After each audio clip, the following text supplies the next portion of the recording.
Test Tower. The fire was burning in the hall. The swords were stuck into the floor. The number of attempts was reported to be 79, and the number of deaths was 315,850. This was all the result that humanity achieved. It was reported that the destruction of humanity would occur in 58 minutes and 33 seconds. In the office of the guy who saw this message, he scattered all the documents and hit the table with his hands. The destruction of humanity was reported to be in 58 minutes and 32 seconds. People on the street were very excited when they saw the message about their destruction. The destruction of humanity was reported to be in 58 minutes and 31 seconds. People looked at their phones in horror as they received a shocking notification. Test Tower, 48th floor. The whole hall was on fire. Dead players lay on the floor. There were messages in the chat from Raccoon Man, who wrote that everyone did their best. His message was answered by Claymore123, who wrote, "Just a second." A man, enveloped in a strong blue aura, landed on the burning floor in a hall shrouded in flames. It was reported that a challenger had set foot on the territory of the 48th floor of the Red Dragon Destia.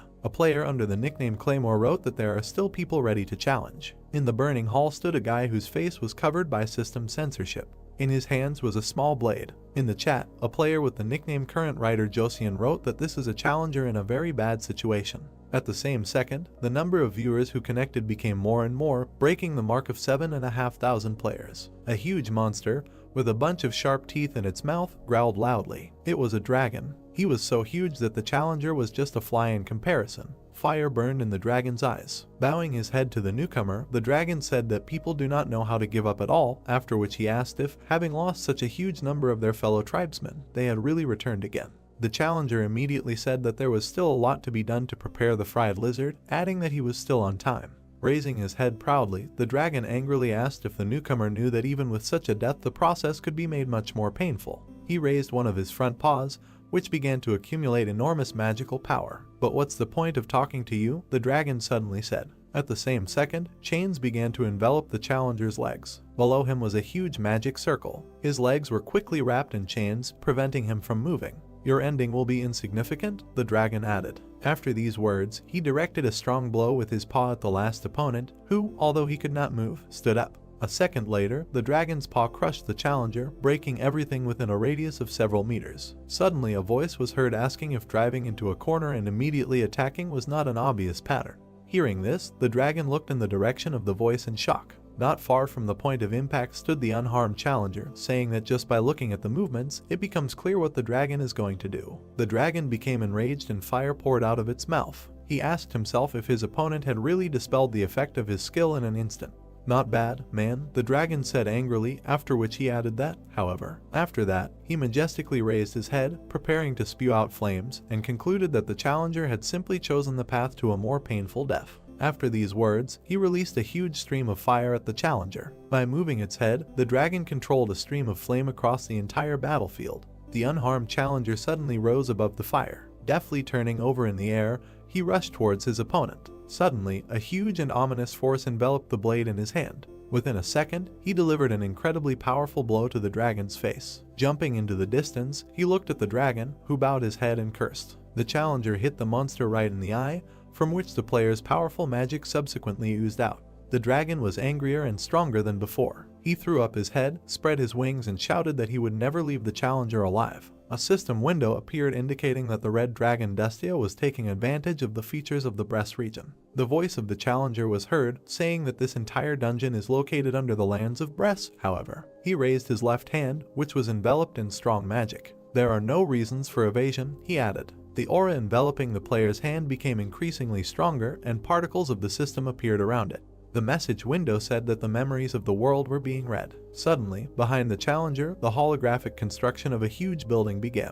The player extended his hand in front of him. An alert appeared indicating that a limitless stock of recorded skills was being formed. "Hellfire," said the challenger, after which a sphere of flame appeared in his outstretched hand. Raising the blade, he told it to burst into flames with black tears. After these words, the blade of his weapon burst into black flame. "Fool," the dragon said in a terrifying voice, looking at the player. Strong fire magic enveloped him. The dragon asked the player if he really believed in the power of some skills and was now shouting at the top of his lungs, after which he added that he would never kill his kind. Raising the burning blade to his face, the challenger calmly said that at this level it was truly impossible, after which he said that this is why he would create it himself. "Hellfire and black tears," the player said, waving his blade. when suddenly he shouted, ordering the two skills to unite. At that same second, the hellish flames began to mix with the dark flames. A notification immediately appeared, informing him that the S-level Hellfire skill and the S-level Black Tears skill had been combined. Both flames mixed, forming something new. In his head, the challenger said that this would be a skill higher by a whole rank.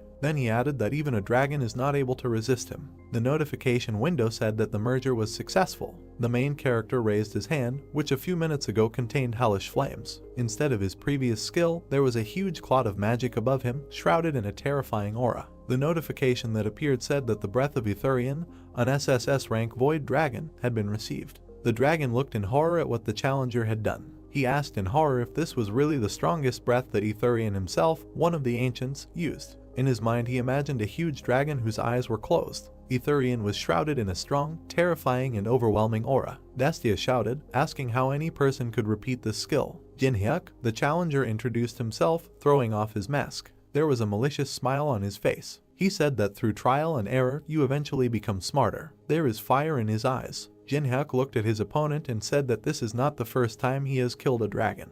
Old man, he suddenly called his enemy. Flop, the voice of an unknown person was heard. On the monitor screen there was a game of the MMORPG genre. Again a voice was heard saying that it is often used to mean uninteresting or unbalanced, adding that these are games with terrible controls. The guy was sitting at the table, and his face and body were illuminated by the light from the game. He heavily criticized the game, calling it very bad. Or if the game has an absurd level of difficulty, he continued his thoughts. A huge tower was in front of one of the heroes. The guy kept thinking that this virtual reality game Tower of Challenges exactly matched this description. After adding that after the launch of the game, Korean old men, each of whom considered it their hobby to outplay its creators, rushed to conquer this game. He introduced players of different classes who rushed to attack. The guy added that old people will refuse to eat and sleep throughout the year. However, after 3 years, people realized, he added, after some thought. Presenting various bosses and mobs, deadly traps and slugs that destroyed players with ease, he said that Tower of Challenges is a game that impossible to pass. He remembered the huge and great Gate Guardian, who deserves to be called invincible. Afterwards, he remembered the many heroes frozen to death who arrived in the polar region with a temperature of -60 degrees, where it is possible to freeze to death in just an hour. The next thing he remembered was a huge labyrinth, more than 10,000 kilometers long. This was not entertainment, but real torture, he said suddenly. After that, he forcefully threw the virtual reality glasses to the floor. After that, the game went bankrupt, the guy said. Or rather, it almost went bankrupt, he added, remembering the destroyed wall. Everything in the hall he remembered was destroyed. There was blood and shrapnel everywhere. He continued to say that there were still a small number of old people who defied this damn difficulty. Jinhyuk was breathing heavily, huge drops of sweat running down his face. He stood at the very top of the tower. He received notifications that the 50th floor had been captured. After that, another notification appeared congratulating him that Jinhyuk was the first to clear the challenge tower. Is this really true? The main character asked himself exhaustedly, holding his hand, from which blood was flowing. He kept saying that he was just curious. He explained that, unlike others, he cleared the tower in a different way. Jinhyuk said that he repeated the same thing over and over again until he learned everything by heart and became confident that he could reach the goal. He recalled many moments of his passage through the various floors. Suddenly he added that he spent all 11 years on this. As Jinhyuk left the tower, he looked back and said that he didn't expect to clear everything down to the last floor, and then said that he should have at least turned on the live broadcast. Opening the system screen in front of him, he asked himself whether it was worth posting it on Newdub, after which he said that even though it was a flop, the video would still get a certain number of views. Suddenly, a notice in the form of an envelope appeared next to his head. Opening it, it contained a message thanking Jinhyuk for still playing their game. The next notification that appeared stated that there would be a reboot update in 12 hours. Reading this, Jinhyuk smiled contentedly, asking himself how much money the company uses to make updates. He sat down on the floor, leaning back against the broken wall behind him. Suddenly he laughed, saying that he couldn't understand because the game didn't bring much profit, after which he said that the guys were apparently up to something. The playing space began to collapse. He said that no matter what reboot update there was, he was no longer going to return to this game. After that, the main character took off his virtual glasses and said that he was going to broadcast the broadcast, which can be considered the source of his income, for the last time. He reported that he had no family to take care of, although he was already 27 years old, after which he said that with all this, he could not live forever on only 500,000 won a month. Jin-hyuk looked at his room, which was littered with bags of trash. There were energy drink cans on the table. "It is necessary to tell the captain that he will not be involved in sports for some time," he added. The main character went to the window and opened it. Afterwards, he looked up at the night sky, dotted with stars, and said that he had once been told that he should aim to become a professional fighter, but now money is definitely more important than sports. It was late at night outside. The moon was already at its peak. Jin-hyuk started a stream, and 20 people joined in 3 minutes. In the chat they asked why he started the stream too early. The main character laughed while reading the chat. His table was filled with various foods and sodas. People in the chat noticed this and laughed and joked. Suddenly the face of the main character changed. He became very tense. He immediately turned to his chat, saying that he wanted to tell them something. People in the chat began to be outraged. The main character gathered his strength before speaking about the end of his career. Suddenly, taking a mug of alcohol, he laughed and said that he was just catching up on the atmosphere. Having emptied his glass of drink, he said to himself that tomorrow he needed to officially announce that he was winding down this business. After some time, he drank 3 bottles of alcohol and began to fall asleep. Opening his eyes, the first thing he saw were those same empty bottles, which were illuminated by the rays of the sun. Jin-hyuk lay on the bed in a depressed state. Standing up, he grabbed his aching head and stomach, saying that he needed to quickly post a video about passing the test tower. By pressing the power button on the power supply, the main character turned on the computer. Suddenly, a certain shock appeared in his eyes. He saw a stream called Tower of Challenges actually appear. There were 331,417 people attending the broadcast. He looked at it confused. "I don't know what to say. Has the Tower of Tests really appeared?" he asked himself. After that, he clicked on the login button. Once on the broadcast, he saw that all the people on the street were looking at a huge tower that had appeared in the middle of the city. The camera suddenly turned to the guy who started this broadcast. He shouted that this tower was from the game Tower of Challenges, launched 11 years ago. Immediately the camera focused on the sky, which took on a blood red color. "It can't be," the main character said to himself, who watched the broadcast in surprise, after which he said that this happens when you first start the Tower of Tests. At that very second, a notification appeared in front of him, which greatly frightened Jin-hyuk. It said that the first stage of updating the new version of the Challenge Tower had been completed. The city was engulfed in darkness and the sky was red. The new message stated that all players must move to the next floor of the tower within 90 days. Exactly the same message appeared in front of all people, no matter where they were. In case of failure, it was written on the next system window. Mothers and their children read in amazement what was written before them. Humanity appeared in the following notice. The chair in the main character's room fell with a crash. Shocked, Jin-hyuk looked at the system screen in front of him. A drop of cold sweat ran down his face. He was confused. "Will be destroyed," the last notice stated. It was again reported that the first phase of the update had been completed. The main character was no longer in the room, only an overturned chair remained. A notice appeared indicating that people's level of adaptability and acceptance of reality was increasing amazingly. "You need to remain calm," Jin-hyuk said, but he himself didn't really live up to his words. Drops of sweat were running down his face, and there was hidden fear in his eyes. As he left, he quickly put on his jacket. In his head, he said that if the Tower of Testing had actually become a reality, then now was not the time to hesitate. Opening the door, he ran out of the apartment like a bullet, saying to himself that he should hurry to the place where he could get this item. Running out onto the landing, he said that the world might be destroyed. Grabbing the handrail, he began to quickly descend, saying that nothing could be done. In one leap he jumped over all the steps, and there was a malicious smile on his face. Jin-hyuk said that his heart felt like it was going to jump out of his chest. Central City. There is panic on the streets. One of the guys was looking on the internet to find out what time and how quickly he could get to Busan. Another of the townspeople shouted that it was impossible to stay in Korea at all. The guy in the yellow jacket, pointing with his hand, said that you can only survive abroad. Immediately the girl, showing everyone her phone, said that there was no point in going because these towers are everywhere. The main character rushed past all the townspeople. He ran to the subway descent. Stopping, he looked down, thinking to himself that now is not the time to run, but the time to move forward. He began to hastily go down the stairs with the thought that in the north of Korea this place was chosen as one of the territories outside the tower, adding that if you look at the countries, there are only 40 of them, and this place is the closest of all. At the top of the sign it said Central Underground. Below there was a beautiful fountain with statues of angels. Once below, a notification appeared in front of the main character, informing him that he had entered the event area. Jin-hyuk was serious. Looking at all the people below, he said that they were all people who played the first part of the Tower of Trials. He walked calmly between all the people who cast quick glances at him.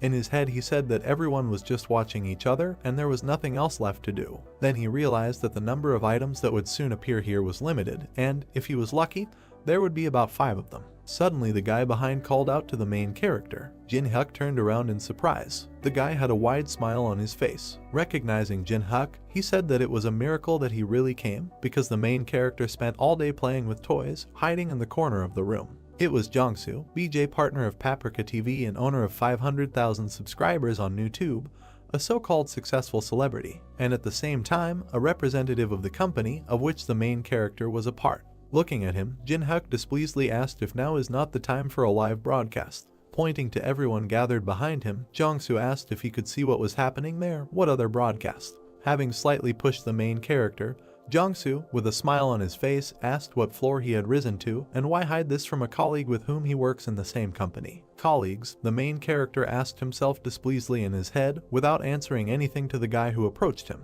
Remembering how they did live broadcasts, Jin-hyuk said that in the company created by Jongsu, many BJs were deceived due to an unfair contract, and the more broadcasts BJs did, the deeper they sank into this quagmire, and their protesting voices were mercilessly drowned out by the force of enormous lawlessness, the main character added after a short pause. He remembered one of the BJs crying while doing a live broadcast. He looked at the webcam in the corner of the monitor, when he suddenly grabbed her. Having pulled it out, the guy threw it at the contract. Then Jin-hyuk said that as a result, the colleagues with whom he was so close, all the friends with whom he rose from the very bottom, gradually left the company. Interrupting the main character, Jongsu grabbed him by the shoulder and said that he knew that he was a good player and made delicious mukbang. Jongsu had a kind smile on his face. He said that especially for Jin-hyuk, he was ready to change the terms of the contract to more favorable ones. Jongsu, the main character, coldly addressed his interlocutor. The world has changed. After that, he hit the guy hard in the nose, from which blood immediately sprayed out. Jin-hyuk shouted at him not to throw around words. At that same second, 2 of Jongsu's teeth fell to the floor. He covered his face with his hand, from which blood flowed non-stop. Jongsu fell to the floor, and the main character, looking down at him, said to himself that he even felt better in his soul. Turning away and walking away, he said that gradually he should begin to appear. Particles of magic were flying around the fountain. Suddenly something began to bubble in the water of the fountain. Elsewhere in the fountain, the water also became agitated. At that same second, a huge stream of power burst out of the water. It was a huge tree. Its foliage was lush and green. A strong warm aura emanated from him. As soon as the players saw this, they looked at the mangrove tree in shock. Jin-hyuk smiled contentedly and said that everything was the same as in the Tower of Tests, after which he said that his memory was all right. The message that appeared was that the mangrove of greed continued to grow. Suddenly people saw red fruits appearing on the tree. Seeing them, the main character said, "These deliciously ripening fruits." The fruits were in drops of water, and under the warm aura that barely illuminated them, they seemed magical. Jin-hyuk added that they have an effect that increases the stats of agility, strength, and mana. Suddenly it dawned on him. His view changed. In his head he said that this was all without a doubt very good, but there were only 4 fruits. People around looked at each other. Quite harshly, said the main character. All those present at that very second climbed the tree for 4 fruits. They pushed, fought, kicked, just to get to the fruit. Suddenly a bloody handkerchief fell to the floor. It was Jongsu's handkerchief, who was covered in blood, and said, turning to Jin-hyuk, that if they unite, they will divide the fruit in half and it will be a victory for both. Suddenly he shouted that otherwise the main character would miss the fruit, adding that he was already late. Jin-hyuk looked at Jongsu coldly and did not answer. Turning away, he told him to sit quietly if he didn't know anything. "It's not time yet," he said firmly and with confidence. After these words, the main character smiled widely. People were maliciously eager to get the fruits. Suddenly one of them grabbed the fruit. He tore it off and bit it off greedily. A system window appeared next to him, informing him that his agility had increased by 3. Overjoyed, he waved his arms, shouting that everything worked out. Then Jin-hyuk said to himself that ordinary people don't even know about the existence of a tree with fruits. He saw people climbing up the tree non-stop. The main character added that people who have played only a few times will completely concentrate their attention on eating the fruits. He saw how people, one by one, began to fall from the tree. There was no emotion on his face. He was cool and calm. "And the old people," said the main character, creating intrigue. After that, a malicious smile appeared on his face. Suddenly he continued, enjoying a more perverted and cruel spectacle. A few minutes later, the tree root rushed to attack like a whip. He hit the ground around him with enormous impact force. In horror, people looked at the tree, jumping away. Suddenly one of the guys said that if you eat all the fruits, the tree becomes very dangerous. All those gathered began to leave in horror, passing by the main character, who did not move from his place. He looked at the tree, biding his time. Jiangsu also turned around, preparing to run away. Noticing him, the main character asked if he was really going to give up. Of course, the guy without 2 teeth screamed in horror. Disappointed with the answer, Jinhyuk said that the real reward of the event can only be obtained when all the fruits are eaten. Jiangsu stopped, turning to the main character. He asked, "Is he really telling the truth?" Looking at his interlocutor, Jinhyuk asked why he stayed here if it wasn't true. A bead of sweat ran down Jiangsu's face. Looking at the main character incredulously, he said in his head that he thought why he didn't show any interest in people, after which he said, so that was the reason. When suddenly he smiled madly and said in his head that he could definitely smell the sweet smell. Putting his hands in his pocket and spitting to the side, Jiangsu asked what he was going to do. In the eyes of the main character there was only confidence. He did not doubt anything. Jinhyuk replied, "That you need to get inside." Pointing to the raging tree, he said that if they moved close to each other, they would become easy targets, so be sure to approach the tree from both sides. "Are you really suggesting that we should focus our attention?" Jiangsu asked, interested. "Exactly," the main character answered, putting his hands in his pockets. They both prepared to begin the plan. Suddenly Jinhyuk said, looking at his comrade, that if at least one of them begins to hesitate, then that will all end.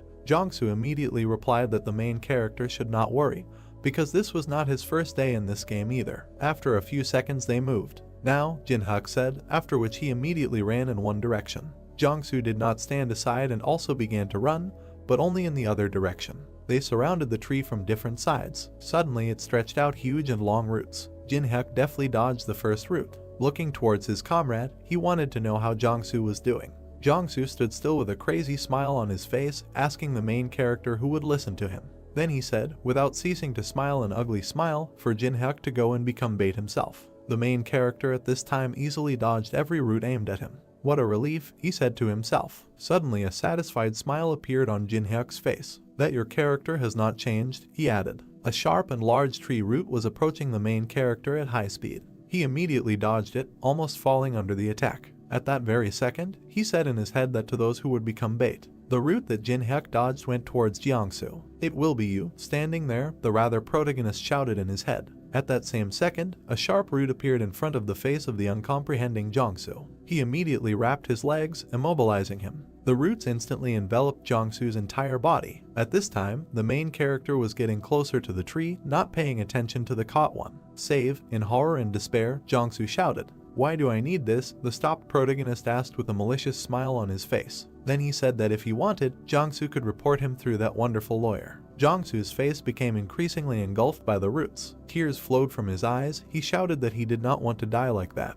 But before he could finish speaking, the roots of the tree squeezed him, turning him into a bloody mess. "Have a nice trip, trash," the main character said to himself as he approached the tree. He has very little left to reach his goal. The roots of the tree again headed towards the main character. "To the left, 22 degrees, Jinhyuk said. His eyes quickly ran around the entire battlefield.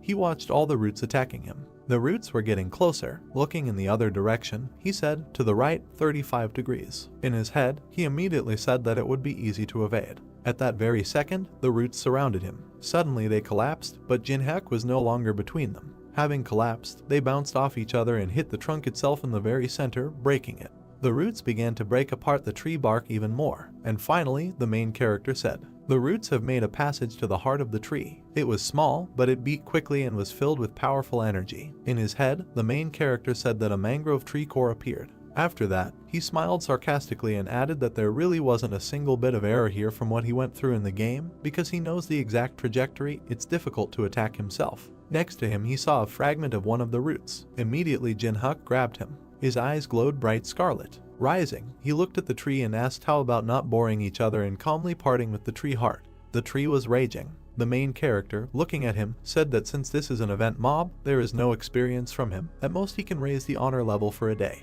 The tree once again raised its tentacles and roots to attack and defend itself. At that very second it directed them towards the main character. Immediately, a message appeared informing that the mangrove tree of greed was using the blood-sucking vine skill. "Even though I'm an old man, it will be difficult for me to dodge this," Jinhyuk said after seeing the monster's attack. The roots of the tree, shrouded in an ominous aura, flew towards the main character. Jinhyuk became very tense and prepared to defend himself. "However," he said. After that, he turned the blade over in his hand. With a deft blow, he repelled the attack of one of the roots, but he passed so close that he scratched the protagonist's cheek. The reflected root hit the ground with enormous destructive force. The following roots, Jinhyuk also accurately reflected. In his head he said that he had the power to twist the trajectory and change it to his heart's content. Suddenly, several roots united into one large root and were preparing to rush towards the main character. At the same second, picking up great speed, the huge hero headed towards Jinhyuk. "There's no need to be scared or worried," the main character said right away. His right eye glowed with bright blue fire.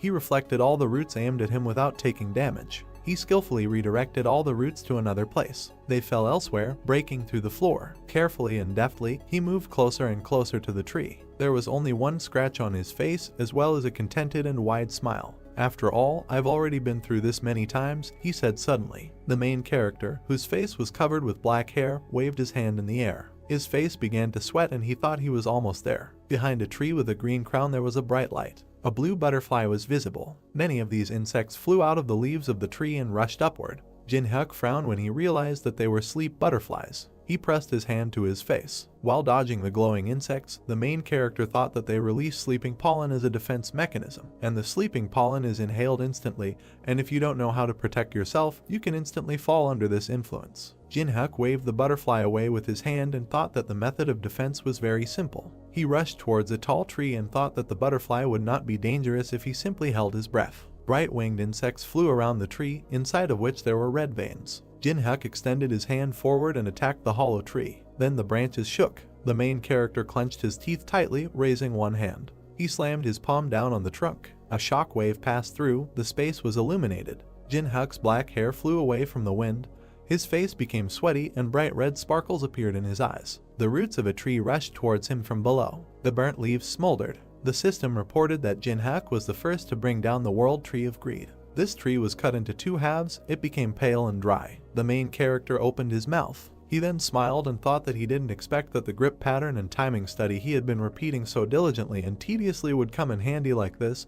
Jinhyuk was once again grateful for everything he had been doing all this time. The system reported that within 24 hours the level of honor would be recorded as an achievement of the main character. The system asked for the player's name. The main character frowned in confusion and thought that this was a system that required personal information to raise the level of honor. The word name was visible on the blue screen, and Jinhyuk came to the conclusion that he would remain anonymous. He looked to the side and thought that he was categorically against the dissemination of his personal information, because it would cause widespread interest if it was revealed that he was an old man. The dark screen said that the face would be hidden by a mosaic and the voice would be altered, and Jinhyuk concluded that the system could not achieve complete anonymity, but it still made a compromise and hid his identity. The main character extended his hand to the tree and said that this is important now. He stuck his hand inside the trunk, trying to find something there. Suddenly a satisfied smile appeared on his face. There was a small jade ball in Jinhyuk's palm. He clenched his hand into a fist, grinning contentedly, and the system reported receiving the core of a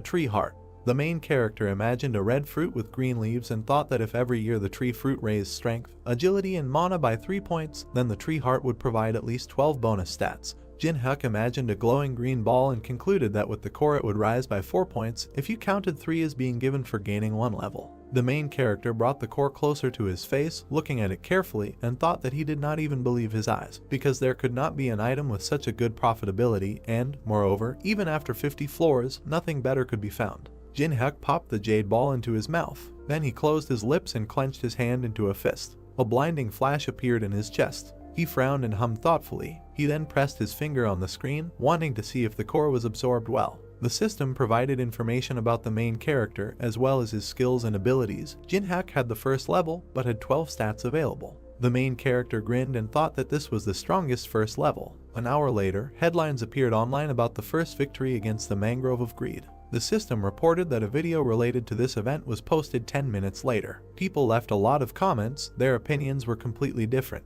Jinhyuk imagined people typing on phones and computer keyboards and thought that, except for a few comments at the beginning, everyone was sure that this news was absurd. The system reported that the video was downloaded. On the screen was Jinhyuk, whose face was hidden by a mosaic. He thought that as soon as the video was uploaded online, all doubts disappeared instantly. Netizens left even more comments expressing their admiration. A shot of the main character attacking a tree appeared and Jinhyuk thought that some people were excited and some were not, but people who saw the video had the same reaction. The main character pursed his lips, his gaze looked serious. A user under the name Kingsman introduced himself as Director Park Hoshik. He offered the main character to enter into a contract. A user named Black Dragon commented that Jinhyuk would definitely contact him and that he would give him as much money as the main character asks for. Jinhyuk looked at the phone screen, asking if it was really that incredible, and then said that defeating the mangrove tree of greed while being at the first level is not easy. Sitting in his chair, he added that at the same time it was not so surprising. The main character looked to the side and thought that other people had never reached the second part of the tower.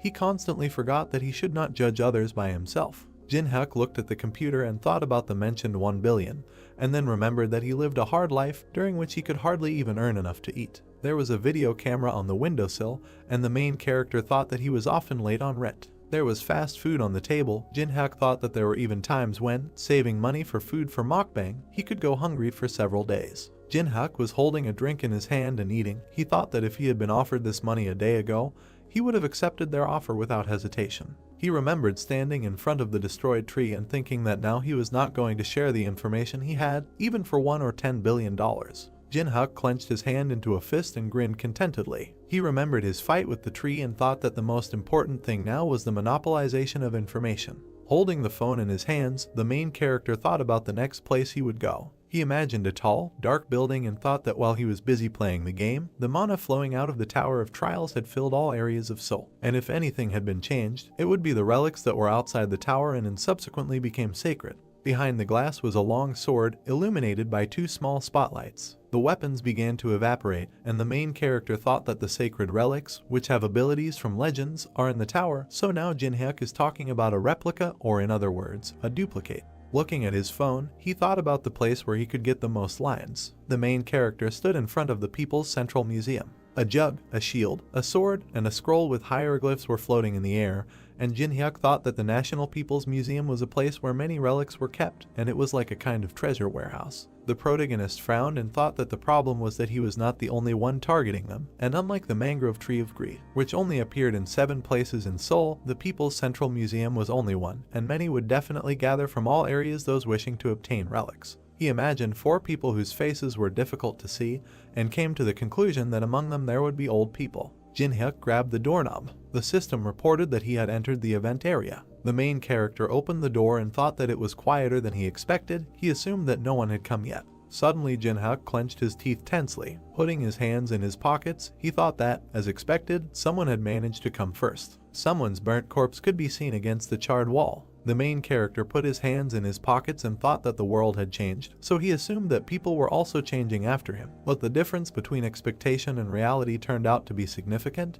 and within a day everyone became too fearless. He looked at the stairs and thought that they were targeting the sacred relics that were kept in the halls of the Middle and Modern Ages. Jinhyuk presented the Didoyanjido map, a relic that everyone wants to get their hands on. The main character thought that they did not want to look at the 8 provinces of the Republic of Korea, and since the ancient map is saturated with mana and stores information about the Tower of Trials, everyone wants to possess it. There were marks on the map, and Jinhyuk thought that it described in detail where to find the labyrinth with ruins, and what objects and monsters there were. The main character imagined many human hands reaching up, and thought that there was no information above the 10th floor, but this was enough to light a fire in people's eyes. He thought that everyone only wants this card, but they don't know that the truly valuable sacred treasures are hidden in the clay. A pitcher fell to the floor as someone screamed furiously. Many people were fighting among themselves. There were shrapnel on the floor and bloodstains were visible. Someone opened his mouth wide, deafeningly ordering everyone to freeze. The young man with black hair, who was holding his opponent by the clothes, turned around. The broad-shouldered man crossed his arms and said that whoever moves from now on is considered dead. The young man in the blue t-shirt frowned and told him not to talk nonsense. The young man with a plaster on his cheek said with a grin that no one here would be afraid of such words. Blood dripped from the hammer, and the man listened with a displeased look as he threatened to crush his skull. Suddenly the man clenched his teeth, his eyes turned red, and he hissed angrily that they really didn't understand the words. He clenched his hands into fists and began to scream loudly, tearing the fabric of his clothes. The girl with short hair asked in shock if this man had a personal ability, and the boy with the bandage on his face said that it was dangerous. The man turned into a gray-skinned monster and declared that the card belonged to him. He clenched his jaw angrily, his eyes emitting a red light. The old man in the blue vest closed his eyes and said with a laugh that he could not agree with these words. The man frowned, asking if he was crazy. Janu walked closer to the man and introduced himself. He frowned and yelled loudly so that the old man would already understand the situation and disappear, and that he could wring John's withered neck like a shaking chicken's head. John said with a slight smile that the man was very rude. Then he snapped his finger. With an angry expression on his face, the old man asked whether the man would quickly break his neck or turn him into a coal. Fire appeared on John's finger. The man frowned in shock, suggesting that it was magic. The old man extended his hand forward and released a fiery attack towards the enemy. The man's eyes reflected the flames approaching him. The fire completely engulfed his body, causing him to turn black and scream in pain. All that was left of the man was smoldering flesh. He opened his mouth wide and thick steam came out. John, who put his hands behind his back, turned away and said that this was a disaster brought on by the man's tongue. The old man smiled as Yuri came up behind him. He asked her to get the items and take care of the rest after that. The girl said with a smile that John could rely on her. She touched the small statue of Anubis and said that he would be enough. Yuri's eyes began to emit a purple light, bright lines appeared around her, and she said that he would deal with anyone who decided to stop them. The man in the wolf mask held a long spear tightly in his hand. A dark silhouette of a creature with sharp fangs and red eyes could be seen. The figurine darkened against the backdrop of a blinding flash. The gold sparkled. Yellow lines were visible on Anubis's body, creating patterns. Yuri crossed her arms, saying human. Whoever moves from his place will be considered an enemy of Anubis. The black-skinned warrior raised his weapon. The girl smiled and offered to cooperate. The young men looked at her in horror. One of them asked why there were so many awakened old people here. Bloody weapons fell to the floor and they screamed that they were giving up the card or anything else. Yuri clapped her hands happily and thanked them. Suddenly a look of surprise appeared on her face. Someone stepped on the fragments. The main character put his hands in his pants pockets and walked around the room. He tilted his head and pointed at the mess. Jinhyuk walked over to the crumpled scrolls and came to the conclusion that these people didn't even have basic antique etiquette. Shaking off the yellowed paper, he said it was a relief that nothing had been torn. The main character bowed his head and fell silent when he heard his name called. Yuri, her eyes burning with rage, asked if it looked like she was joking with him. Anubis stomped his foot, sending dust into the air. The girl with a crazy smile ordered him to kill Jinhyuk. The monster opened its mouth and rushed towards the main character, holding a spear in its hand. Jinhyuk stood motionless. He frowned as the spear blade came in front of him. The main character waved his hand. The weapon fell to the floor behind him. Yuri opened her mouth in surprise. There was a deep crack on the floor behind Jinhyuk. Those around him couldn't believe what he had just done. Two guys looked at him with their mouths open in surprise and discussed what had happened. They did not notice how the guy dodged. Besides, his hands were fine. The main character smiled and thought that these people did not know how much stat he had. He looked at the dark figure of the ancient Egyptian deity and asked Yuri what she was going to do after losing her only weapon. The schoolgirl bowed her head, opened her backpack and said that no one said that she only owned one figurine. She pulled out dark objects from her school bag. A magical glow surrounded the figurines of ancient Egyptian gods. They hovered in the air. The system notified that a replica of a sacred relic called the Incarnation of Anubis had awakened. The main character's eyes widened in surprise. He watched what was happening with his mouth open. Sweat flowed down the girl's face. Dark streams of energy surrounded her. She asked Jinhyuk what he thought about it.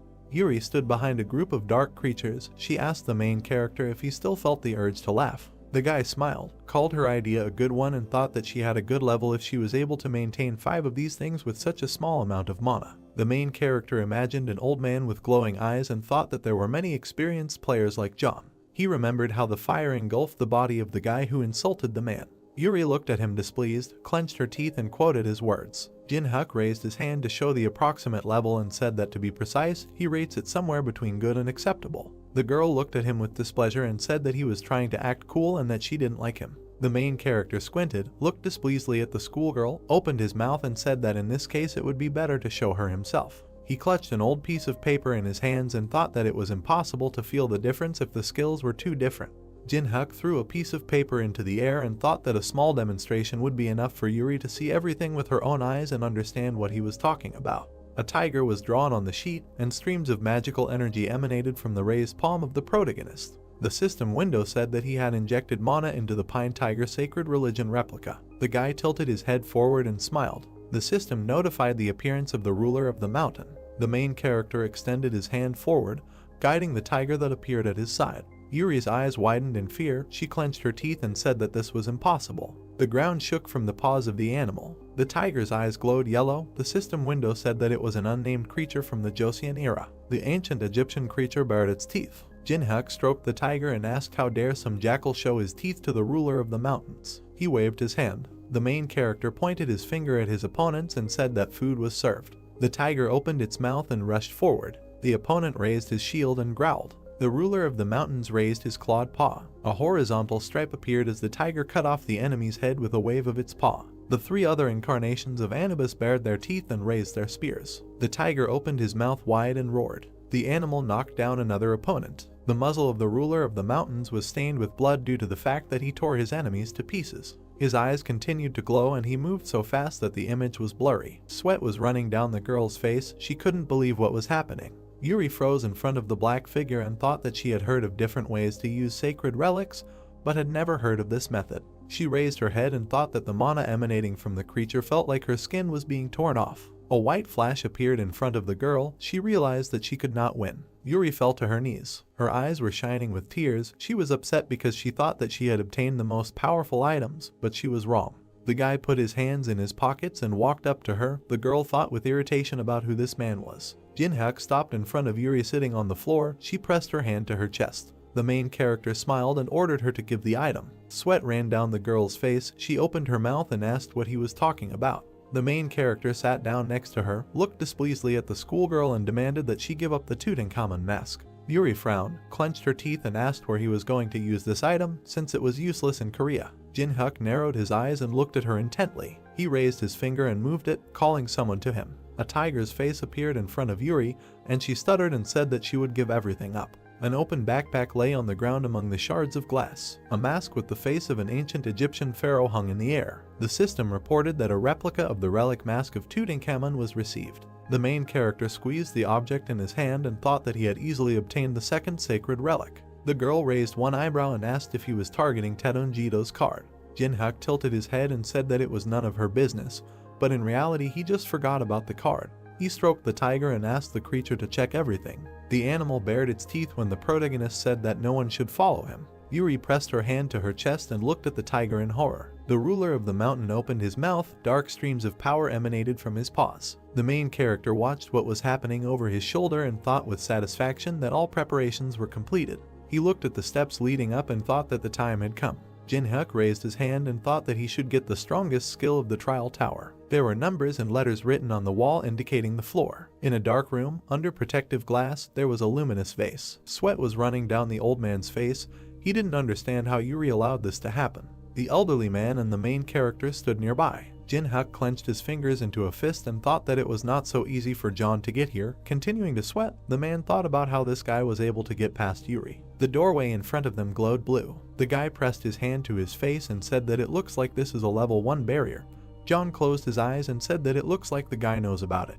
He reached out, touched the barrier and said that this was the first time he had seen something like this. The man shook his hand and said that physical impact and magical attack would be useless. Jinhyuk extended his hand towards the barrier. He closed his eyes and thought that he needed to find a place where the flow of magic diverged. Blue smoke emanated from a white ball, inside of which there was some kind of inscription. The main character opened his eyes and mentally said the word Carpo. Without lifting his hand from the barrier, he turned to John and said that he seemed to know how to destroy the barrier, but he had one condition. The man closed his eyes and asked what he meant by condition. Jinhyuk opened his mouth and said that if John Woo continuously applied his flame magic to the barrier, they would be able to weaken it. The guy pointed at himself and said that this would have to be done until he returned with the necessary relics. John rubbed his chin, smiled and said that it turns out he should stand outside and influence the barrier while the main character is inside. Jinhyuk gritted his teeth, waved his hand, and said that he himself cannot continuously use powerful attack magic that can damage the barrier. Although his proposal sounds dubious, but they have only one way out, because dawn will come soon, so he is ready to give the old man the card and take something else for yourself. John Woo frowned and thought that the worst possible outcome would be that he would receive nothing for his work. The man closed his eyes and asked the main character and he promised that he would give the card to him. The guy smiled and said that he did not want to become an enemy of a person who possesses high-level magic. The main character narrowed his eyes and looked at Jonah in confusion, who sighed and thought that he had no other options but to trust this man. The man hid his hands behind his back and told the guy that he believed him. The young man looked at the barrier and asked to take care of it. The fire enveloped John's hand. He bowed his head and said that he would do his best. He gritted his teeth with effort and summoned even more magic. He directed a stream of fire at the barrier, preventing them from passing. The shield cracked from contact with the fire. Jinhyuk frowned, shouted that he went and mentally said the word Carpo. He covered his face with his hands and jumped through the barrier. The guy landed on his feet. With sweat running down the man's face, John opened his mouth and told the guy to hurry up. The main character smiled, waved and thought that he planned to try his best. The guy turned away and mentally added that he would do everything his own way. Behind the glass lay a book with ancient hieroglyphs on the cover. Magic sparks came from the traditional Korean outfit. The rectangular object also released magical energy. Jin-hyuk hid his hands in his pockets, looked around and thought that, unlike the lower floor, everything here looks as if no one has been here. He looked at the broken display case.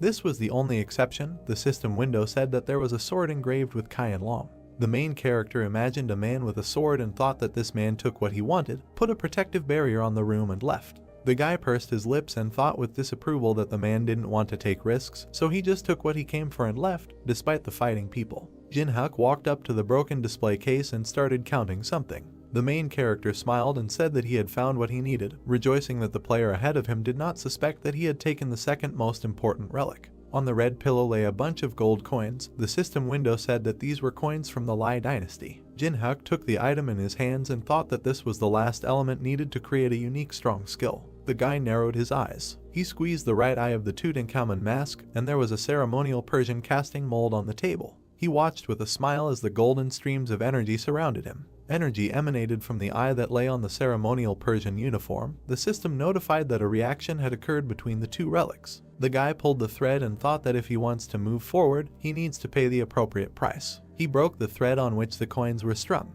Jin-hyuk waved his hand and the coins began to fall down. The main character put his hands in front of him, protecting himself from the golden streams of power. The system reported that a reaction had occurred between the three relics. The system window said that Jin-hyuk had overcome the disgusting probability percentage and succeeded in unification. Without lowering his hands, the guy smiled. The system notified that a new relic of the Eye of Truth of rank SS had been received. A golden glow surrounded the black eye. In the system window it was said that this relic allows you to open a window of another person's state and distinguish truth from lies 3 times a day. The main character looked at the object hovering above his palm and thought that the Eye of Truth was the best among the 5 eyes existing in the world, but he did not come to the museum that night for this. The system sent a notification that Jin-hyuk completed a hidden quest by combining 3 replicas below Class B to create an SS class item. Blue streams of energy surrounded his legs. The system window said that he had fulfilled the necessary conditions. The guy closed his eyes. The main character imagined white squares and thought that he would copy and collect the abilities that exist in this world, and then use these skills to create stronger ones. Jin-hyuk imagined a flash of light and thought that this would be his weapon to become the strongest in the trial tower. His body was surrounded by blue streams of energy. The system reported that he had received the personal ability of unification and that the memories of the world were in the process of being created. The system window contained information about the protagonist's personal ability. The level of the fusion skill was impossible to measure. It allowed them to copy other players' personal abilities, store them in the world's memories, and then combine them to create top-level abilities. Jin-hyuk's eyes glowed blue. The system advised that the conditions may be changed if difficulties arise that prevent the skill from being copied.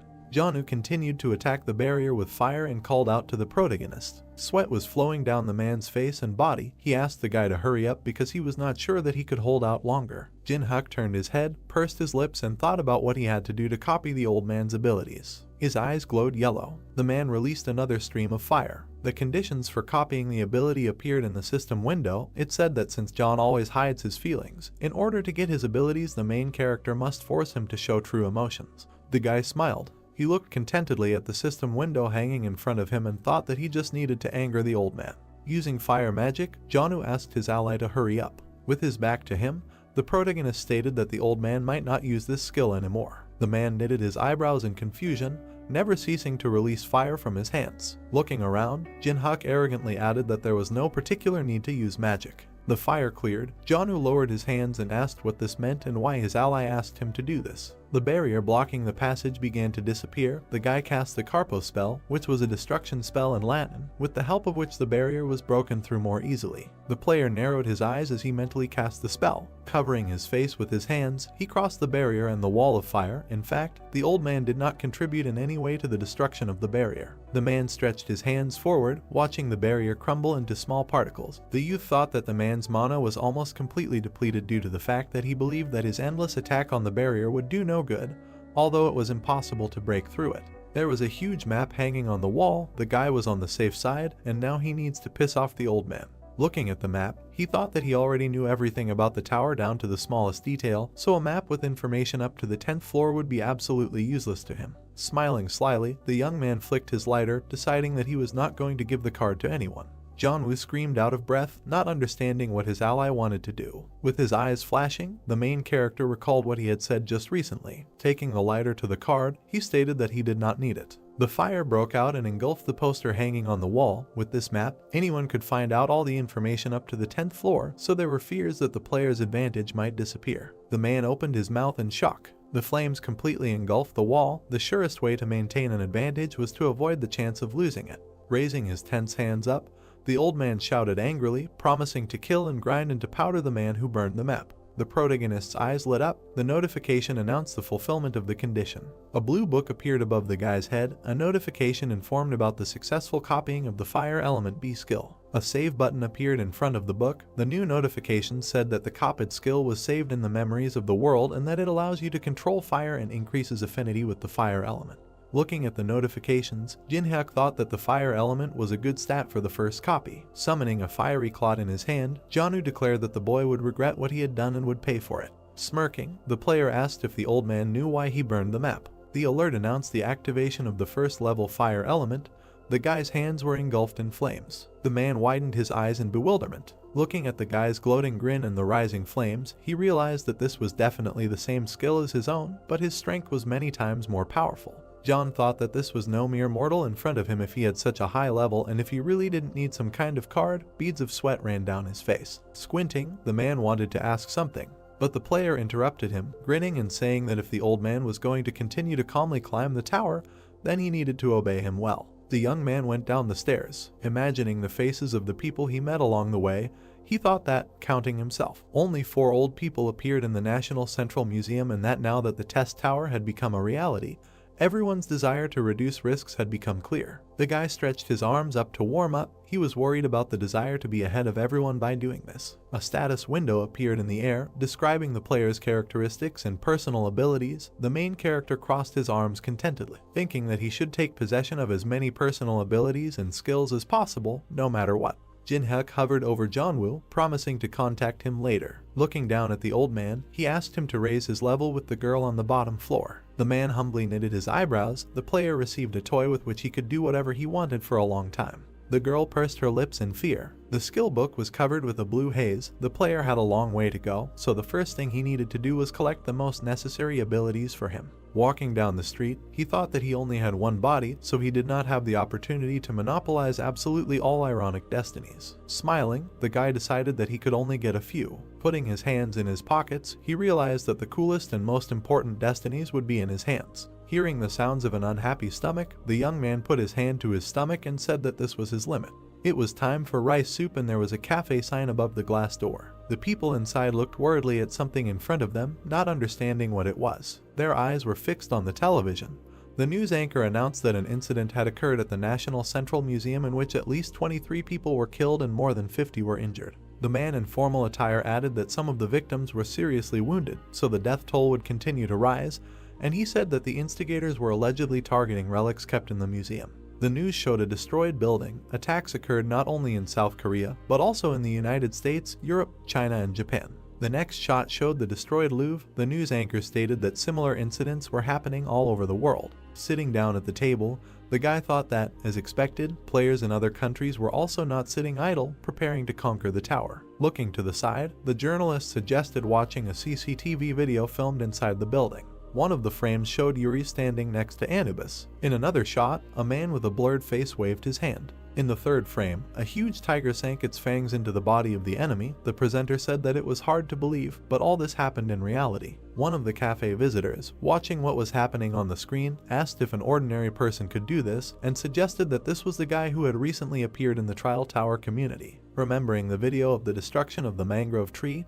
he remembered the familiar movements, scratching his temple. The main character thought that there were too many people who began to recognize him, and that he needed to think about how to hide his identity. Looking at the camera, the news anchor announced that the government was investigating the origins of a building of unknown origin called the Test Tower, and that a special department, the Association of the Awoken, had been founded for employees who could now use special abilities. Curling his fingers thoughtfully, Jin-hyuk decided that the government had reacted faster than one might have thought. Pouring water into a glass, he thought that, Judging by the fact that they had formed a department of people who had already awakened personal abilities, they had decided to accept what happened in the museum as something inevitable, although, in his opinion, it would take at least a few weeks before such a decision is made. The news anchor offered to meet with the participants and listen to the details. Holding a glass of water in his hands, the guy looked at the TV. A man with a scar on his face appeared on the screen, introducing himself as Sanjin, the head of the Awoken Association. The player frowned when he saw him. The man knitted his eyebrows sternly, saying that the reason he was here was to recruit awakened ones, and that everything would depend on the level of the players. But the government promised that the pay would be that of a 7th grade civil servant,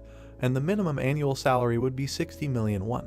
Hearing that the people who appeared on the broadcast would be an exception, the guy looked at the TV from under his brows. Maintaining a confident look, Sanjin said that he was ready to put the name of the head of the association on the line. Raising his eyebrows, he promised that if these people joined the association, all their needs would be financed by the government, no matter what they wished for. One of the cafe visitors said that he envied these people, no matter who they were. The girl called the sharp turn in their lives incredible. Smirking, the young man thought that, in the end, he was their target, since they said about the people who appeared on the broadcast. The government considered him a serious threat. Hiding his smile with his hand, the main character thought that he was not going to belong to anyone, no matter what price they offered him. Imagining the head of the association with his hands clasped, he thought that one experienced person had much more value than 100 similar players. And since Sanjin also understood this, the man tried to lure such a person to his side by luring him with a bank check. Looking at the TV screen, the player wondered if the fact that Changjin was entrusted with the position of head of the association meant that he had a pretty good ability. Putting his hand to his chin, Jinhak wondered if the man was invited to this position because of his experience in the test tower,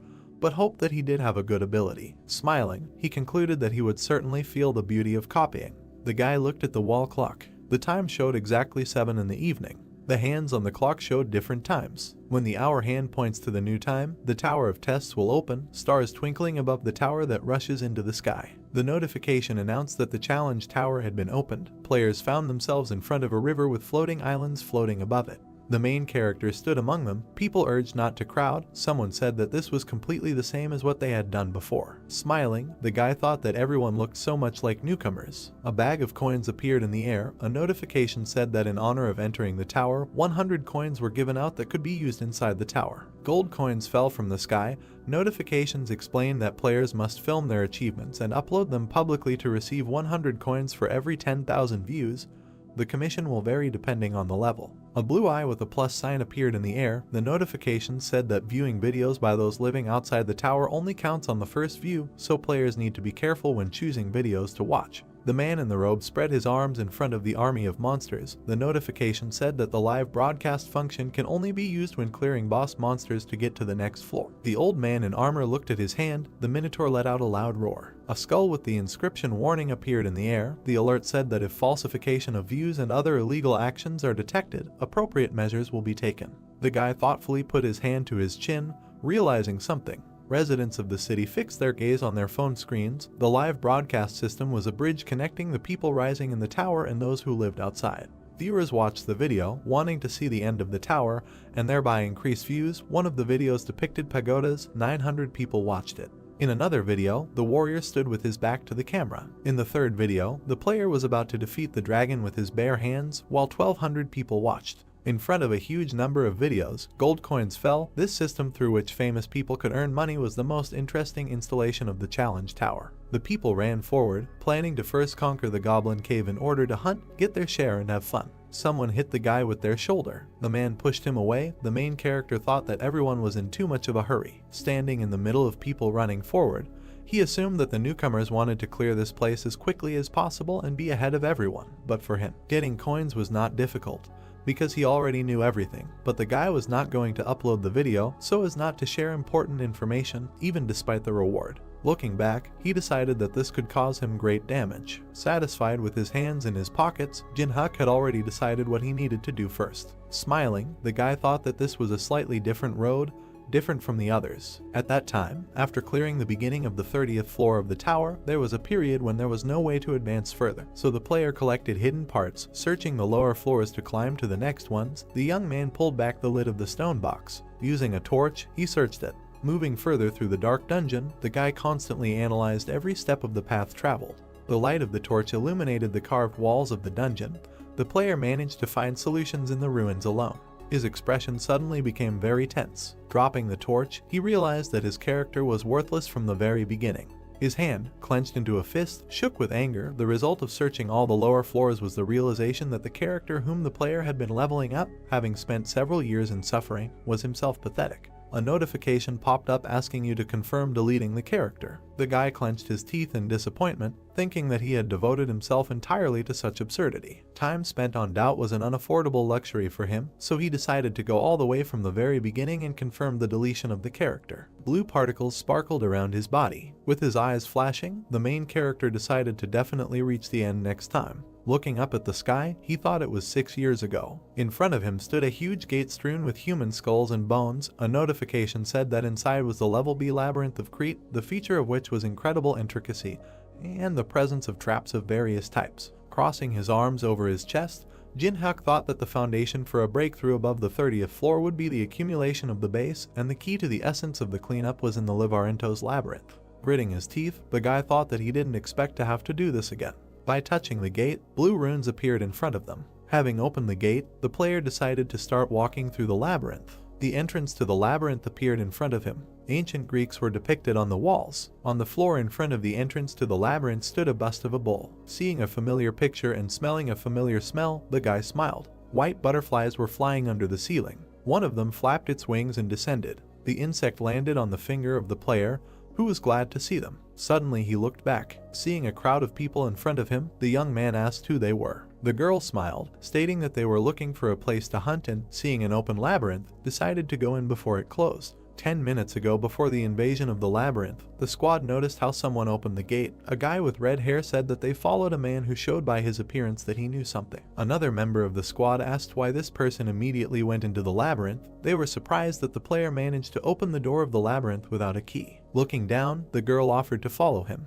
The blonde crossed his arms and protested, saying that they didn't know what type of labyrinth it was or how big it was. Leaning on a tree, the girl said that they need to think with their heads, because they know very well what is most important at the beginning of the Tower of Tests. Looking up, she explained that the player had entered the labyrinth without a key and that the dungeon was on the first level, which meant that its degree of difficulty was not that high. Looking after the man entering the labyrinth, the squad member concluded that this was possible because the labyrinth was located on the first floor. Blowing a bubblegum bubble, another girl asked if this person would obediently share objects with them. Smirking, her ally replied in the negative. Looking at the labyrinth with burning eyes, she declared that the squad would force this player to remain in the dungeon forever. Smiling sweetly, the girl said that her squad saw an open labyrinth and decided to go into it.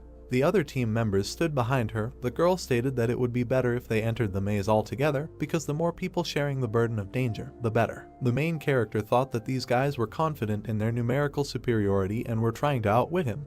His eye lit up. A notification announced the activation of the Eye of Truth. Pointing at herself with her hand, the girl said her name and said that she was 22 years old and that earlier she had reached the second floor of the test tower. In the status window that appeared, it was said that Pakana had the skills Contact, Quick Step and Weak Healing. Seeing the inscription Skill Contact, the guy thought that this was a rather interesting ability, allowing one to get closer to an object encountered for the first time in a natural way. The notifications that popped up also suggested that a feature of this skill was the ability to get rid of the feeling of awkwardness, and the condition for copying was being alone with the owner of the ability and for 240 hours. Remembering the woman with demonic wings, the main character thought that Contact would help control her. A guy with red hair standing behind the leader of the squad introduced himself as Kalsik and said that he curled up in the process of passing the first floor. The girl in the lilac sweatshirt introduced herself as Hemin and added that she also only went to the first floor. Blowing up a bubblegum ball, the girl named Jangmina said that she went to the third floor. The blonde introduced himself as Minguk and stated that he had never played the Tower of Challenges. The guy with glasses scratched the back of his head, introducing himself to Quan and saying that this was also his first trip to the tower. The main character smiled and said his name.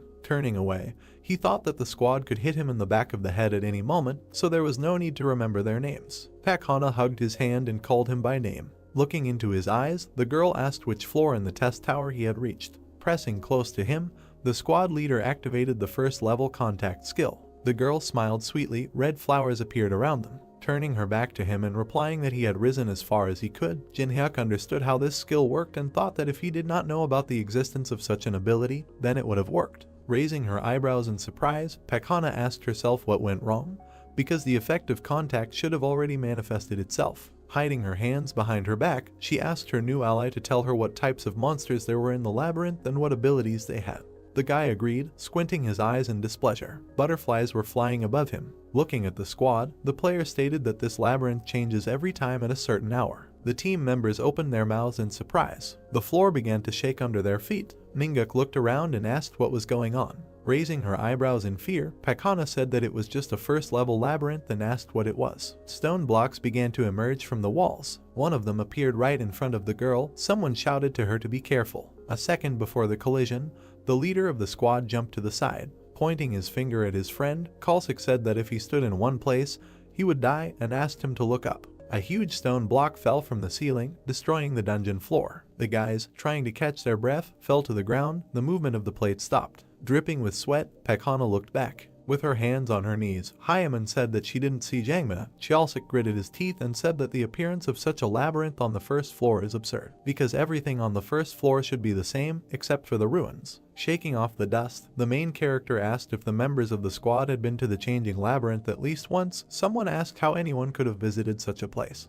Knitting her eyebrows together in frustration, the squad leader said that this was too dangerous for the first level and that they needed to get out of here now. Looking at Hyaman, the girl asked her to find a way out using her ability. Hyaman replied that during the change in the labyrinth, her ability was deactivated, and tears appeared in her eyes. Having widened her eyes in fear, Panhaka realized that they were locked here, not even having the opportunity to find an emergency exit. As Jinhak watched the girls talk, he realized that the group, full of confidence, had only entered the labyrinth because of their ability to navigate, because they thought that knowing about the labyrinth would turn their foray into a trip to the neighborhood supermarket. Looking down, the guy thought that these people were stupid and realized that it was almost time for something to appear. The leader of the squad clenched her teeth in displeasure. Looking at the player facing her, she called out to him. Rushing towards him, Pakana asked why the guy didn't warn them in advance about such an important thing as changing the labyrinth. Pointing her finger at him, the girl said that because of him they almost died and many suffered. Kalsik also pointed his finger at the player and agreed with his friend, saying that only the young man knew about everything. Putting his hands on his belt, Quanwu added that because of him,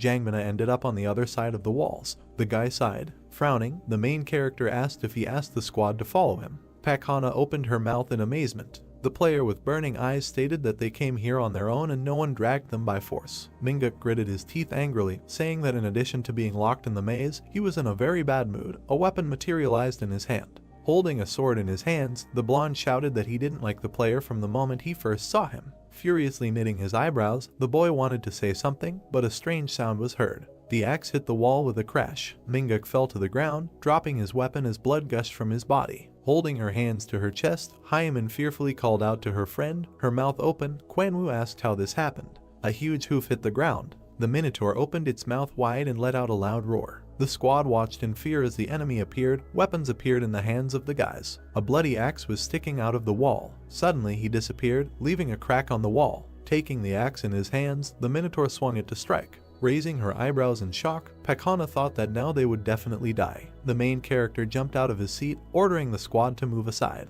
Putting his hands behind his back, he rushed towards the enemy, leaving the guys behind. The leader of the squad watched him in fear, not understanding what he was doing. Just as the monster was about to strike with his axe, Jinhyuk ran up close to him. The monster hit the ground in front of him with force, throwing shards of tile into the air. The player ended up in the air directly above the enemy's head, a notification announcing that the dodge was successful. Smiling, he thought this was a great opportunity. The wound on his shoulder didn't bother him at all. The notification said that the hidden breach stat had been obtained. In the new notification it was written that this stat reduces the excessive difference in levels in a battle with a strong opponent and, conversely, increases it in a battle with a weak opponent. By grabbing the horn of a monster, the player thought that the difference in levels decreases for every 3 points. The Minotaur clenched his teeth in anger when he noticed him. The guy landed on the floor. This skill allowed him to grow even while remaining at the first level. The monster's eyes lit up. The young man thought that this was the only way that he had learned about through countless trials and errors. A satisfied smile appeared on his face. Opening its fanged mouth, the monster again raised the axe above its head. Having dodged the attack, the main character thought that he had already been hit by these attacks tens of thousands of times. The notification reported that the breach stat had been increased by 500s. After another evasion, another similar message appeared. The player's body remembered all the patterns of this monster. Thanks to numerous evasions, identical notifications appeared in the air one after another. The Minotaur once again swung his axe. Jumping at the right moment to dodge, Jinhyuk thought that he was an old man. The breach stat was increased again. Jumping back, away from the enemy, the guy thought that no matter how strong his attacks were, they were of no use if they did not reach their target. The squad members opened their mouths in surprise. Manga asked if they really wanted to deceive such a person. With her eyes widening in fear, Pakana thought that it was crazy to plan to kill such a monster and take away the rewards. The Minotaur clenched his teeth furiously. The player smirked, stating that his enemy was swinging the axe very slowly over and over again, but still hoped to hit at least once. The monster bared its fangs and growled. The axe headed towards the enemy. The blade ended up right at the guy's neck, but the way to become stronger in a short time was simple. This method was to take a chance by placing a bet and putting your life on the line. The blade flew past. A small cut appeared on the neck. The reward was given based on the life-threatening danger. The notification said that the player managed to evade a fatal attack at the last second, so the breach stat was increased by 1. Looking at the notifications, the young man thought that getting 1 stat point for a scratch was a good exchange. His fingers were stained with blood. Having dodged the next blow, he thought that the situation would become much more dangerous if he made a slight mistake, so he needed to finish it. Looking at the squad standing by the wall, the main character thought that the secondary characters had decided to leave of their own free will. Grabbing her friend's hand, Hyaman said that she wanted to leave here as quickly as possible. Pakana asked her to walk, leaning on the wall, because then there would definitely be a way out. Approaching her from behind, the player asked where they were going. The girl looked at him in fear, trying to say something. She opened her mouth in shock when she saw something in front of her. Pointing to the Minotaur, Jinhyuk said that the squad should join the battle if they also want to get stats, because they will be given a hidden stat if the guys dodge attacks. He added that rewards should be shared. The monster swung his huge axe for another blow. Pakana jumped back. Hyaman put her hand forward in fear. The leader of the squad began to cry, her mouth open in horror. A powerful blow rolled across the entire room, destroying everything in its path. Kalsik ended up on the ground in front of a pool of blood. Tears flowed from the girl's eyes. Smiling, the player stated that they could not stand like a pillar and that they needed to dodge and keep their distance. Looking at the Minotaur, he asked him if it was true. Some noise made the monster stop a meter away from his enemy. A stone block next to him appeared from the wall. The labyrinth began to move again. The stone slabs began to be rebuilt. One of the walls that appeared separated the opponents. Waving his hand, the guy promised to see the monster later. The wall closed the passage, leaving the Minotaur alone. The monster clenched his teeth in displeasure, steam coming from his mouth. Opening his mouth, he raised the axe above his head. The sound of the impact shook the entire dungeon. Butterflies were still flying around the ceiling. Pakana leaned over to catch her breath. Kalsik, sitting next to him, said that they, too, could have died, like Minguk and Hyaman. The girl replied that now the enemy would not be able to pursue them. After introducing a white butterfly, the protagonist said that the pollen from the glowing moths he recently touched was attracting the Minotaur, so it was possible that the monster would continue to search for them. Raising her eyebrows in fear, the squad leader asked why their ally would do something so reckless. Looking at her incomprehensibly, the young man replied that he had to raise his stats. Reaching for the knife lying on the ground, he added that every time the maze changes, there is time to rest and replenish stamina. Waving the knife, Jinhyuk stated that it was fun for him when the monster found him. Looking up at him, Pakana asked how long her ally would do this. Sticking his index finger at the shocked squad members, the player replied that he was going to leave the maze in a month. Kalsik helped his friend get up.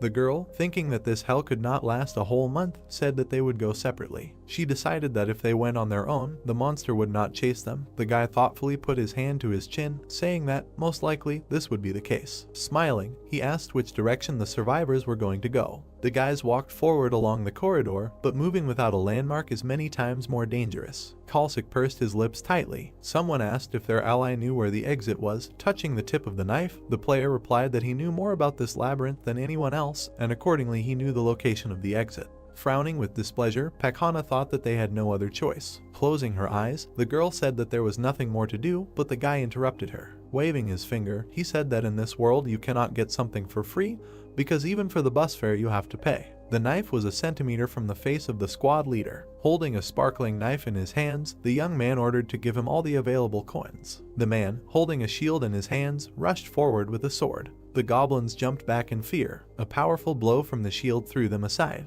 The guy with the bandage on his forehead struck with a sword. The video of his battle was paused, and there were a lot of rave reviews underneath it. The video became popular, gaining more than 1 million views, and someone laughed. Smiling, the hero of the video said that this would be enough. The squad members smiled happily. The guy sitting in front of the laptop adjusted his glasses and said that all the headlines on the message board were only about him and that his fierce battle with the goblins brought in 1,000 coins just from views. Putting his finger to his upper lip, the guy with the headband said that it was all thanks to our common efforts and thanked his team. Another member of the squad, summoning blue arrows pointing upward in his hands, said that the audience probably thought that his friend did everything solo. Because they edited the video very well, the guy with glasses said that no one noticed that the swordsman added buffs. Suddenly the guy in the blindfold raised an eyebrow questioningly. Seeing that a user under the nickname Bald Guy left a negative comment, the person at the computer said that he was ruining everything. Putting his hand to his forehead, the guy in the bandage said not to be upset, because life in this world initially assumed its monopolization by outstanding discoverers. The boy with glasses worriedly called his friend. The notification said that a new video had been uploaded to the Walk of Fame. Because of the new video, the squad's video ratings immediately dropped. Approaching the screen, the guy in the blindfold asked why this happened. The preview video, titled "For the First Time in the World, Succeeded in Strengthening an Object Tenfold," showed a shining knife. Looking at the many positive reviews, the young man called it absurd. The number of views exceeded 1 million. 10 minutes ago, the main character crossed his arms over his chest and asked everyone to mind their own business. Waving his hand, he asked the squad to pick moss and prepare a sleeping place, as well as find logs to start a fire. Kalsik agreed and walked away. Gritting his teeth in dissatisfaction, he looked back at his maliciously smiling ally. Looking to the side, Jinhyuk called up the status window and opened the exchange. The message that popped up in front of him said "Welcome to the exchange." Moving his hand over the notification, the guy thought about what he needed to buy. Enchanted tarot cards worth 70 coins appeared in the air. Then a fragment of an old worn bronze key appeared, worth 80 coins. Behind him appeared a piece of a wooden cartwheel worth 300 coins. Then a scroll appeared, a lotto booster worth 10 coins. The player smiled contentedly. These items were no different from garbage that no one would buy. His finger pointed at the purchase confirmation button. The notification thanked for the purchase. The most important thing was the knowledge of how to use these items. Holding his hand over the wave of blue energy, the guy decided to combine the key, tarot cards, and a piece of the wheel. Blue energy surged through his body, a notification announcing that the merger was successful. A wheel of fortune appeared in the air with a picture of fortune in the center. The notice said that this artifact could raise luck to its highest value for 10 minutes, but since it was not completed, the scope of use was limited. The wheel of fortune shone in the air above the young man. Summoning a knife in his hand, he thought that if you do not know the limit of its use, then, to the best of your ability, the luck you receive can be what pushes a person from heaven to earth. Grasping the wheel with his hand, the main character thought that its limit was known to him, because his life remembered everything.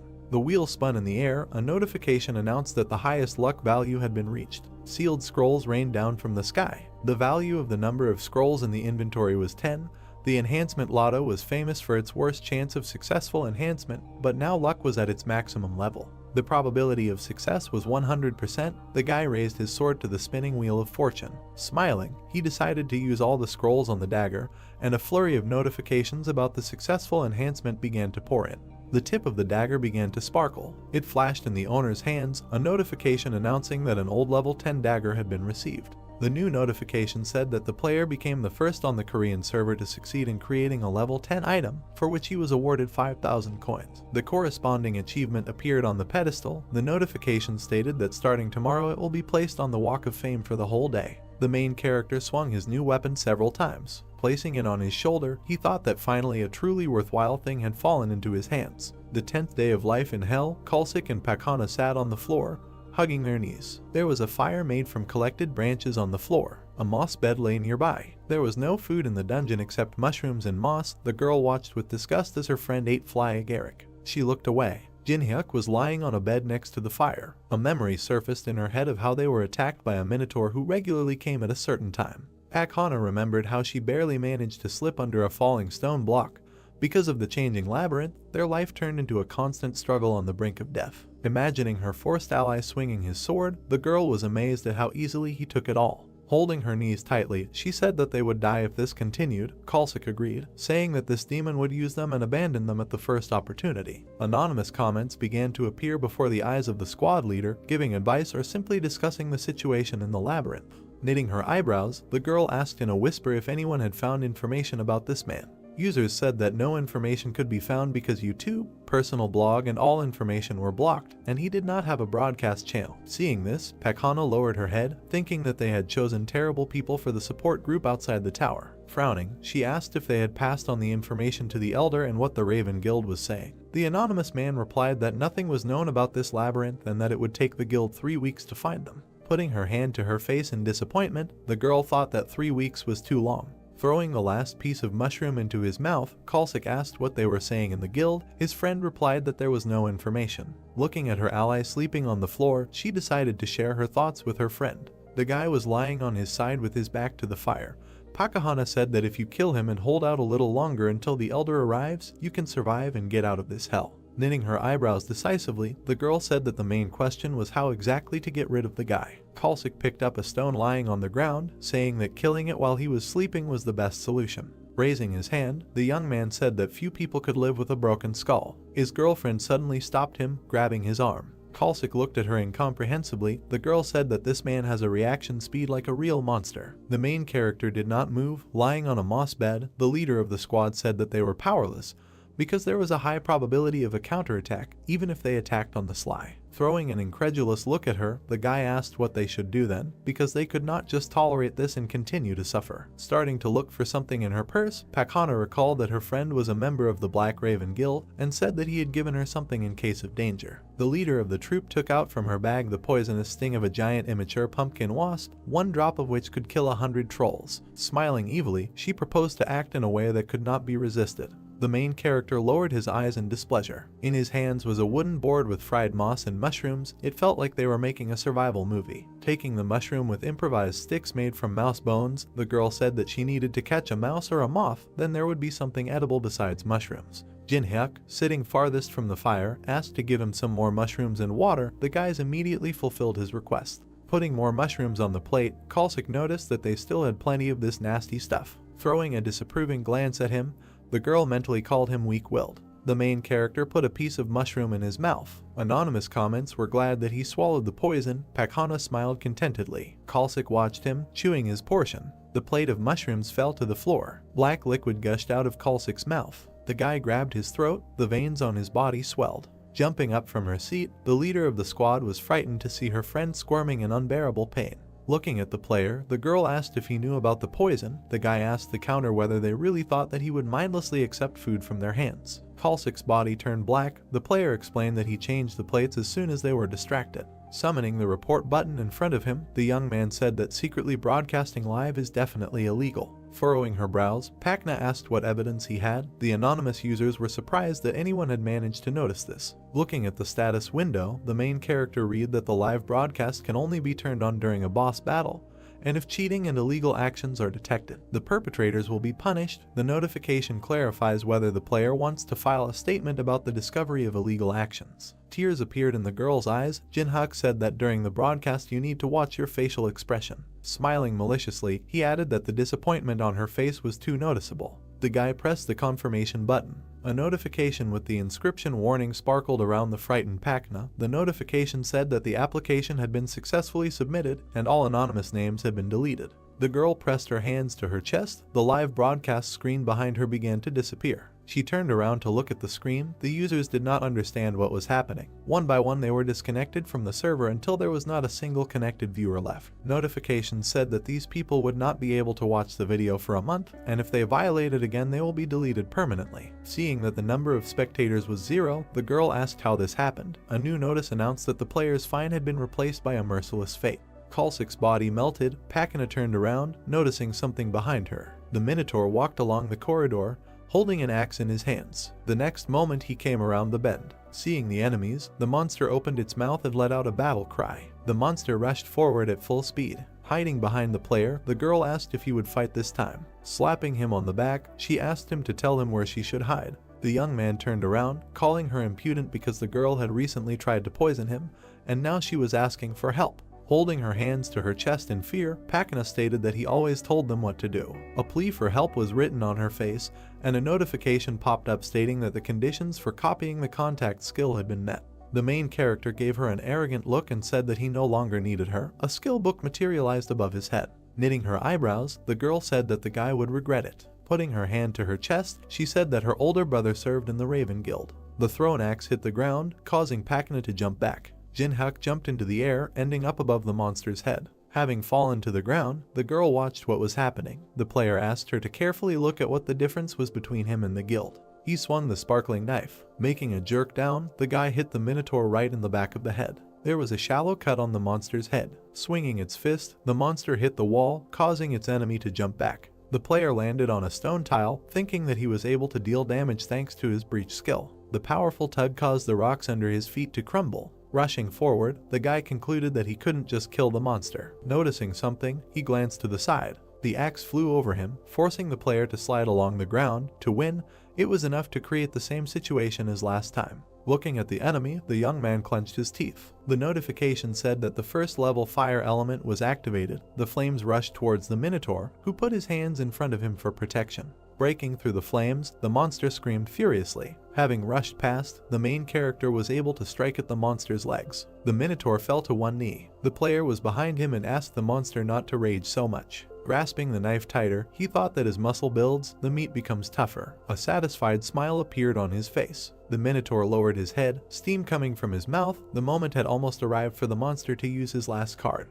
The monster's eyes lit up. The notification announced that the Guardian of the Labyrinth had activated the 10th level frenzy. The Minotaur straightened his arms and opened his mouth. The muscles in his arms became larger. The hoof pressed through the floor, breaking it into small fragments. Its horns and axe became covered with green energy. The monster bared its fangs and growled furiously. Jin-hyuk confidently held the knife in front of him. Pakana clenched her teeth in fear, wondering if it was possible to somehow defeat such an enemy. The monster's eyes lit up with red fire. His mane stood on end. The 10th level frenzy icon appeared. This skill increased strength, attack speed, and movement speed by 30%. An additional ability was an increase in intelligence, allowing you to speak human language. Opening his mouth, the Minotaur declared that he would tear the man into small pieces. Holding an axe in front of him, he added that he would trample him into dust so that he could never encroach on this place again. The knife was enveloped in a purple haze. The guy said that his mana efficiency had improved a lot compared to before. Holding his weapon out in front of him, the player smiled and called on the enemy to attack. The monster swung his axe, wanting to get even with his opponent. The young man was able to block the attack by raising his knife in time. His blade was able to deflect the blow of even such a powerful weapon. The axe slipped, crashing into the ground. The next blow was blocked by a precise swing of the knife. The Minotaur continued to attack, but all his blows were reflected. Watching the battle from the side, Pakana could not believe her eyes. Opening her mouth in surprise, she realized that her ally had stopped dodging and began to take the full power of the blows. The monster swung its axe with renewed vigor. Even if all the guild members were here, they would not be able to defeat a boss-level monster that had activated a level 10 skill. The girl called the guy crazy, a drop of sweat running down her tense face. The blades of the two weapons crossed again. The young man parried the blow. Pakana did not understand how he could smile in such a situation. Frowning, the main character thought that he was stuck. Imagining how he was drowning in a bottomless abyss, Jin-hyuk thought that with all his soul he hated the reality in which he felt helpless. The notification said that the player had died. That in reality, that in the game the difficulty was like hell. The notification said that the number the breach stats received were 57. Memories of the battle flashed through his mind. The guy clenched his fist victoriously. A huge tiger burst out from behind him. This world reacted to him. Smiling, the player parried another blow, and a notification about increasing the breach stat popped up. Thanks to the knife, he managed to avoid being hit. The axe made a hole in the stone slab. The Minotaur raised one eyebrow in confusion. Stone fragments rose into the air. The young man put a knife in front of him and rushed to attack. Thanks to his lightning-fast strikes, the monster's body was covered with wounds from the knife. The main character rushed forward decisively, his knife covered in purple energy. Raising his fist, the monster declared that his opponent was only capable of tricks. Declaring that there was not even a scratch left on him, the monster aimed his fist at the enemy. A bright flash appeared in front of him. A shockwave swept across the room. The player landed on the stone floor. The monster's fist stopped right in front of his face. The notification said that the Labyrinth Guard's level 10 frenzy time had expired. Looking at the immobilized enemy, Jin-hyuk stated that 5 minutes had passed. The Minotaur clenched his teeth in irritation. The demon with horns was shrouded in flames. Frenzy was capable of exerting its maximum strength in 5 minutes. but after that there would be a penalty where the user would fall into a state of suspended animation for 24 hours. A corresponding notification popped up warning of a penalty. The Minotaur fell to the ground, causing a status window. The guy said that he had 50 breach stat points, which could reduce the difference of 19 levels. Smiling, he thought that over the next few days he would reach 100 points. Pakana looked out from behind the stone, asking if the battle was over. The player replied that the rage was over, but they managed to get rid of the monster only for a while. Hearing that the monster would appear again if the labyrinth changed and a day passed, the girl opened her mouth in horror. Sticking 2 fingers forward, the young man declared that there were still 20 days left. 20 days later, the stone floor of the dungeon was destroyed. The Minotaur raised his axe over his head. The young man easily dodged a sharp cutting blow from the right. The notification reported an increase in the breach stat. Jumping up, he avoided the lower blow. A notification appeared saying that the number of breach stats received was equal to 100. Furiously opening its fanged mouth, the monster rushed to attack. The enemy's fist slammed into his chin, the Minotaur becoming weaker with each point he gained. Throwing the enemy back, the young man said that it was all because of his mood. His foot pinned the bull's horn to the floor. Towering over the defeated monster, the main character declared that the time had come for them to part. Smiling, he looked back. Looking at Pakana, Jinhuk said that he needed to decide how to deal with her. The girl, pressing her hand to her chest, asked what it meant to deal with her. Hearing that from now on the player was gathering interns into the company of old men, Pakana opened her mouth in surprise. Squinting, the guy asked if she really wasn't interested. Knitting her eyebrows, the girl shouted that she was very interested in such an offer because she had long wanted to join something like this. The player praised her for her determination. Approaching her, he asked to tell her how the girl could be useful for the company in the future. Putting her hand to her chest, Pakana replied that her personal contact ability would definitely be useful in managing the company. Thinking that he had already mastered this ability, the guy raised his eyebrows questioningly. The girl replied that she would never betray him. Taking a step forward, the young man asked what other proposals there would be. Hovering over his ally, he called her a complete disappointment. Hearing that the main character was ready to make a verdict, Pakana began to cry, begging him to give her more time. Smiling evilly, the player stated that there were no interns who had joined the company of old men. Raising her eyebrows in fear, the girl shouted that she would give him Braham's ring. Clutching his leg, she asked for her life and stated that her older brother had made a deal with China and provided ginseng to Koryo as payment. Looking at her from under his brows, Jinhuk wondered how Braham's ring could have fallen into the hands of the Black Crow Guild. In the center of the golden ring, a red gem sparkled. It was one of the best items that can be obtained on the first floor. The ring increased movement speed, resistance to magic, and allowed it to restrain the mana of monsters. The guy's eye sparkled. Thanks to the Eye of Truth, it became clear that the girl's words were true. The corresponding notifications reported this. Putting his hand on her shoulder, the player congratulated her on gaining the status of an intern in the company of old men. Holding out 3 fingers in front of him, he said that the interns were not paid and that the interns should arrive whenever and wherever they were called. Hearing that the contract remained to be signed, Pakana widened her eyes in surprise, not understanding what she was talking about. The notification announced the reading of the memories of the world, and the powers of the contact and fire element skills appeared in the guy's hands. A plus sign appeared between the skill icons. A notification indicated that the merging of 2 skills had begun. A ball of blue energy appeared in the player's hand. He stated that it would be a little hot. The notification said that the soul brand skill had been obtained. The young man put his hand on the girl's shoulder. She asked in fear if this was really a contract. Raising his hand over her, shrouded in energy, the protagonist asked if Pakana really thought that she would just need to put a stamp on a piece of paper. Tears appeared in the girl's eyes. The player congratulated her on joining the Black Enterprise. The notice stated that the soul brand was carved on the intern's face, and a woman's scream was heard in the depths of the labyrinth. An icon for the soul brand skill appeared. The description said that the object on which the mark was placed was obliged to obey the orders of the owner of the skill. If the rules were violated, the object's body would ignite. The gates of the labyrinth opened. The notice said that the first floor maze had been completed for the first time. The girl fell on the grass, rejoicing that she managed to survive. The notification said that players would be on the honor list for 1 day and would receive 5,000 coins. Looking at the notification, Pakana was surprised by such a reward for all the torment. Hearing the young man calling her, she looked back. Putting his hand in front of her, the main character ordered to give all the money. The coins flew into his status window. Now he had more than 10,000 coins, and there was most likely no player with more money yet.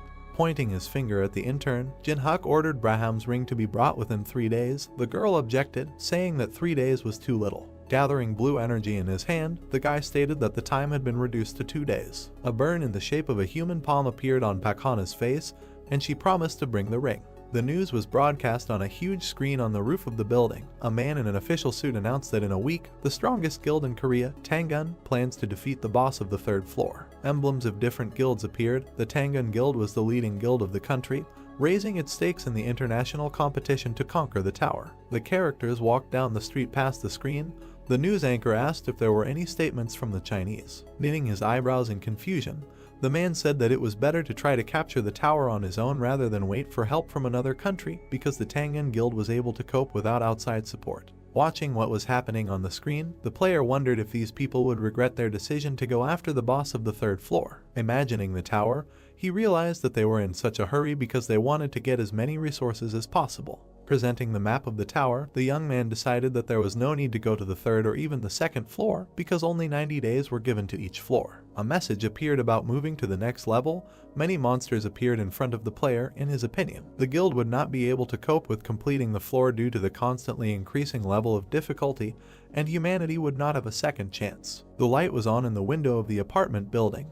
The main character decided to begin by collecting all the information about the events of the last month. There were bags of garbage in front of the front door. Holding the phone in his hands, Jin-hyuk wanted to turn to informants whose information could be trusted in order to find reliable information among the gossip.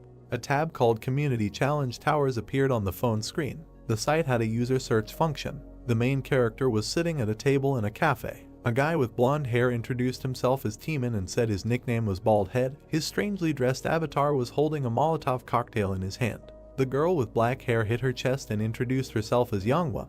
Her nickname was Firefist, and her avatar was a children's inflatable ring and boxing gloves. Jin-hyuk opened his mouth in surprise, thinking that these guys with whom he played together 2 years ago were not at all similar to their characters. Imagining himself surrounded by avatars of his old friends, the guy thought that this was not how the first group should have been created. The notification announced the use of the Eye of Truth skill. Teeman smiled. All the information was displayed in his status window, including personal skills. The Machine King's ability icon appeared.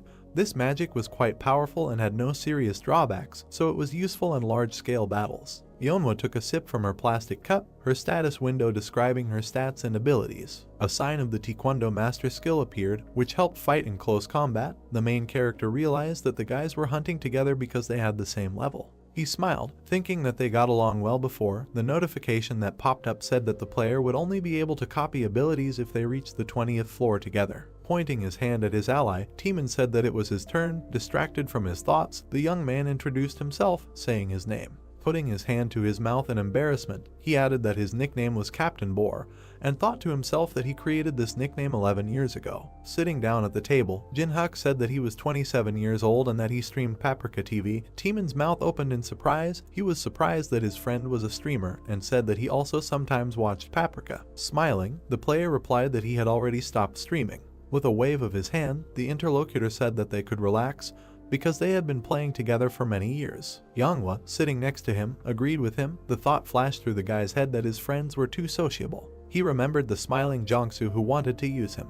An image of Pak Hana with burning eyes, who was about to betray him, appeared in his head. Sitting at the table with his old comrades, the young man thought that for the first time he felt comfortable after communicating with many hypocrites. In front of the hologram of the earth there was a chessboard. From his friends the player managed to learn what happened while he was in the labyrinth, for example, how the main guilds of the world developed. He also learned about streaming trends. The man opened a window in front of him to record videos. People in robes hid their faces behind black masks. The main character learned about the appearance of a group of miners who created a certain factory and were engaged in kidnapping people. Teeman raised his eyebrows in surprise and asked if his friend had really been missing for the last month. Hearing an affirmative answer, the young man clarified whether his friend had taken the test. After scooping ice cream into a spoon, the main character asked what kind of dough we were talking about. There was a taxi and a traffic jam on the highway. Looking back from the front seat, Teeman explained that a stream of players poured into the tower when it first appeared, but from the second floor the number of deaths increased. The tower rushed high into the sky. The association set a restriction due to which only those who passed the test could climb to the second floor. Pointing to the barcode on her wrist, Manhwa added that the association issues a verification code to everyone. Remembering the face of the head of the association, Jin-hyuk thought that Sanjin was gathering people with powerful abilities under the guise of reducing the number of casualties. Smirking slyly, he decided to use the system created by the association for his own benefit. There was a screen with the earth depicted on it hanging on the skyscraper, and the taxi stopped at the entrance to the building. The symbol of the association appeared. After its creation, players who received a grade below F lost the opportunity to go to the second floor, and the dossier was stamped failed. People cheered as they stood in front of the man with the sword. Players with high scores immediately began to receive offers from the top guilds in the country, so 3 types of people gathered at the testing site. The first were those who desperately wanted to get the right to enter the tower. The guy clasped his hands, hoping to get a good rank. The girl bit her thumb, expecting to get at least E rank. The second were those who met players with high ranks, reporters prepared to do the interview, wondering which guild would take the A-rank player this time and wanting to do a special report. The man with the camera noticed something in front of him. The journalists opened their mouths in surprise. The third were those who wanted to show their right to enter to the whole world. Pakhana from the Black Crow Guild and her brother Hajin, a rising star of the guild, passed along the road. A man walked behind them, camera flashes shining right in his face. Gait from the guild father of wrestling sternly knitted his eyebrows. The journalist asked the cameraman not to miss a single frame. Taking off his sunglasses, the man asked where the crowd came from. Hajin looked at him and explained that many people want to get rich quickly or gain fame. Frowning with displeasure, the man said that he did not have time and asked the guy to clear the way because reporters were waiting for him. His eyes lit up. Guide said that he came here for the sake of the young guys from Black Crow, so they need to try. Raising her eyebrows tensely, Pakhana asked him not to worry and promised to do everything necessary. Hajin agreed with his sister. Security guards began to push the crowd aside to make way for the celebrities. Among the crowd stood the main character along with his friends. The guard pointed his finger at him and ordered him to get out of the way. Pointing to himself, Jinhyuk asked why he needed to move if he had his number and was waiting in line. Hajin pushed the guard away, accusing him of not doing his job well. Pointing a finger at the guy, the Black Crow Guild member said that he was making a big mistake by not moving. Hearing a voice from the crowd that said that he was opposing Hajin himself, the player realized that it was his trainee's brother, but did not even move, putting his hands in his pockets. Due to the use of the Eye of Truth skill, his eyes lit up. Hajin looked at him blankly and asked why the young man was staring at him. All the characteristics were displayed in his status window. The notification said that in order to copy his personal ability, the player needed to raise the target's interest to the maximum, and to copy one of the skills it was necessary raise hostility to the maximum. With his eyes widened, the guy realized that he could provoke the copy target to gain his skill. While Hajin was trying to prove his point, Pakhana approached them. Seeing her boss, the girl opened her mouth in fear. Her brother turned around, explaining that the man didn't want to leave. The main character grabbed him by the index finger. The next moment the finger was broken. Hajin immediately grabbed his swollen red finger, whining in pain. Jinhyuk calmly drank the water, not worrying about anything. Hajin's eyes lit up and he removed his hand, which was immediately enveloped in strong magic. All the people around were in shock. They called for everyone to run to the scene of the clash and look at what was happening. Janek, noticing something was wrong, looked at his opponent in surprise. At that same second, he grabbed the open bottle of water tighter. Hajin was already heading towards the main character when suddenly water got into his face and eyes. He threw a strong slash, but Jinhyuk was no longer there. All that was left was the bottle, which flew towards the attacker, when suddenly he received a strong blow to his leg, causing his stance to buckle. Within a second, Hajin fell to the floor with a loud cry, holding his knee. Not far from him, with his back turned, stood the main character. Everyone around was in shock. No one understood what happened. Among the uncomprehending crowd was Hana. She looked at Jinhyuk in horror. Drops of sweat were running down her face, and there was fear in her eyes. She asked herself why the main character was here. Quite suddenly it was heard from the crowd. It was Gait, who was holding his hands on his chest with displeasure. Jinhyuk looked at Gait emotionlessly. He immediately tried to use the level 1 Eye of Truth skill. At the same second, an error appeared with the inscription, Failure. Immediately another error appeared, informing that the use of the skill was impossible due to the difference in levels. There was rage on Gait's face. Gritting his teeth in anger, he advanced on the main character. His eyes burned with a bright, warm flame. This guy's level was reported to be above 20. As soon as Gait approached the main character, he looked up at him and said that he didn't know that Hajin had a nanny. Then Gait calmly replied that this requires an eye and an eye, but nothing. Kajin is quite a useful fellow. Immediately Jinhyuk tensed. Frowning his brows, he asked if what Hajin supplied to China was ginseng from the Goryeo dynasty. Hearing this, Gait became furious, gritting his teeth and asking how he knew. All the people and reporters around heard this and did not understand what they were talking about. With his arms outstretched, Jinhyuk nonchalantly replied, "Does it matter how he found out?" and then asked if Gait would ask the right question. A malicious smile appeared on his face.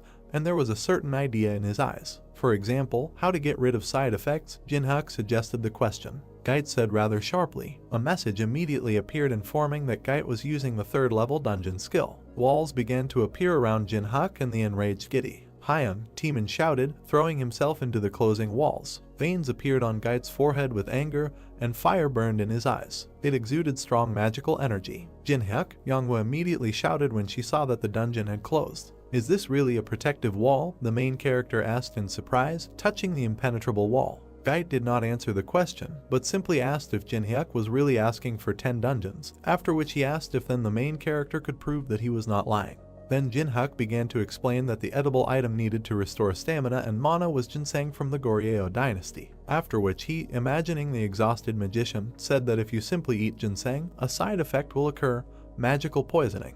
After that, he raised 3 fingers and said that the guys were probably suffering about this right now, but 3 objects could help with this. These were Carasian juice, moonstone, and most importantly, mandrake root. After which he said that he thought that the guys were now looking for the mandrake root. After thinking a little and throwing out his hand, he said that he would tell him where he was, after which he asked if Gait now believed him. Drops of sweat were running down Gait's face, and it was clear from his face that he was very excited. He said to himself that everything he said coincided with the words of the scouts and researchers. Well, I agree, the main character asked with a malicious smile on his face. After thinking a little, Gait replied that he would believe Jinhyuk. But, he suddenly said, sharply holding out the knife that appeared in his hand. I'm warning you, no tricks, Gait said in an angry and threatening voice, adding that otherwise it wouldn't seem like much. He clenched his teeth in anger and said to himself that the main character had asked for as many as 10 of the most valuable dungeons and this was an excessively high fee. He held the blade shrouded in strong magic in front of Jinhyuk's face and said in his head that he needed to end everything here. Suddenly fear and shock appeared in his eyes.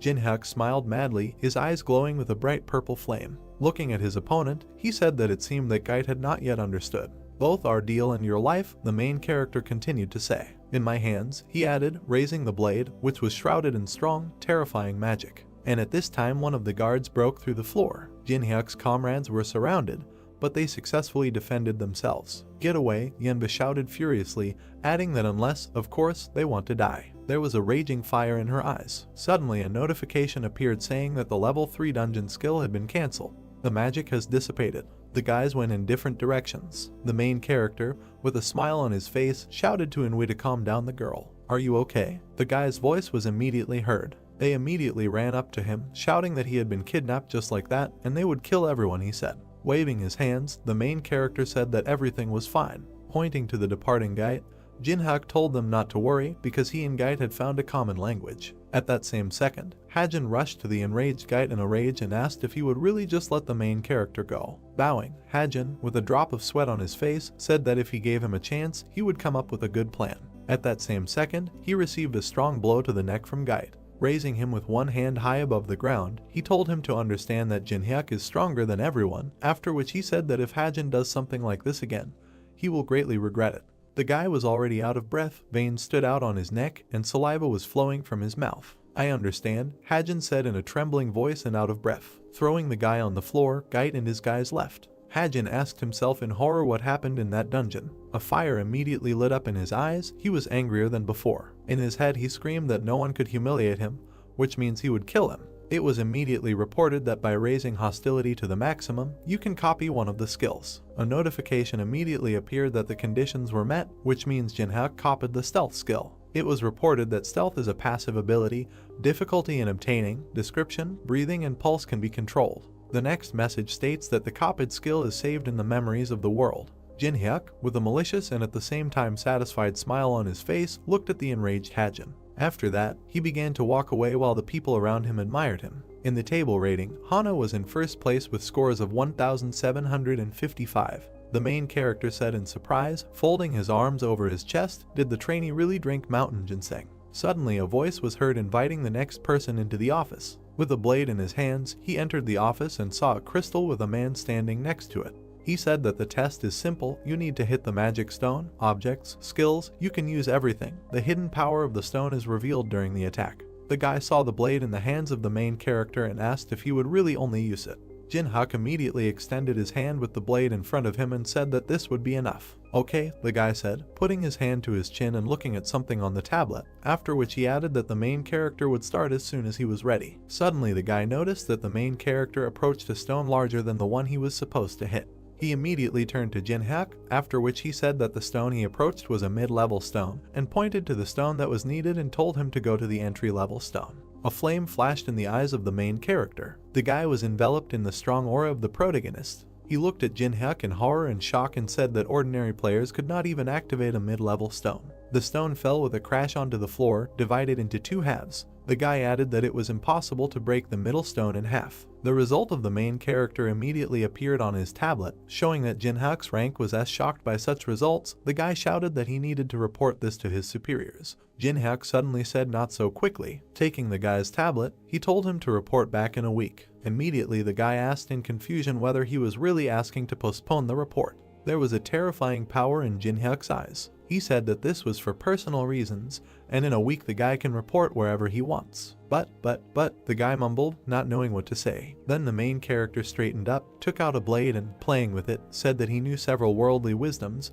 One of them, the law is far away, but the fist is nearby. In horror, the guy screamed that it was true. The door from the office opened. The main character, standing against the wall with his hands folded on his chest, asked Hana passing by, but they quickly overtook her. Suddenly the girl extended her hand to the main character, which contained a ring. It was Braham's ring. Difficulty of obtaining a magic resistance plus 10, movement speed plus 5%, ability suppression plus 20, description, suppresses the monster's magical abilities. Taking the ring in his hand, he turned around with a satisfied face and was about to leave. Hana immediately screamed, pointing to her face to remove the brand from her because she kept her promise. As he left, Jinhyuk waved his hand and said that he would look at her behavior. Why suddenly surprised voices were heard. These were his comrades. Teeman, with a drop of sweat on his face, asked in confusion whether the main character really had an F rank. Then Manhwa, in an equally confused voice, said that she thought that the main character would have a higher rank than them. It was day outside. The sun was shining.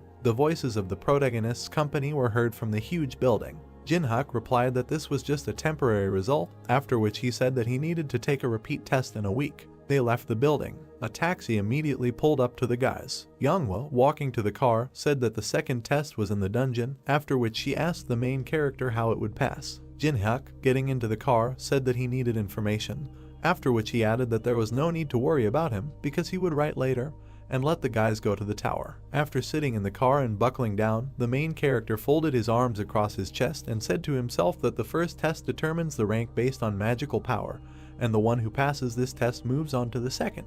He introduced the huge monsters and orcs located in the dungeon, after which he said that the task was simple. He needed to go through one of the dungeons of the tower. There were no restrictions on difficulty. You could choose any opponents, even goblins or orcs. At the same moment, he imagined a completely different place. In the hall that he presented, a beautiful girl with beautiful wings was sitting.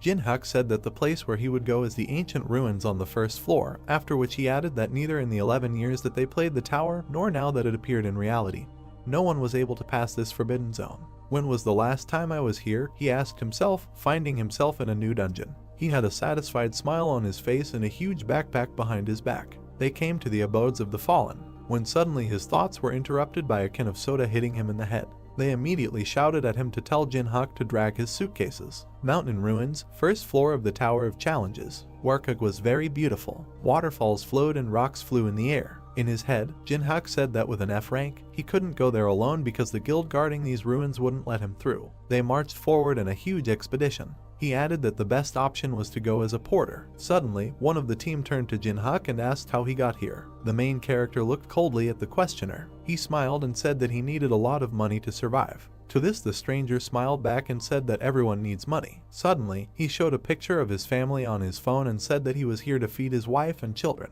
Jinhyuk's face changed at that very second. He immediately realized that this man was one of the suicide players. They moved further and further. The traveler said that both of them with rank F should be extremely careful. Where they point, that's where we go, because the equipment doesn't work inside and the ambulance won't come. Don't worry, the main character said with a confident and warm smile on his face, after which he added that those who are here will at least return home unharmed. Yes, the stranger asked, a little confused, turning to the main character. Cold sweat broke out on his face. The sky was blue. The sun illuminated the mountains and the earth. The stranger suddenly laughed and thanked Jinhyuk for his kind words, after which he praised him for being braver than the others. It was reported that the quest for the raid group was beginning. A scroll appeared indicating a raid. It was reported that this is a raid on the capture of ruins. Difficulty S, conditions, kill the boss of the location, free the prince who is deep in the ruins, reward, relic of your choice. We are there, it was heard from up front. Then everyone threw their huge backpacks onto the ground. The leader's voice said that everyone was doing well, so now they can rest while they wait for the raid group. Jinhyuk put down his backpack and looked at the huge temple in front of them. The golden chest was a special reward. The notification that appeared announced a special reward for the first conqueror of the tower. Special, the main character asked himself in surprise, looking at the notification that appeared in front of his face. Is it really only me who can see this? He asked himself. The next notice was about receiving the award. The hero now has stats for plus 10 points of luck and plus 10 points of adaptability. The next message said that the luck and adaptability stats had been increased by 10. Frozen was also obtained. The lock under the frozen emblem was opened. It has been reported that Cold Heart is the ability to remain calm even in a critical situation, but may have trouble showing emotions. It was also reported that the passive skill Monopolization was obtained. The lock under the Monopolization emblem was opened. It was reported that if Jinhyuk completed the quest alone, the reward for completing it would be the highest possible. This, the main character said in confusion. Suddenly a crazy smile appeared on his face, and madness was also visible in his eyes. He asked himself how cool this was. He put his hand to his mouth and thought. Jinhyuk presented several chests behind him with various rewards. He said to himself that even though there were an incredible number of awards in the tower, to receive at least one was great luck. With such passiveness, I don't even need luck, he joyfully said to himself. While he was thinking, a bright light suddenly shone in the center of the temple. It illuminated everything around. After a few seconds, barely visible figures appeared in it. It was a raiding party. One of the guys was loudly indignant, saying that he couldn't get used to teleportation, after which he asked what the others were doing. More soldiers appeared behind him. One of them reported that all 50 people were alive. Ordinary workers looked with some horror and distrust at the arriving raid group. It was immediately reported that the Eye of Truth of the first level was being used. We are moving forward, the leader shouted, adding that they will form the formation on the move. The raid group is in the vanguard. It was reported that this guy's name was Jeonghwan, age 29, level 14. Ability, Relief. Jinhyuk was informed that the condition for copying the ability was to gain Jeonghwan's trust during the raid. The main character's eyes exuded strong magical power. Damn, he said, biting his lip in worry. He looked at Jeonghwan, who was gathering a squad, and then said that gaining trust would be difficult. Wait a minute, he suddenly said. His eyes showed that he had something in mind. Jeonghwan didn't even realize that the main character was watching him so closely. In his head, Jinhyuk was asking himself if the guild leader of the top 10 was only at such a low level.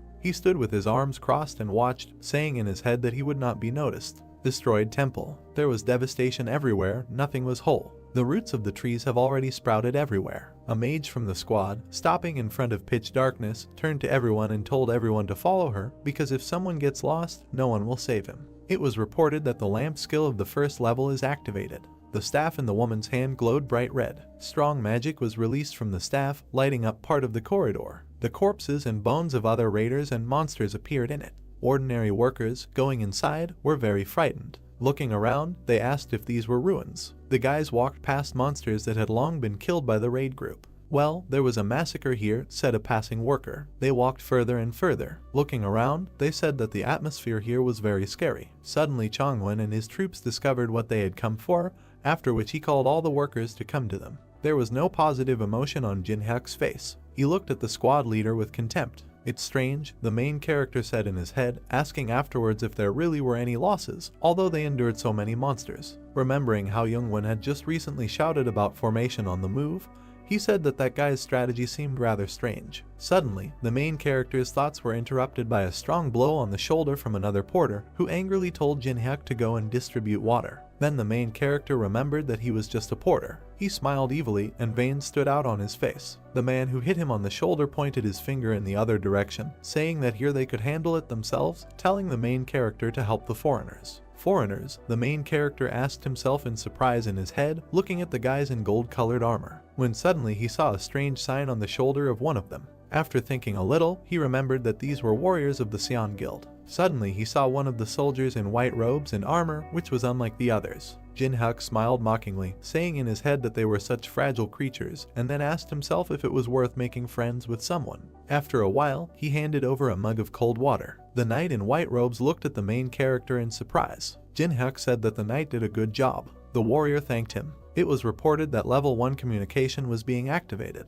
Jin-hyuk smiled contentedly when he learned about this. It was immediately reported that there was little interest in him. Suddenly the knight began to take off his helmet. Taking it off completely, it was a beautiful girl with brown hair. What Jin-hyuk saw shocked him. He understood everything immediately. She was the youngest daughter of the Laurentia family of aristocrats from Europe. She is a versatile player associated with divine power, with offensive, defensive, and healing skills. The girl looked incredibly heroic. She held the sword confidently in her hands. Jin-hyuk continued talking in his head. She, the hero who saved Amsterdam from chaos, is one of the most famous players in Europe. She is the saint of Amsterdam, Teresa de Laurentia. Looking at how Teresa greedily drank all the water from the glass, he said in his head that it was now clear why there were no losses, adding that Teresa showed herself best in battles with the undead and other evil spirits. But, he suddenly said, after which his eyes glowed with a bright flame. He added that many want to go higher, and Teresa is here, although there is now a raid on the boss of the 3rd floor. It was reported that the level 1 Eye of Truth was being used.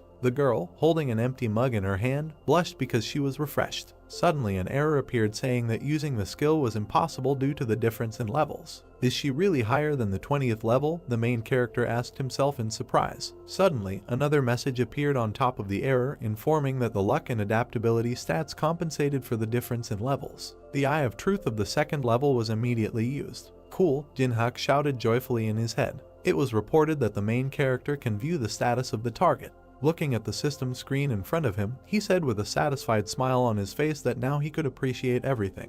After looking at the girl's stats, he saw that her age was 22, level 29, and her special ability was the protection of heaven. Teresa was incredibly beautiful. There was no anger or greed in her blue eyes, only love and kindness. The conditions for copying were that Teresa is one of the top 100 players in the world, and if the main character rescues her from a dangerous situation, he will be able to copy one of the abilities or skills. Well, numbers, Jin-hyuk said in shock, looking at her characteristics on the system screen, after which he added that now it's clear why everyone admires Teresa. Suddenly, at one of the points, he noticed a quest to choose a profession. It was then that he understood why the girl went to these ruins. At that same second, Teresa, with a wide and kind smile on her face, handed the empty mug to the main character and, thanking him, said that she had quenched her thirst. Taking the empty mug, Jin-hyuk smiled kindly and said to himself that it was he who needed to thank her. Ability, which is highly valued by warriors, Jin-hyuk continued to say to himself. He understood that now he had a chance to receive the patronage of heaven. Jin-hyuk only had to find out what situation could be dangerous for this paladin and how he could save it. Suddenly the temple began to shake violently and collapse. The warriors called for their leader. He ran as fast as he could towards the soldiers. He was terrified, there was fear and bewilderment in his eyes. What he saw left him speechless. Trouble, said one of the soldiers. Sentinels, he said slowly. Already dead? The girl continued, sitting next to the corpse of one of the guys on their team. Further down the corridor there were more corpses. Ruin guardians were reported to be keeping an eye out for trespassers. A huge mechanism flying in the air looked at the entire raid squad. Remaining time is 10 minutes. Unknown cubes, shrouded in strong magic, began to appear around the guard. It has been reported that the ruin's security system sleeping bomb activates when intruders appear and summons guards when activated. In his head, the main character said that if you don't touch her, nothing will happen. At this moment, Chongwon grabbed his head in horror and panic, shouting to the entire audience who turned on this monster. It's late, only 10 minutes left, Jin-hyuk said to himself. Veins appeared on Youngwon's face. The leader's face was illuminated by the light from the guard. There was fear and the reflection of a monster in his eyes. In his head, Jeongwon said that fighting the guards with their strength would be suicide, adding that at least half, even more, would die. After that, he began to wonder what if they evacuated the civilians in 10 minutes. It's impossible, Jeongwon suddenly thought. This word seemed to be endowed with magic that forbade him to make the right decision. There was madness in the leader's head. He screamed to himself that he couldn't stop even before he started, adding that he worked so hard to become the head of the guild, so he couldn't stop now. We continue the raid, Chongwon said firmly. The terrified soldiers ran up to the commander, saying that they had not even gone halfway, so the guards would attack from all sides. Drops of cold sweat ran down Youngwon's face. Gritting his teeth, he ordered the soldiers to shut up and follow him, adding that he would take responsibility for everything.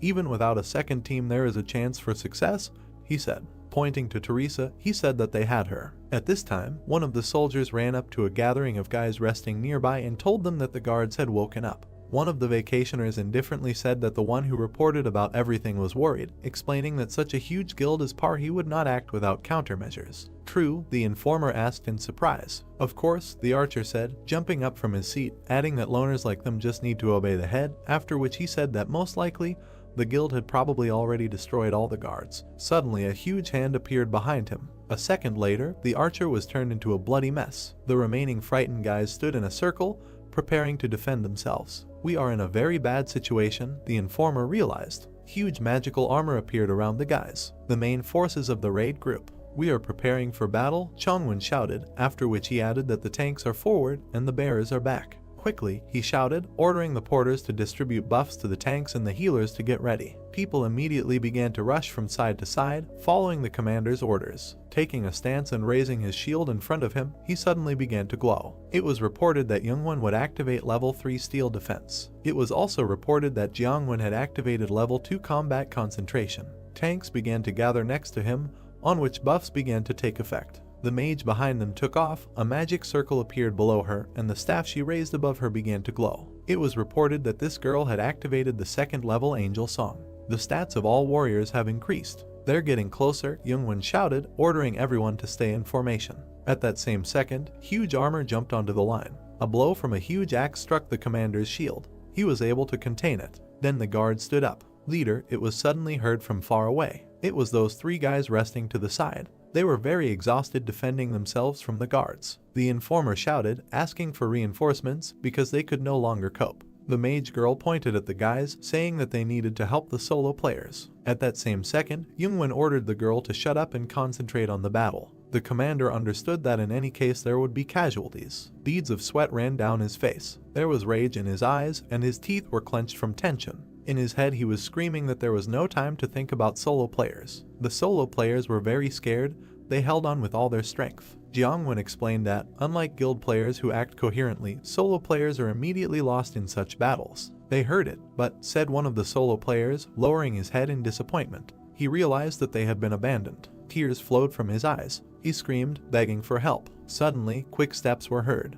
Teresa soared above the guards, swinging a sword shrouded in powerful magic. It was reported that the 4th level cross skill was activated. There was a warm flash from the ceiling. At that same second, all the guards were struck by Teresa's strong, well-aimed and quick blows. The girl's eyes burned with a bright blue fire. The desperate guy suddenly saw the light. Teresa, he shouted joyfully, looking at his savior. A bead of sweat ran down Teresa's face. There was composure and calm in her eyes. In her head, she analyzed that 2 guards had passed through the raid team's positions. The non-combat units were in danger. She immediately rushed to the defense of the soldiers. Teresa understood that she needed to hurry up and cover the rear. In the rearguard, there was devastation in the hall. Many of the porters were dead. One of the workers was sitting on the floor, saying that they were in trouble. Blood was pouring from his mouth. One of the guards swung a huge axe at him. Suddenly, cuts ran down the guard's arms and legs. "What are you talking about, uncle?" The voice of the main character was heard. At that same second, the guard fell apart into many pieces, out of action.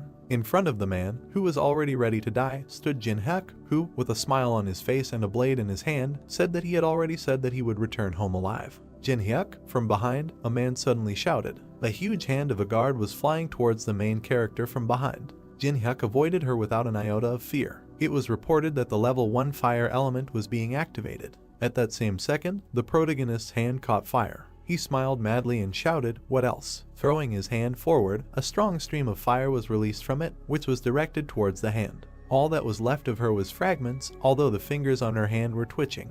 Jin-hyuk, shaking off his hand, turned away and said that he would not finish off, let others do it, after which he said that he needed to remain at the 1st level so he could not kill. "Where did you get such strength?" asked the surviving man, holding his wounds. Scratching his head, Jin-hyuk smiled and said that he was just lucky. In his head, he wondered who woke up the high-level guards of the ruins, because there was no point. The old man looked at his savior in shock, in no hurry to get up. Suddenly, Teresa grabbed the man. A second later, he was already standing 10 meters away from the main character. Teresa stood with her back to the main character and said that she thought Jin-hyuk was a good person, but he turned out to be threatening the man with a knife. Suddenly, she said that perhaps it was he who woke up the guards. There was anger and contempt in her eyes. Turning to the main character and raising her shield, she said that Jin-hyuk was arrested.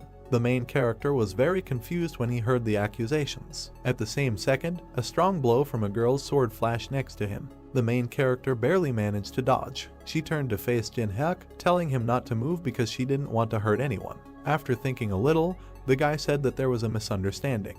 The girl again struck a strong blow, but missed. She shouted that she would listen to him later. In his head, the main character said that it seemed that Teresa was too angry and was not listening to him at all. He understood that he no longer had a choice. Teresa swung her shield at the protagonist again, wanting to deal a strong blow. She threw a strong punch, but missed again, so Jin-hyuk pushed with force. Teresa flew into the floor with enormous force, breaking a crater. There were stones on her face. She lay exhausted in the hole, holding back the pain. Jin-hyuk put a blade to the girl's face, saying that he would not be a guard. Teresa looked in horror at the main character, whose eyes glowed with a bright blue light, and there was calmness and composure on his face. Jin-hyuk said that if he had to, he would kill with his own hands. Mrs. Teresa, Mr. Jin-hyuk, the rescued man suddenly started screaming. With his arms outstretched, he ran up to the enemies and shouted that Jin-hyuk had saved him. Hearing this, Teresa was speechless. After a while, the man left, and non-stop apologies were heard in the hall. The girl bowed to the main character, apologizing.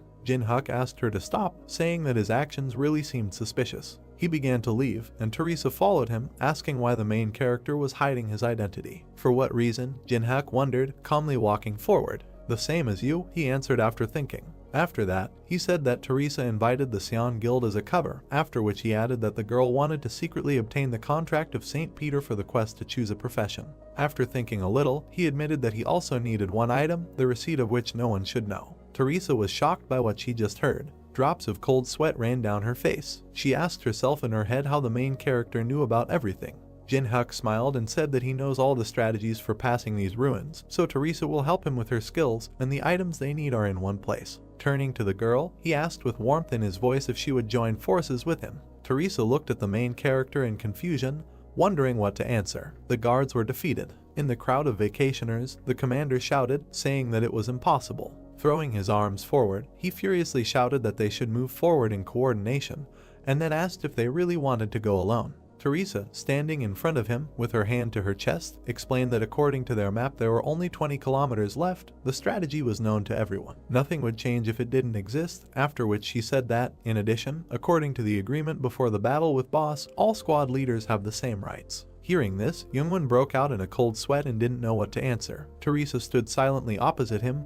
waiting for an answer. Exhaling heavily, he hit himself on the forehead and allowed the girl to separate from the group, after which he said that she should return before they reached the boss's room. Joyful Teresa, clasping her hands, said that she would join them before the battle began.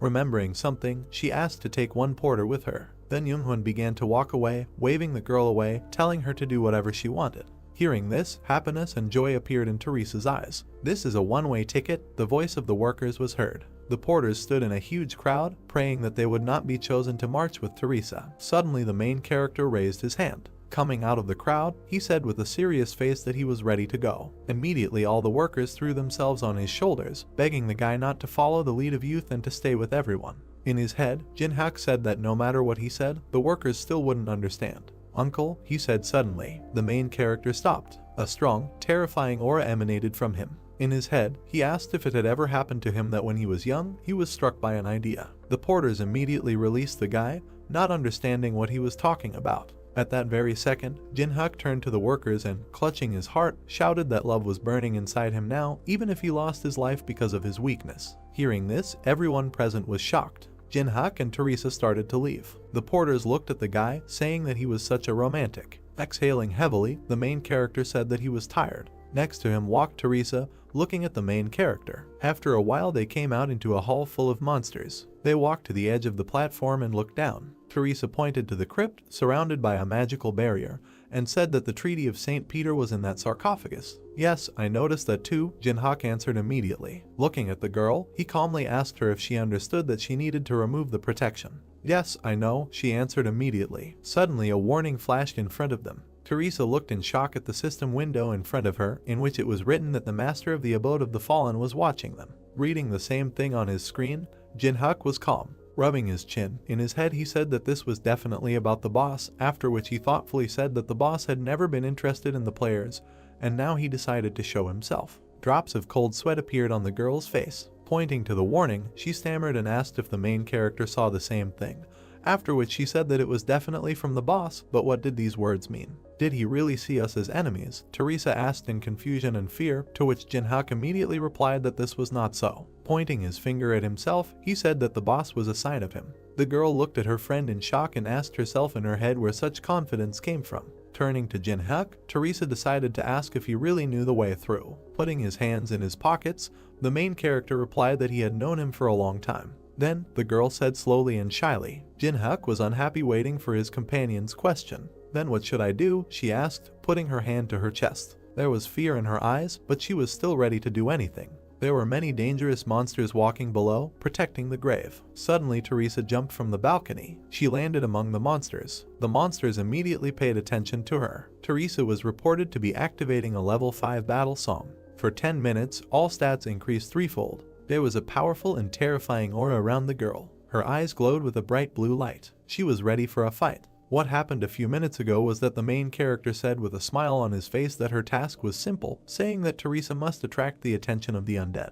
The monsters quickly rushed towards Teresa, who was already preparing to defend herself. She recalled the words of the main character, who said that if the girl released her divine energy. Raising her hand with the sword, Teresa began to gather all her strength. Then all the attention will be only on you, the main character said in her memoirs. Suddenly she opened her eyes. They were filled with enormous power. The sword in her hands was shrouded in a strong aura. It was reported that the power of a level 5 saint was being activated. A few seconds later, a huge light was heard, illuminating everything around. Its source was Teresa herself. At that same second, all the monsters rushed at the girl. A glowing blade immediately appeared in front of the face of one of the monsters. She immediately cut it down and started working on the others. She handled everyone without much effort. An endless crowd of monsters ran towards Teresa, ready to kill everyone. Immediately, the main character's foot stepped on the head of one of the monsters. Jinhyuk jumped from head to head, realizing that all the undead were now directed at Teresa. He jumped further and further, moving towards the sarcophagus. In his head, he said that thanks to the control from his companion, he would not enter and increase his level. Suddenly, he felt incredibly strong and ominous magic. The huge sarcophagus exploded at that very second.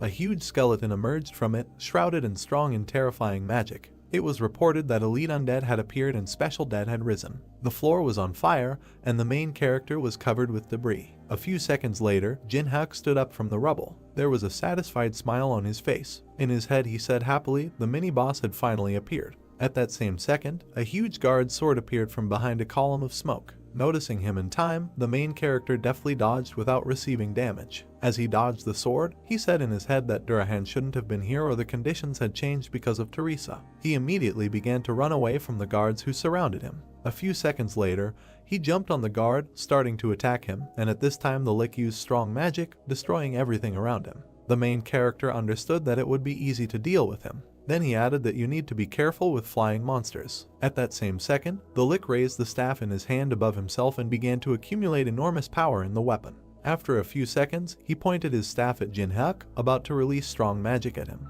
Black lightning bolts of black magic were released from the staff. Noticing them, the main character smiled contentedly and began to dodge. The lightning passed right next to his face, but without hitting him, it rushed towards the protective barrier of the crypt. Upon reaching it, the barrier cracked. In his head, Jinhyuk said that in general, such a defense would not be difficult to deal with. A few seconds later, the barrier shattered into pieces. It was reported that the 5th level magical defense had been destroyed. The lick didn't know what to do because he was the one who destroyed the barrier. Without wasting any time, Jinhyuk ran towards the lick. A blade appeared in his hand, shrouded in powerful, terrifying magic. And there was a crazy smile on his face. He ran through all the guards blocking his path, cutting them down. He looked with contempt and hatred at the severed parts of the guards. Looking at Teresa, who was constantly slashing at the monsters around her, he said that it looked like she would be done soon too. "There is only you left, skeleton," said the main character, looking at the lick, who, apparently, was confused. At that same second, with one powerful and sharp blow, he was cut into 2 parts. Surprised, Jinhyuk looked at what happened to the lick. "I finally found you," came the stranger's voice. A foot stepped on the monster's crushed skull. At that very second he was crushed with force. The one who reads all the movements of monsters like an open book was suddenly said by a stranger. It was a small guy with a sword in his hand. He said that he was sure that the main character would come here. "Long time no see," he said, extending his hand with the blade towards Jinhyuk. This guy's eyes glowed bright blue. "You," the main character answered in confusion, looking at the guy. Not recognizing the stranger, Jinhyuk shouted, asking who he was, to which the guy with the sword replied that the main character should remember him. When suddenly veins appeared on his face from anger, he angrily asked if he really didn't recognize him. "You don't recognize me?" the stranger shouted again, pointing his sword at the main character. The Eye of Truth has been reported to be used. Lightning oozed from the main character. It has been reported that stat effects compensate for the difference in levels. The player's status opens. The guy did not lower his sword, aimed at the main character. This guy's name was Yusung, age 28, level 29, ability Sword Song.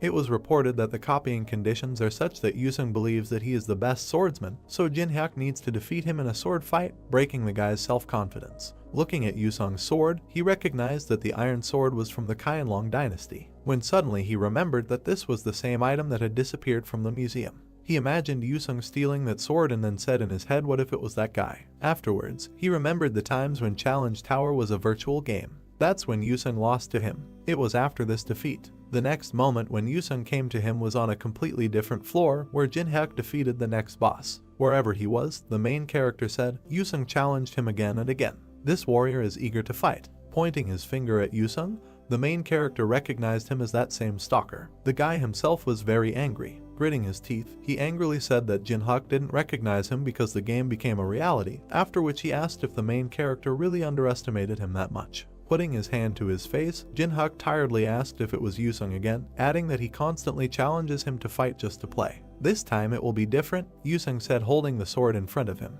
He was very angry and said that they are both at the very beginning of their journey, so Jinhyuk has no advantage now. The main character turned away and coldly said, what if Yusung wants to fight, then he won't stop him, when he suddenly asked if he could handle it. At this time, his partner ran up to him from behind. Pointing his finger at her, Jinhyuk said that she wouldn't just stand by and watch. Teresa ran at all speeds to her comrade. Exhaling angrily, with hatred in his eyes, Yusung said that his opponent had an interesting partner, when suddenly he shouted that he would not allow anyone to interfere with them. Suddenly it was reported that Yusung was using the level 5 battlefield selection skill. Yusung's blade was shrouded in strong magical power. The guy pointed his blade at the floor. Hitting the floor with force, a huge blast wave was heard. The main character stood next to a broken grave with things. In the very corner there was a small glow, from which strong magic emanated. The space began to change. Teresa called out to her comrade, who was reaching into the grave for light. Jinhyuk took out a small ball from the sarcophagus. With a satisfied smile on his face, he looked at Teresa and said that they would meet again. Within a second, he and Yusung disappeared. They both found themselves in some kind of space. Raising his blade and taking a stance, Yusung shouted that now nothing would hinder them anymore, after which he challenged the main character to a fight. It was reported that Yusung would activate the 5th level duel. All of Yusung's stats increased by 10%. The main character just stood there, waiting for the fight to start. It was reported that all of his stats were reduced by 10%. Yusung advanced towards Jinhyuk. The main character himself looked at the approaching opponent and said to himself that Yusung's special skills, choosing the battlefield and the duel, had significantly weakened him. That is why the situation has become extremely unfavorable. It has also been reported that special conditions for the synthesis skill are activated.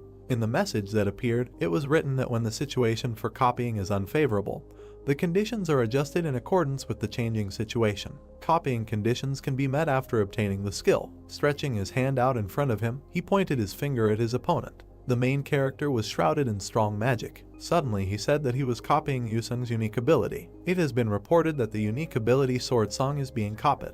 Right there in the notification it was written, Song of the Sword, Jinhyuk's skills as a swordsman are enhanced by 200%. The body itself uses sword fighting techniques and also significantly enhances the player's perception. Behind Jinhyuk, the protagonist's strong skill began to be used. There was a smile on his face. It has been reported that the copied ability is retained in the memories of the world. You're ignoring me again, Yusung shouted furiously. He immediately ran towards his opponent, shouting at him not to relax. A blade appeared in Jinhan's hand. At that same second, a fierce battle began. Every blow was repelled. The main character struck. An enraged Yusung, parrying his opponent's blows, shouted, asking what he was counting on, adding why he was fighting at medium range, using only a dagger. Jinhyun had a sly smile on his face. Inflicting and repelling blows, Oo replied that it seemed to him that this was enough, because fighting with swords was also interesting. Hearing this, Yusung's rage awakened. He pulled his sword behind his back and shouted that Jinhyun was still underestimating him. After that, he pointed his sword at the main character. It was reported that Yusung would activate the 6th level Sword Soul skill. At that same second, waving his sword, which was filled with enormous strong magic, he sent a shockwave towards the enemy. Easily dodging, the main character asked if he was trying too hard, adding that Yusung was just using the highest techniques in a fight with a newcomer. Hearing this, Yusung sent his opponent away and shouted that Jinhan was no longer a beginner. It's a pity that the main character once said to himself, after which he rushed towards his opponent.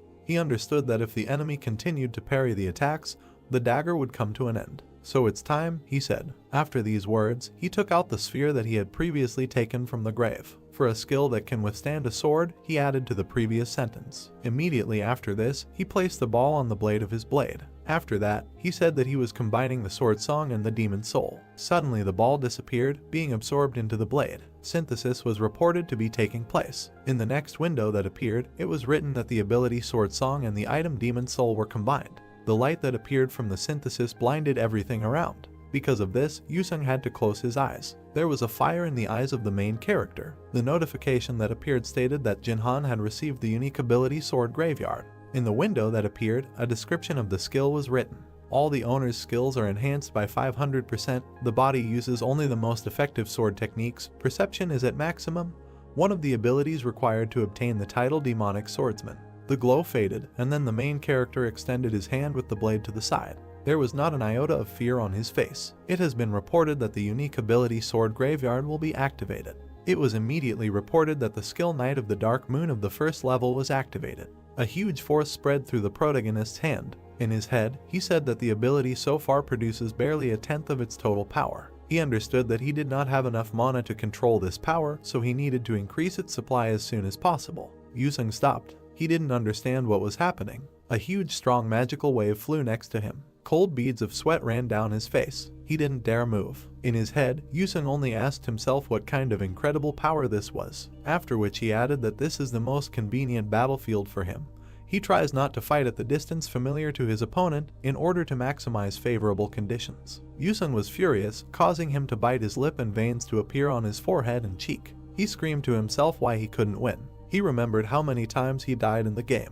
And out of the game, he said. Yusung recalled how he collected many articles and photographs in the room in order to reach the main character. Because of his anger, he broke his virtual reality glasses. He kept saying that he did everything to defeat Jinhak. Throwing his head up and spreading his arms, he shouted, asking why he could not surpass the main character. "I will not put up with this," he shouted again, after which he sent many strong blows towards his opponent. Noticing them, Jinhak stood up. His eyes burned with a bright violet flame. Yusung's punches were right in front of his face. At that very second, he repelled them, cutting them with his blade. Did he really parry these attacks too? Yusung shouted in shock, looking at his opponent's results. Suddenly the main character appeared behind Yusung. With a malicious smile on his face, Jinhak said that he had already fought with someone who was much stronger and faster than Yusung, but now he was tired of it. Immediately after these words, he raised his blade, shrouded in terrifying magic, above his head.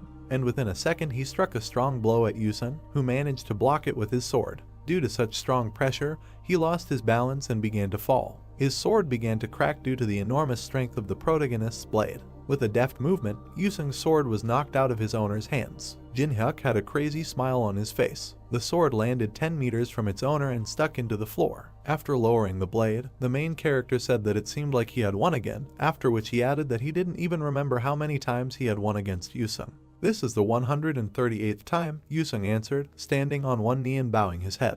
"Kill me?" he suddenly asked. Hearing this, Jinhyuk smiled contentedly. Suddenly he said that next time, it would be his 139th victory. Hearing this, Yusung was shocked. Waving his hand on his face, the main character told the defeated man that he himself knows that the Tower of Tests is no joke, because even the strongest players sometimes die here due to negligence. "But we need strong players," he added. After that, he extended his hand to Yusung and said that people as persistent as him are needed even more. Hearing this, the guy looked at the outstretched hand. A strong player, he asked himself. In his head, Jinhyuk said that he needed to wait 60 days to copy the player's abilities again.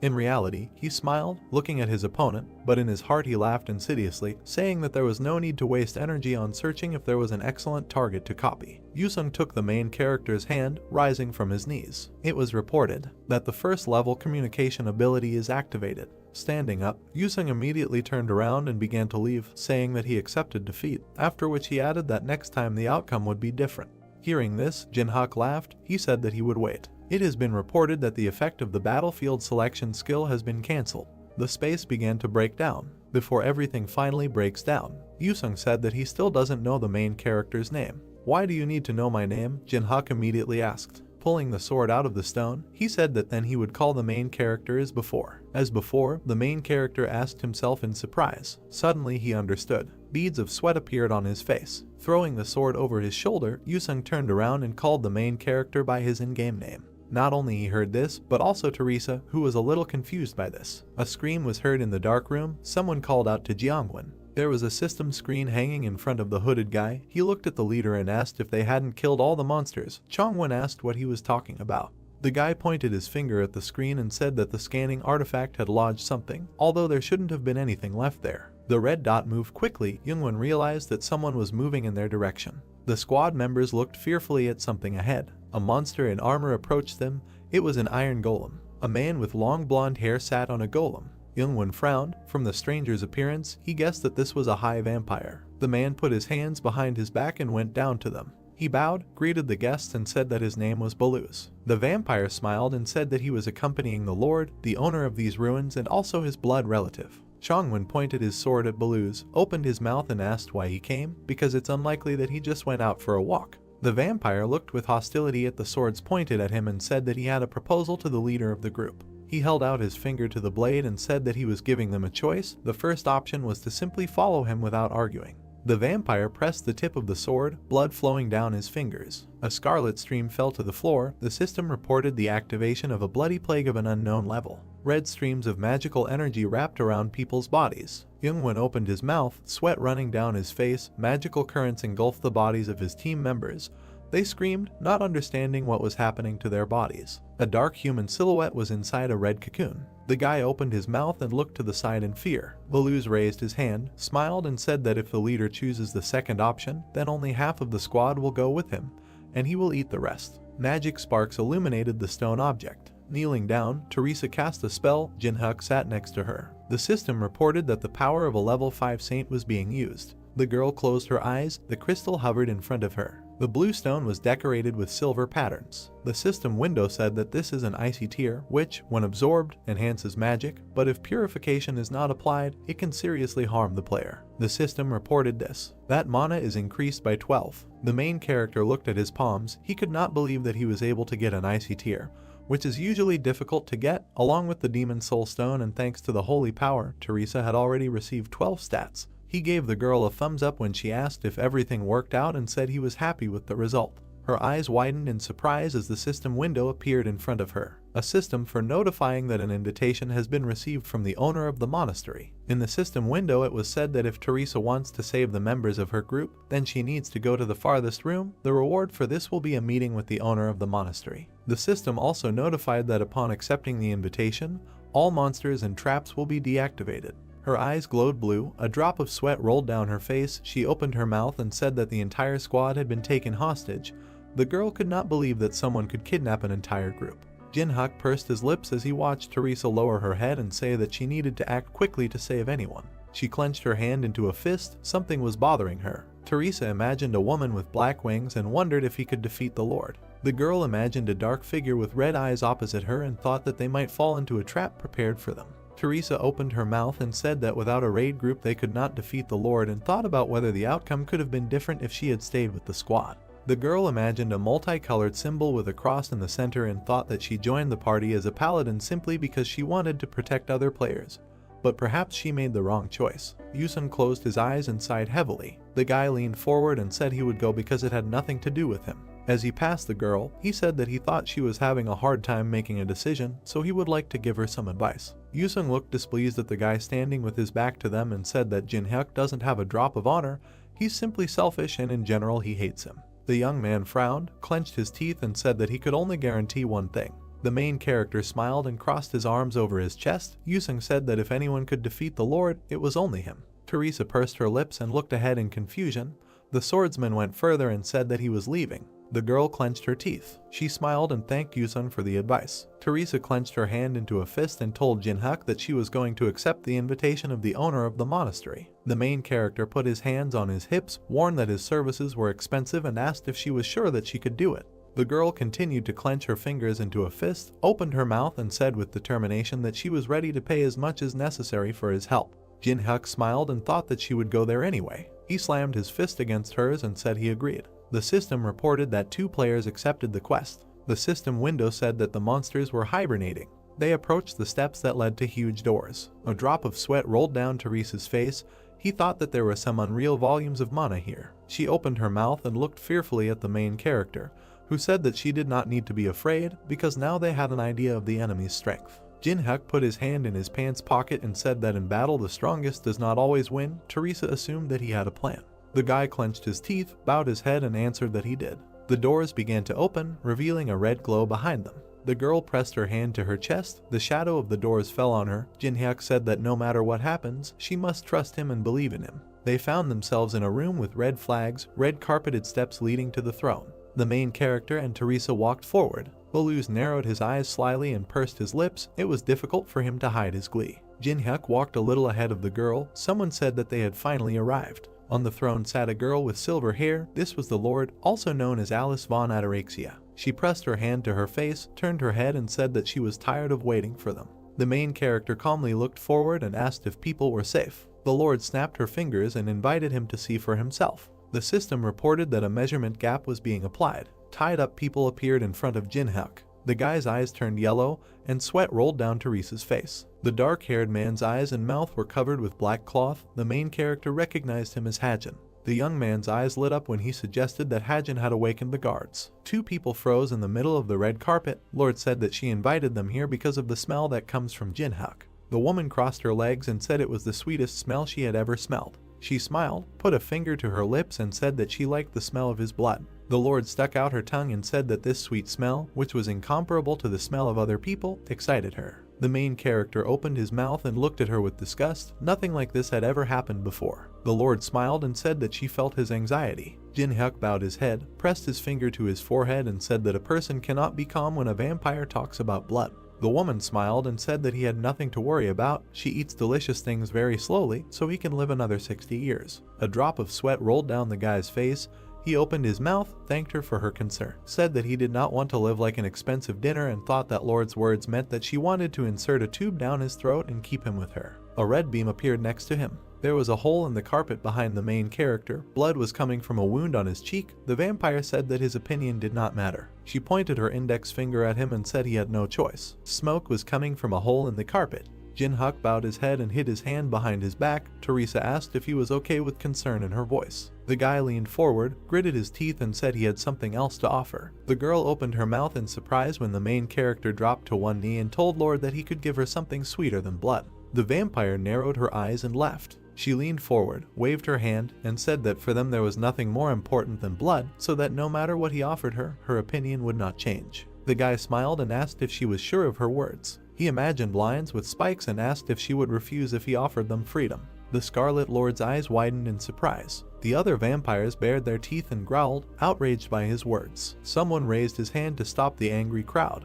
The woman put her hand on her hip, opened her mouth and said that Jin-hyuk would regret it if he didn't back up his words with action. The guy lowered his head and said that he would not have come here if he was not ready to answer for his words. The Lord opened her mouth and allowed him to speak. The guy raised his hand, summoned some purple object and said his name. He brought the object to his face and said that he was the representative of the mains in the tower. The main character put on a mask with a purple symbol and vowed to free the Lord. 2 pairs of red eyes glowed on the red mask. Main were those who, because of money, revenge, or personal beliefs, renounced humanity. Jin-hyuk imagined a man next to the tower and thought that the mains were preventing the players from climbing the tower. The half-naked man threw his sword over his shoulder. The mains helped the monsters located in the labyrinths and ruins. The Lord pressed her finger to her chin, pursed her lips, and said that she had heard of the Mana, but she doubted that the guy was one of them. The main character in a black mask raised his head and said that he had established a connection with the temple on the 27th floor. He imagined a low building among the mountains and a red dome with a strange symbol and said that there they told him how to deceive the barrier that covered the ruins. Teresa looked at the guy's back in confusion, thinking about what it all meant and why he said that he was Main. The vampires in black hoods were heatedly discussing something. The girl did not understand why everyone was excited when they found out about the temple. The main character bowed when the Lord said that since he knew about the temple, it was not a bluff, but she was not ready to believe him. Red splashes of blood rose at her feet. She said that she didn't care whether he was Maine or not, but the vampires had been locked in this place for centuries, so it was all just idle chatter. Scarlet streams similar to blood changed shape. Lord said that she did not like talkers. A lot of weapons appeared behind the vampire. She said that she did not believe the talkers. The system reported that the bloody sphere was activating. The woman narrowed her eyes and said that she was sorry that everything had turned out this way because his blood smelled so delicious. The Lord waved her hand and the weapon flew forward. She wished Jinhyuk death. Red sharp objects were approaching the guy. Teresa covered him with herself and her shield. A hexagon appeared, in the center of which there was a cross. The system notified that the power of the saint was activated. The huge cross shone brightly, surrounded by smaller crosses. The weapon collided with the golden protective dome. The cloak behind Teresa developed. She told Jinhyuk not to go out. Sweat ran down the girl's face. She clenched her teeth and said that she hoped that divine power would cope with this attack.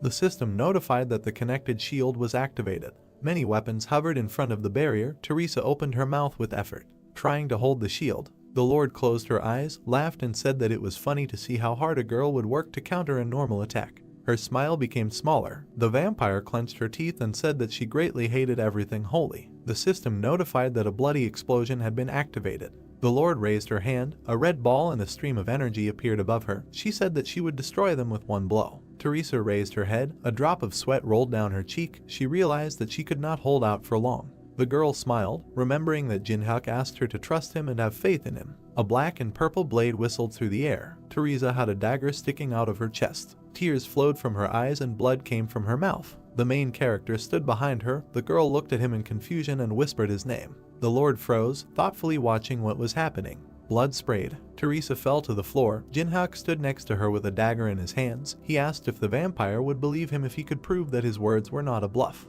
The main character looked at the woman standing near the throne. She said that she liked how he betrayed the comrade who protected him, but she needed more evidence. Teresa grabbed the hem of his trousers. With the last of her strength, the bleeding paladin raised her head and said that they promised to save the squad members. The guy in the mask was watching her. She asked if this was his plan. He raised his hand with the dagger and swung it. Blood spattered the shield. Jinhyuk tilted his head slightly. The Lord smiled contentedly. She opened her mouth wide, laughed, said that she was convinced that he was on her side and said that she would give him the opportunity to explain himself. The main character bowed. Something red flashed in his hand. He said that he had prepared a special spell that would allow her to overcome the barrier. A ring was clamped between his hands. The system window said that this was a Braham ring. Jinhyuk said that if you put the Lord's soul in the ring for a while, you can deceive the barrier. The woman in the black dress said that this was the first time she had heard of soul sealing. The main character continued to stand with his head bowed. He imagined his eyes glowing red and thought about the reason why he was giving up all the experience points. The guy imagined how many system windows appeared around him and thought that for the same reason he remained on the first level. He imagined how he jumped over a crowd of fighting monsters. He was holding back because of the skill of moving souls. The main character knelt down on one knee and extended his hand. This special skill could only be activated by a level 1 player. The system notified that Jinhyuk met the criteria. A purple hexagon appeared, inside of which there was a white ghost. The system reported the activation of the magic circle for moving souls. Glowing circles and symbols appeared around the guy. The system window stated that recharging would only occur after 365 days and that only one soul could be sealed at a time. The system sent a warning that the skill will only work after receiving the subject's consent. Jinhyuk spread his hands to the sides and told the Lord that in a minute this magic circle will disappear forever, but if she gives her consent, the spell will work. The blonde woman froze in indecision. The main character was waiting for her decision. The other vampires watched with their mouths open.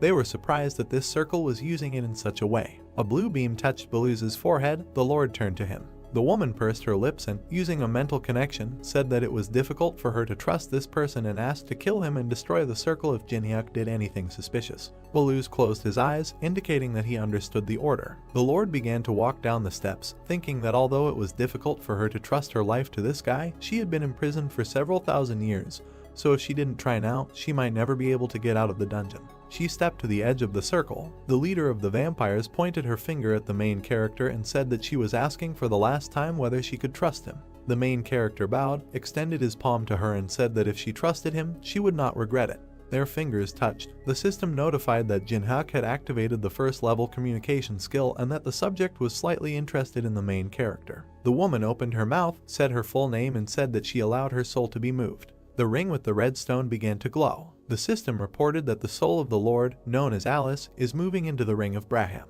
Blue smoke enveloped the woman's body. Blue smoke rose above the ring with the red stone. The woman said it was quite cozy here. The main character picked up the ring from the floor and said that he was glad. He looked at the item in his hands and told Lord that this was now her new home. The system notified that the ability to protect heaven was activated. Teresa moved her hand. The armored paladin stood up, standing behind Jin-hyuk. His mask began to disappear. He turned his head and congratulated the girl on her return.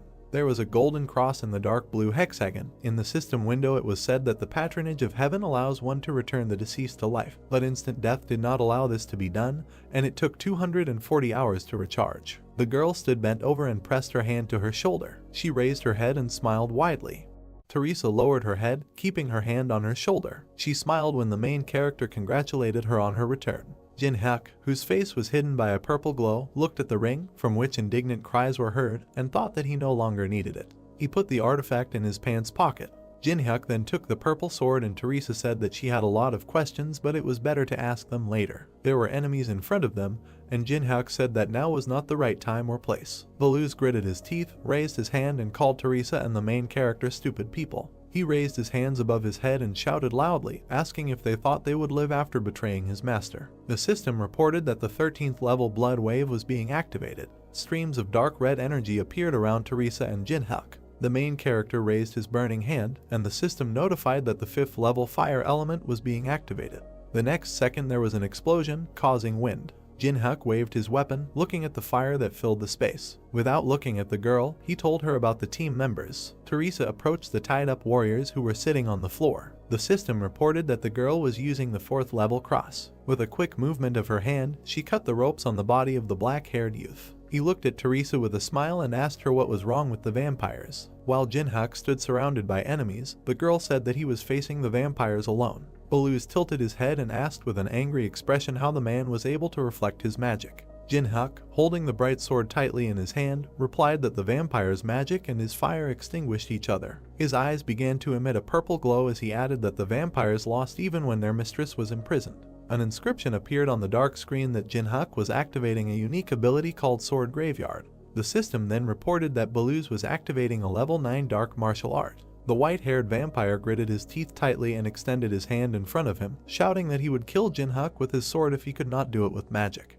The vampires rushed forward as Baluz ordered them to break the ring and free their lord. Youngwon opened his mouth wide, saying Teresa's name. Then he furrowed his thin black eyebrows. The vampires fell to the floor. Jin-hyuk and Baluz stood opposite each other, and the black-haired youth asked who the main character was. The girl thought with a smile that Jin-hyuk didn't want to reveal his identity if he was still wearing a mask, and replied that they met completely by chance, so she doesn't know much about him. Bellis also fell to the floor and Jin-hyuk turned away from him. He approached Teresa, who said that she had died for the first time, and at the hands of an ally, the main character replied that they still managed. The girl lowered her head and agreed with these words with a smile. A tear rolled down her cheek. The mask on Jin-hyuk's face began to disappear and his eyes were now visible. Teresa closed her eyes and with a warm smile thanked the main character for keeping them all alive. The system reported that Jin-hyuk saved the life of the owner of a unique ability called Protection of Heaven.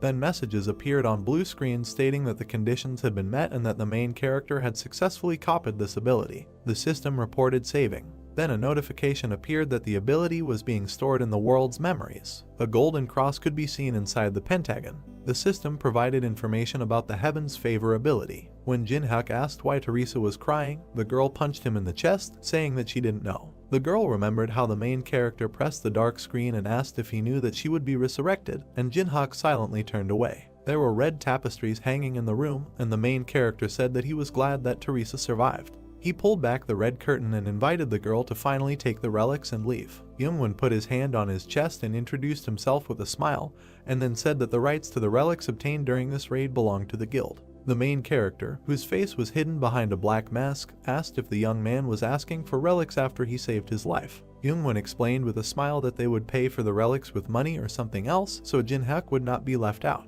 The protagonist frowned, thinking that after defeat, this leader was still acting overconfident.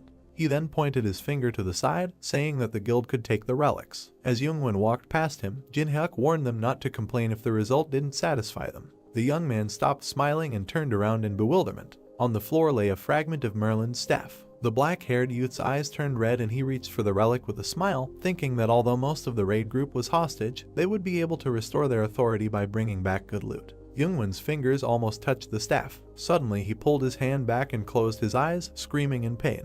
A bright red mark appeared on his palm. Jin-hyuk, who stood with his back to the young man, thought that this was a curse that lay on Merlin's staff. He looked to the side and thought that if Alice completely disappeared, then this relic would become safe, but Alice was now trapped in the ring. Youngwon raised his hands, asking what was happening to him. Teresa put her hand to her mouth, looking at the young man in shock. Jin-hyuk put his hand on her shoulder and turned her around while the black-haired boy screamed loudly. It was night. A tall dark tower was visible. Someone asked the head of the department whether they were standing at the entrance to the tower in vain. Ihyun, with a tired look, said that she was not sure that the guy's words could be trusted. The man opened a pack of cigarettes and replied that he just needed to wait a little. Taechun raised the cigarette to his mouth and added that they received the message, so they should at least get something. The blue-haired girl frowned and said that the experts had reported that the raid would last at least 3 weeks. The man looked down, remembering Jin-hyuk and his words and the imminent completion of the capture of the ruins. He was worried that the main character was not a member of the party. Taechun flicked his lighter. The system reported that the ruins called the Abode of the Fallen had been cleared. The man opened his mouth in shock and dropped his cigarette. A crowd of people emerged from a bright blue portal. The black-haired boy and girl next to him looked tired. People raised microphones and cameras, congratulating them for clearing the ruins and asking what strategy they used. Opposite the bald man stood a crowd in which many flashes were visible. The guild members covered the face of Jeonghyun, who had lost not only his hair but also his eyelashes and eyebrows. The man in the suit opened his mouth in shock. Taechun and Ihyun stood in front of the crowd, asking what happened inside there. Teresa said with a wide smile that the ruins were not cleared by the Chongwon raid. People took pictures of the girl on their phones. Someone in blue pants and black sneakers took a step forward. Teresa looked at the main character and said that he managed it almost alone. Jin-hyuk's face was hidden behind a black mask, and the girl added that the others were just watching from the sidelines. Ihyun, with a bead of sweat appearing on her face, asked if she should call the association leader, and Taechun smiled, saying that was a good idea. The young man with bandages on his head clenched his teeth tightly. Then he turned around and walked away. People were moving away. White clouds swirled in the blue sky. A commentator with the nickname Truth asked who the man in the mask was. Water was pouring from the kettle into the plastic packaging. There were various news articles about how a strong player single-handedly cleared the ruins. Holding the chopsticks in his mouth, Jin-hyuk thought that people had written a lot of things. As he picked up the instant noodles, he thought that he knew this would get dark for discussion, but it was still too much. He was glad that his face was hidden behind the mask. While chewing his food, the main character remembered Teresa and thought that she had promised to keep everything a secret so he didn't have to worry. There were chopsticks and instant noodles on the table. Jin-hyuk looked at the ring with a smile and thought it was time to talk to the locked vampire. The main character narrowed his eyes when Alice asked how he dared to put it in a dark and smelly pocket. The girl frowned angrily, asking if Jin-hyuk didn't know who she was. With a malicious smile, the main character shook the ring, and Alice asked what kind of earthquake it was. The main character began to wave his hand, and the vampire screamed that she was dizzy. Jin-hyuk looked at the ring with a smile and asked if Alice had come to her senses. The girl lay on her back, saying that vampires never forget an insult. The main character narrowed his eyes suspiciously, and Alice ordered him to stop. He waved his hand and said that she still hadn't realized anything, so he would have to explain. The girl opened her red eyes wide and screamed that she was going to throw up. With a crazy smile and burning eyes, Jin-hyuk began to rotate his hand in the air. Alice screamed loudly as her white hair flew around. A red light was visible. 3 hours later, the ring was on the table and Alice was begging it to stop. The main character raised his hand to the artifact, which began to emit a red glow, and ordered the vampire to leave. The system reported that Jin-hyuk was releasing the power from the Braham ring. Alice sat on the floor, resting her hands on it. She then smiled widely and said that it was finally time for revenge. Suddenly the vampire looked at Jin-hyuk, who was several times larger than her. She looked at herself in horror, asking what it was, and the main character explained that he had pulled out and materialized only a part of Alice. The girl looked at him in bewilderment, and he added that now she can still be called a mini version of Alice because she can use barely 1% of her powers. Jin-hyuk smiled and thought that she was still stronger than an ordinary vampire, even though he imposed a limitation. Alice fell to the floor and covered her face with her hands. The main character looked at her and informed her that what he said in the ruins was not a lie. The vampire, with tears streaming from her eyes, told him to shut up because she did not want such freedom. Jin-hyuk grinned and said that he would give Alice the true freedom she craves. The vampire opened her red eyes. She looked at the main character and asked what this meant. He crossed his arms and said that he would destroy everyone who betrayed Alice if she helped him and return her place as head of the Anorexia clan. The system reported that a new video was uploaded to the honor roll. Alice stood half-turned. Jinhyuk held his sword out in front of him as someone said that during a raid that was supposed to fail, a masked player turned the tables. Netizens wrote comments saying they were nervous while watching the video. Jinhyuk raised his burning hand. Commentators wrote that his actions did not look like a newcomer. There was an explosion. Someone wrote that the main character's magic and technique were at an incredible level. Jinhyuk's sword blade shone as did his eyes. Belso suggested that this is the same guy from the video about the tree. Other commentators wrote that everyone should recognize the main character. Jinhyuk stood with a lot of camera flashes around him, and another viewer wrote that he is the country's new hero. A user with the nickname All the Girls in the Country asked if all the guilds wanted to get the main character. These comments were visible on the screen. Jinhyuk raised his head and said that many guilds have absolutely no money. Standing in front of a tall building, he concluded that this seemed to be true. The main character looked at the mask in his hand with a grin and thought that he was not going to get involved in the affairs of the guilds or the showdowns between them. He didn't care about them. There was a huge explosion and Jinhyuk thought that they wanted to kill him. He kicked the fragment and decided that he was not going to forgive it. In front of the main character stood a huge crowd of men in black suits. He raised his hand, creating a fireball. When his palm became covered in fire, he thought he would tear them to shreds. On the top floor of the building, a man sat with his hand on his face. The young man rested his head on the floor, gritting his teeth, while Gongsu said that Jinhyuk should have died in these runes. The man slammed his fist on the table, shouting that his subordinate had woken up the guards and had achieved nothing in the end. Gongsu frowned and shouted loudly that because of some fool they couldn't handle, their guild would lose its reputation and might cease to exist altogether. The head of the Black Crow Guild kicked Hajin, who let out a painful sigh. Two guards in black glasses and suits stood at the white door. From the fiery explosion, Hajin flew into the air. A man in black sneakers entered the room.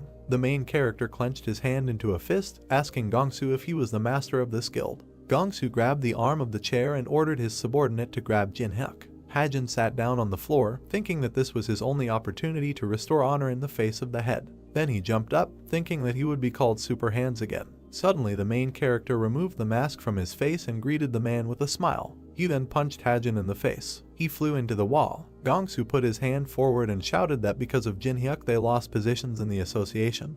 He asked if the main character thought that he could just walk around here. Jinhyuk sat down in the chair and said that this is not what Gongsu should worry about. The man frowned. His hand reached for the sword, which lay on the stand. The system reported that Gongsu was activating a level 5 flash sword. He jumped onto the table, stretching his arms out to the sides and looking at Jinhyuk. Gongsu frowned in confusion, thinking about the main character being so relaxed even though a sharp sword would pierce him right away. He brought the blade to Jinhyuk's head, deciding that he should die. The man opened his mouth in shock when something hit his sword. He frowned and broke out in sweat, looking at the fragment of the sword, and realized that it was a saber. The main character grinned contentedly. He reached into the bag of checkers and said that they were convenient to throw. Jinhyuk put his feet on the table. With a smile, he invited Gons to start a conversation. A huge level 25 scarab suddenly jumped out at them. Alice screamed in horror that the monster was very nasty. "Alice, stand behind me," the main character said, waving his hand. A moment later, Jinhyuk was surrounded by a crowd of scarabs. Without thinking twice, he extended his hand forward. It was reported that the unique ability Heaven's Favor was activated. A giant flash illuminated everything around. Suddenly there was a deafening explosion. A very bright light came down from the ceiling to the ground. It illuminated every monster around the main character. The monster's physical defense decreased by 30%. Immediately, Jinhyuk turned to Alice, who was hovering next to him, and told her to show her strength. The angry girl raised her fist and asked why a noble vampire should fight such nasty monsters. A crazy smile appeared on the main character's face at that very second. He began to twirl his finger, around which magic began to accumulate. What? He asked, looking at the vampire, who was very scared. At that same second, she put her hands in front of her, in front of which a magic circle immediately appeared and strong magic was released. It was reported that Alice was activating bloodbinds of an unknown level. Blood began to envelop the scarabs. By completely enveloping the scarabs, they created huge drops of blood containing the monsters. "Great," said the main character, smiling and preparing to attack. It has been reported that the power surge stat is applied. 100 stats, the difference is reduced by 33 levels. In 1 second, Jinho cut through all the huge drops of blood, destroying all the monsters. Notifications immediately started pouring in that the main character had raised his level by several points. Stopping, he lowered the blade, which was covered in the black blood of monsters, and said that it was very difficult for him to hold back, adding that while he remained at the first level, he had accumulated so much stress. At the same second, a new crowd of scarab monsters surrounded Jinho. The unique ability Sword Graveyard is activated. The main character stood up again. A powerful and terrifying aura appeared around him. He smiled madly, and incredible power oozed from his eyes. He shouted that he was very happy about the appearance of monsters. Clear day. The sun illuminated everything around. Olympus Guild. There were members of the guild in the meeting room. Folding his hand, the head of the Titan Guild, exhaling heavily, said that it seems that almost everyone is assembled, so it's time to start. Looking at everyone present, Frederick said that everyone already knew that the 8th raid on the 4th floor ended in failure. He stretched his fingers first on one hand, then on the other, saying that out of 100 people, divided into 15 detachments, only 9 returned alive. He remembered the powerful boss of the 3rd floor, and then said that although the boss is very ordinary, he summons thousands of statues, so he needs a way to defeat them. Damn, one of those present hit the table with a loud scream. It was Tenwei, the head of the China Guild. Sticking his hand in front of him and gritting his teeth in anger, he said that they could not cope even with the use of a divine artifact, after which he asked how Frederick would order to get rid of these statues. Immediately Maria, the head of the Olympus Guild, calmly replied that the 2nd and 3rd floors were completed too quickly and good players had too little time to level up. Teresa stood behind her. A dissatisfied Jinho sat next to her with his arms crossed over his chest. Maria continued to say if only there were more players above level 15. That's right, Jinho, the head of the 3rd squad of the Tangan Guild, immediately answered. Suddenly, with a frown, he decided to ask if it was because they were having problems because guilds like China were monopolizing dungeons for control of magic crystals. Tenwei immediately reacted with displeasure to this and indignantly asked if he was really challenging him. What did I say wrong? Jinho asked in response. At that very second they started shouting at each other. Their faces were several centimeters away. Tenwei shouted that they were just passing through the tower for the sake of humanity, adding that he would not tolerate insults. Do you think this excuse will help? Jinho shouted furiously. Frederick watched all this. When he got tired of this, he asked the guys to stop, adding that the only thing they were missing was civil strife. We have gathered to solve another problem, he said calmly, while those who had quarreled looked at him angrily. Jinho sank back into his chair, folding his arms across his chest. Maria, also holding her hands on her chest, asked if Frederick had any thoughts. Yesterday, he said, clutching his head, a message arrived from Maine. Having gathered his strength, he continued that if they fulfill one condition, then they will help them. Maria, Tenwei, and Jinho were shocked when they heard this. Drops of cold sweat appeared on their faces. There was silence in the meeting room for several seconds. Suddenly everyone started screaming, furiously asking whether to cooperate with them. After all, they are all on the international wanted list. They cannot work with such non-entities as Maine. Teresa, standing behind Maria, simply listened to all this without interfering. A bead of sweat ran down her cheek. She herself said in her head that everyone present is afraid to interact with Maine, adding that this is not surprising because the influence of the guilds is already higher than the influence of the government. At one point she calmed down and simply listened to the indignant screams of the heads. She continued to reflect that the greater the influence, the more important moral character becomes, adding that they must act with this in mind. The source of light in this room was a bright chandelier from above. Suddenly the aura in the hall changed to a more sinister one, and the light from the chandelier began to fade. Non-entities, a voice was heard. It's somehow unpleasant to hear this, the stranger said. All the light from the room was absorbed by the fireplace from which this voice came. Everyone looked in that direction in horror. Suddenly the fire in the fireplace flared up even more. He was unusual. The normal flames were mixed with black fire. Pride is a good thing, said the voice. At that same second, a man wearing a dark cape appeared in the hall, from behind which only his thick gray beard was visible. In his hands he had a staff, at the end of which there was a skull. He looked at those present, asking if they understood that they would not be able to cope only on their own. The terrifying aura emanating from the old man filled the entire room. All the heads immediately jumped up from their seats, backing away. Jinho was furious. He shouted how the damn Maine dared to come here. He was incredibly angry and pierced the table with his fingers. Grabbing it, Jinho swung it and ran at the old man, shouting that if he himself had come here, he would kill him. Jinho threw the table at Maine, but Tenwei suddenly appeared in front of him. He cut the table into two with his sword, after which he pointed the weapon at the old man and said that for the first time he agreed with Jinho. The old man did not move. He laughed and said, "These heads are just hotheads," adding that after hearing the proposal, they will change their minds. "Help us," he said in an intimidatingly harsh voice, after which he smiled madly, adding that they could cope with the boss of the third floor. Jinho was furious at this. He was ready to tear the old man apart. He could barely restrain himself, shouting that this was all nonsense, because if they united, they wouldn't even have 100 people. After which he asked how he could cope with a huge army. The old man, holding his hands on the staff, calmly answered that such a quantity could be created. At that same second, the old man was enveloped in incredible magical power. It has been reported that the skill Black Cemetery Guardian is used. Suddenly Frederick looked out the window and saw that something had started to happen on the street. At that same second, a skeleton hand appeared from the ground. A huge horde of the dead began to emerge from the ground. The old man said that this is all thanks to the wars that have died down long ago, because of this there are a lot of useful corpses here, adding that among the main there are many strong ones, for example, necromancers. Cold sweat ran down the face of Frederick, who saw all this. Necromancer, he spoke quietly and slowly, but summoned such a quantity. Hordes of the dead stood on the walls of the building. Frederick immediately turned his head and looked at the staff in the old man's hands and asked in shock if it was all because of this artifact. The old man was surprised and asked if the head really knew about him. Picking up the staff, the old man began to examine it, proudly announcing that it can only be created by collecting 99 items. "This is the Staff of Greed." Tenwei looked at the old man intensely, when suddenly, exhaling, he said quietly, "A combination of the Necromancer and the Staff of Greed. There is a chance to deal with the boss of the third floor," he humbly admitted, lowering his sword. At that same second, Maria shouted that Tenwei was even talking, because this was Mana. "We know," Jinho answered, standing 5 meters from the old man, adding that now the right decision would be to kill him right now. There was no more rage and anger on his face. He humbly said that if the public does not know about the agreement, then the game is worth the candle. "Even you, Jinho?" Maria shouted furiously, to which he furiously asked if they had any other choice now. Teresa watched all this from the side. In her hand was a sword and shield. How did it all turn out this way, she asked herself. Everyone went crazy, she added in her head. She silently watched everything that was happening, not understanding anything. She imagined the image of the main character in her head, and then said to herself that if Jinhyuk had been here, then nothing like this would have happened. "What should I do?" she asked herself, abandoning her imagination. She continued to hear how the heads argued among themselves and could not come to a common decision.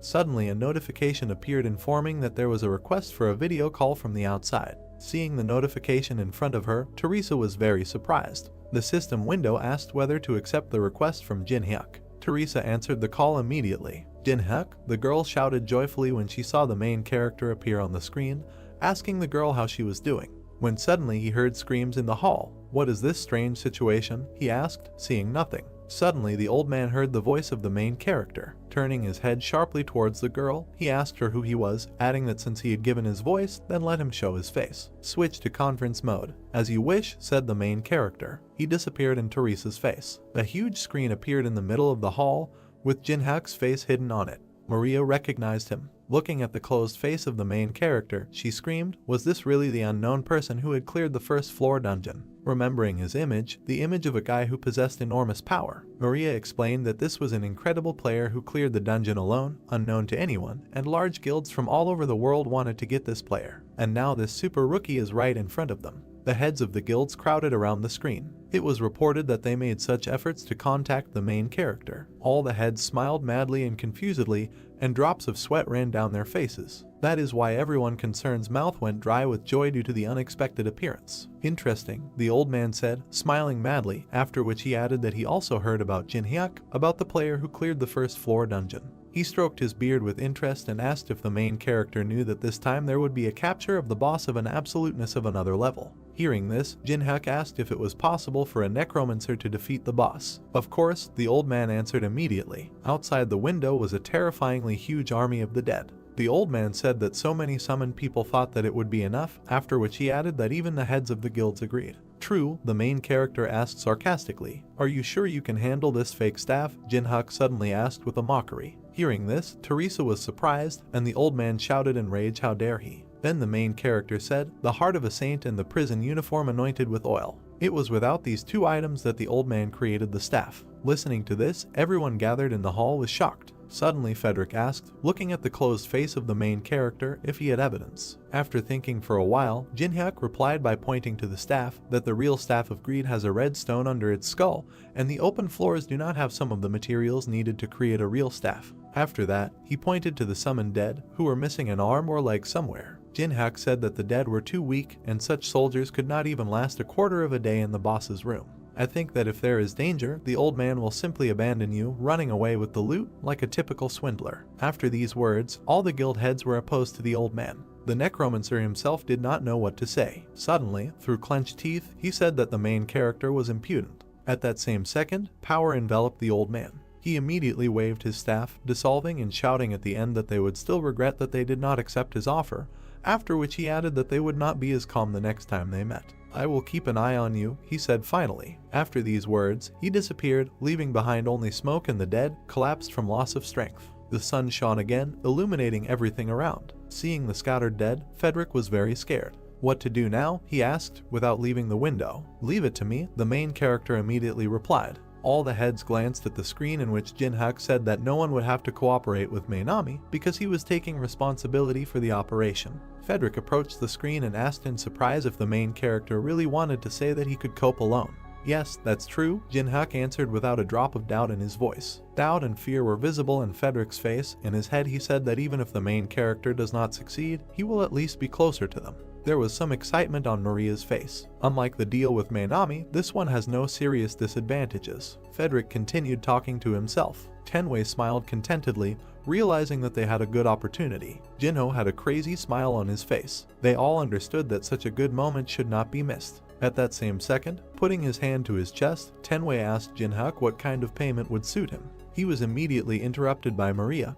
who with a malicious smile on her face said that Olympus would fully finance the main character. Friedrich interrupted her, calmly saying that Titan would provide financial support. Behind him stood Jinho, who raised his fist and said that the main character may not want money, which is why he is ready to provide everything necessary. I don't need anything, Jin-hyuk interrupted the guild leaders. He calmly added, in addition, that the heads would restrict the entry of other players so that he could go through alone. I don't need a reward, he said firmly. Confused, Maria thoughtfully asked why Jin-hyuk needed all this. This makes one doubtful, Tenwei added, looking at the screen with some disbelief, after which he asked what the reason was. The reason, the main character said thoughtfully, scratching his cheek. After thinking, he replied that he was simply doing what was necessary, when he suddenly added that this was also for the sake of his dear colleague. Hearing this, Teresa blushed with embarrassment. Behind the screen, the main character pinched his leg to restrain himself. He didn't like so much senseless pathos. Teresa smiled warmly with a slight blush on her cheeks from Jin-hyuk's pleasant words. I'm delighted, Jinho shouted loudly, causing smoke to come out of his mouth. The main character looked at Jinho's face, who said contentedly that as a representative of the guild, he had nothing to add because Jin-hyuk's words deeply touched him. Good atmosphere, the main character said to himself. There was a camera next to him, which notified that a video was being recorded. All the heads moved away from the screen and began to discuss something. At this time, Teresa was left alone with the main character. In his head, Jin-hyuk said that ordinary players would ask for good payment, but here it is worth thinking about the prospects. Behind the mask, the main character had a crazy smile on his face. He said to himself that a player who sacrifices rewards for the sake of his comrades, after which he added that thanks to these words he could get much more than he would have been paid.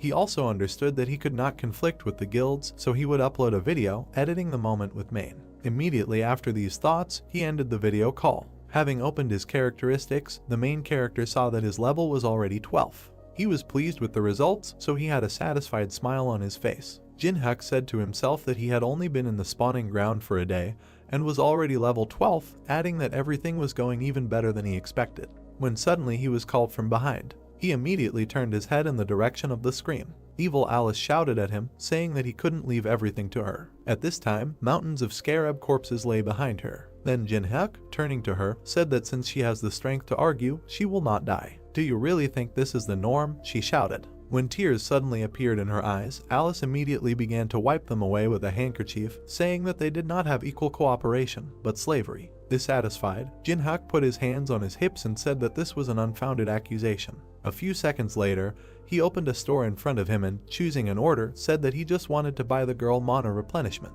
I'm sorry, but that's not enough, the vampire replied. Not enough? The main character asked in surprise, turning to the girl. Alice looked at the floor and said emotionlessly that this alone would not restore her strength, adding that if the mana ran out, how then would she help the main character? When suddenly she raised her head. There was a crazy smile on her face. Saliva was flowing from his mouth, and there was bloodlust in his eyes. She extended her hands towards Jin-hyuk, saying that she should restore her mana the traditional way. The frightened protagonist, waving his hand, told Alice to calm down. In a second she was next to Jinhyuk's beckoning neck. Cold sweat appeared all over his face. There was a bite. "Yummy," shouted a joyful and happy Alice, wiping her mouth with a handkerchief. Jinhyuk, holding his neck with displeasure, asked himself how much the vampire drank of his blood. Satisfied Alice behind him said that she had replenished her mana, and then asked him what they would do now. The main character again approached the screen with the store and said that first he needed to stock up. The main character's basket contained a strengthening pill, an incomprehensible cube, an ability counter, a sticky glue, a forest web, and a two-headed ogre's snot. Having purchased all this, a notification appeared thanking you for your purchase. Alice immediately flew up to the main character and said that he had bought some strange rubbish. Jinhyuk immediately told her with a kind smile on his face that although it may seem so, even trash is sometimes useful. Alice, the main character, suddenly turned to his companion. They stood in front of a huge hole in the ground. Jinhyuk said that from now on they will have a lot to do. Alice sat on his shoulder. The main character looked at the girl with a smile on his face and said that they must clear the minus floor in a day. "Hang in there," he added. After these words, he jumped headfirst into the hole. He flew down with a calm smile on his face, and Alice, holding onto Jinhyuk's jacket, screamed that he didn't even know the depth. How could he even jump like that? "Do I know the depth?" the main character asked himself in his head. Opening his eyes, he looked at his approach to the ground and said that he had already jumped here more than 100 times, so he knew everything for sure. "Alice, now," Jinhyuk said with a satisfied smile on his face and purposefulness in his eyes. Alice didn't understand at all what he was talking about. It was reported that reverse gravity of an unknown level was being activated. It was Alice's ability to soften her fall. The main character carefully stood on the ground, and Alice, falling on all fours, breathed heavily and said that Jinhyuk was too reckless. Suddenly he felt something. At the same second, the 4th level fire element skill was activated. The main character lit a torch in the destroyed hall. "It's okay," he said. Huge worms with sharp teeth began to appear from everywhere. "We came to the right place," Jinhyuk said. Huge beetles and cockroaches crawled out of all corners. Insects were descending from the sky. Looking at them, the main character said that such weak insects could not defeat him, and then asked if you could come out yourself. He asked this from a huge monster sitting on a throne in front of him in the form of a huge statue. "So you know about me?" Suddenly an ominous voice was heard. "Of course I know," Jinhyuk answered with a satisfied smile on his face. The statue's eyes lit up, the monster's face distorted into a mad grin. It was the hound that roamed the desert, Anubis. The statue tilted its head towards the main character and said that Jinhyuk was the first person to come down here, so he wanted to have fun first, but the main character brought his death closer. There was not an ounce of fear on Jinhyuk's face. With his hands in his pockets, he said that he didn't come here to chat. "And you are ridiculous," said Anubis. Immediately after that, he laughed, asking if he really thought that the Magnificent he would personally fight Jinhyuk. Alice immediately covered the body of her comrade with hers, saying that Anubis is very dangerous, so she will try to deal with him and let the main character himself leave. Jinhyuk smiled contentedly. In his head he said that Alice seemed to care about him. "Don't worry and just watch," he said as he walked past her, heading towards Anubis. Confused and frightened, Alice stretched out her hands, asking him to moderate his ardor. Then Jinhyuk told the girl that he would show which person she entered into an agreement with. He was heading towards a huge evil monster. "Interesting," Anubis replied, holding out his hand with a weapon. It has been reported that Anubis activates the personal ability Judgment of Anubis. He screamed loudly, and his staff in his hand was shrouded in strong magic. Anubis asked whether Jinhyuk learned about him from this vampire or not. The first question has been asked. A girl from magic appeared behind the main character, in front of whom there were scales. Jinhyuk said in his head that Anubis always uses this ability on the enemy, and when he answers all the boss's questions, the absolute judgment of Anubis's judgment is activated. A notice immediately appeared in which it was written that the copying conditions were such that it was necessary to destroy the embodiment of Anubis, the container of his consciousness, by driving him crazy. Having learned about the conditions, the main character said to himself that if he pisses off Anubis, he will receive the power thanks to which he will be able to ask questions, so there is no need to answer the questions precisely, a short answer is enough. After that, Jinhyuk smiled and answered Anubis's first question, right? Otherwise how would he have known about this place? The subject answered the question. Of course, Anubis answered with a terrifying grin, after which he asked if he had come here for the hive. Second question asked. Of course, the main character answered, showing a hand sign, without thinking, adding that on the black market they would give a lot of money for him. The subject answered the question. A heart appeared above one of the magical scales. It slowly dropped onto the scales. "Then I'll ask the last question," Anubis said, after which he asked if the main character had come to his territory and thought that he could stay alive. After asking this question, he leaned over Jinhyuk. The third question has been asked. Showing a dislike with his hand, the main character with a confident smile on his face said that if he couldn't win, all he could do was throw away all his things and die. The subject answered the question. At that same second, sharp stakes imbued with strong magic appeared around him. All conditions are met. The Court of Anubis is activated. A huge magical crocodile swallowed the main character and reduced all his stats by 50%. It was also reported that all abilities and skills are sealed for 1 minute. Then Anubis, raising his staff, summoned a huge mantis and with a crazy smile on his face said that he would now need to present it for sentencing. It was reported that Anubis chooses the representative. It was an unusual mantis. It was also imbued with strong magic, which is why its appearance changed. I present him to you, Anubis said solemnly. Alice looked at this in horror because she couldn't stand bugs. There was no emotion on the protagonist's face. A huge black mantis with enormous power appeared in front of them. His name was Zayant. He was many times larger than the main character. Anubis said that it would be Zayant who would pass judgment on him. How do you like my representative? Anubis asked Jinhyuk. The huge monster crackled and buzzed. Impressive, the main character answered, and at this time a weapon began to appear in his hand. A record player appeared in his hand, which he immediately put on the floor, saying that it would still be enough for him. It was a mini gramophone. It plays the selected music once and also cannot be turned off until the music ends. Anubis was confused. Looking at the gramophone, he asked the main character if this was human music, and then asked if he wanted to darken the mind of the representative. Reason, asked the main character, taking the blade in his hand and closing his eyes. Music, he said quietly. At that very second, Zayant ran towards Jinhyuk. She needs to give herself entirely, the main character added. After these words, he grabbed his head with one hand and raised the other with a wedge, preparing to dance. Immediately the sounds of cello playing were heard. Jinhyuk said that he found the perfect music through trial and error. The mantis struck sharply, but the main character easily dodged it, moving to the beat. He continued to say that it was a rhythm that fit perfectly with Zayant's attack patterns. Immediately the sounds of trumpet playing were heard. As always, following the rhythm, he spoke. He dodged every unpredictable attack from Zayant perfectly. He controlled this battle. In his head he said that escaping from an attack using music is not luck, it is an exact calculation. Seeing what the main character was doing, he was shocked that he even opened his mouth. Drops of sweat were already running down Jinhyuk's face.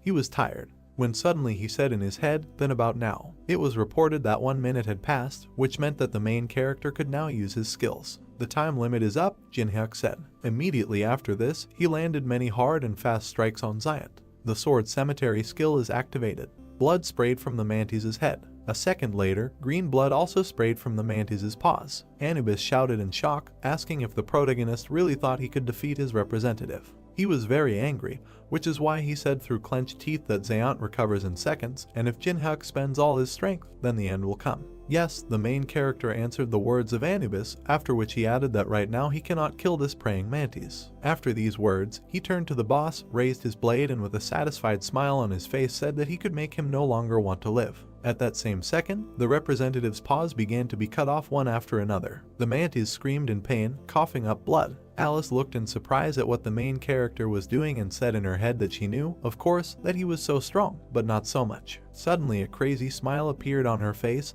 and she said to herself that it was possible if it was him. She raised her head, her cheeks flushed and her eyes filled with hope. Then he will help me take revenge, she continued joyfully. The bloody mantis fell to the floor. His paws were scattered all over the hull. An enraged Anubis shouted at the main character to fight and not run away. The representative trembled exhaustedly. Proud warrior, chosen by God, representative. Jinhyuk walked towards the mantis, passing through the remains of it. He dispelled the blade in his hand. In his head, he said that the last stage is that it destroys his, the great warrior, faith in his own invincibility, humiliation and provocation. After that, he sat on the head of the dead mantis. At that same second, the mantis rose from the ground, completely restored. After that, he put his battle claw to his neck, and he cut off his own head. The representative of Anubis was defeated. Horror and fear enveloped Anubis. Did he commit suicide? The boss asked himself. The main character was informed that his level had increased. The mantis's head fell not far from Jinhyuk. A notification appeared stating that after studying the magical tome of the Duchy of Peltaris, you can learn ice magic.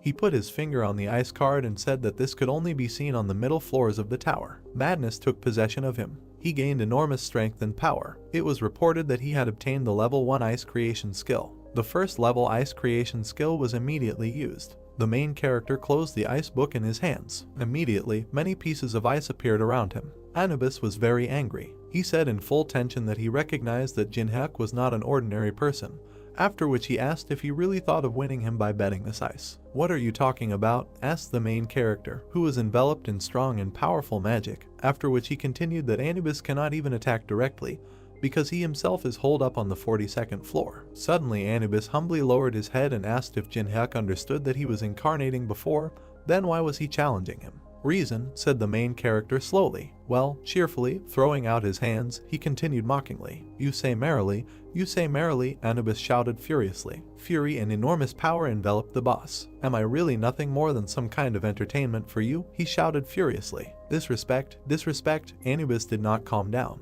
At the same second, a huge hive of bees appeared. The hive skill is a huge beehive in which countless insects live. It was reported that Anubis was liberating the hive. "Kill this impudent man," Anubis furiously ordered the monsters. At that same second, all the monsters that were aimed at the main character were killed by ice balls. "An incredible amount," Jinhyuk said mockingly. He extended his hand forward, which became covered with strong ice magic. At that same second, the protagonist's hand caught fire. The monsters surrounded him, but he stood in position, preparing to attack and defend. It was reported that Jinhyuk combined the fire element and ice creation skills. With their hands clasped together, the merging of skills began. A few seconds later there was a strong glow. All the monsters were absorbed by a bright glow that covered absolutely the entire room. The merger was reported to be successful. The next notification said that the main character had received the AA level daylight skill. The monsters were ready to attack the main character, who was absorbed by a bright cold light.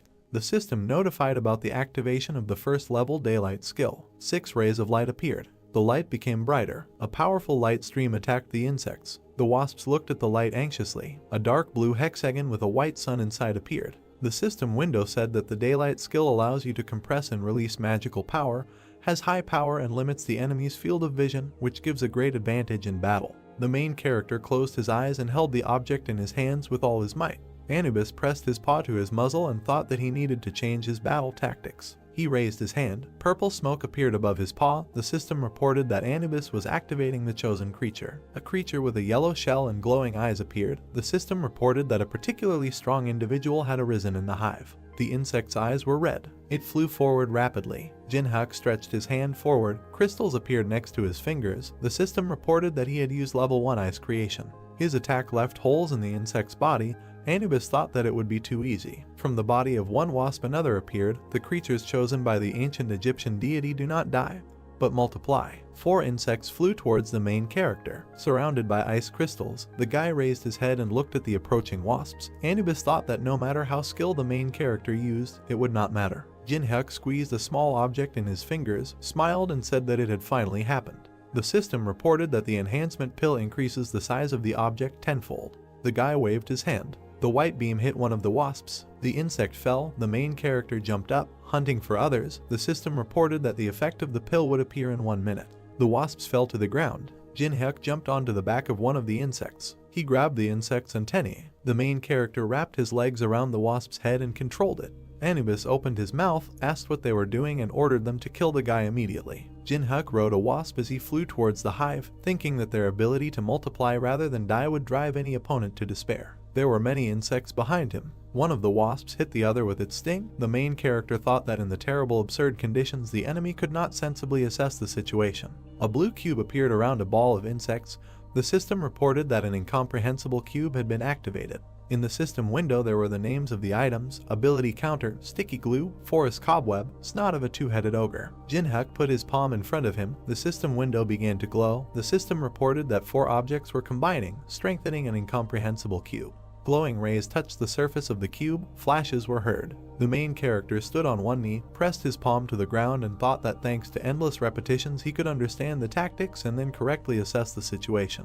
Insects fought against the walls of the trap and flames appeared outside. Jinhyuk smiled and snapped his fingers. The system notified that the 5th level fire element had been activated. The main character flared up inside the cube. It was an unusual decision that the main character came to. The system window said that the enhancement pill was starting to take effect. The wasps began to grow, then there was an explosion. There were many system alerts that the enhancement pill had dropped out. There were a lot of pills at the bottom of the cube. The main character thought that in order to become an equal opponent for the boss with a huge army, the maximum number of these pills was needed. Many system windows appeared in front of Jinhyuk with a message that the level had increased. Looking at them, the guy thought that thanks to the endlessly multiplying monsters, he received not only a lot of experience points, but also valuable items. Anubis clenched his teeth, sweat running down his muzzle. He could not understand what was happening. The main character smiled broadly.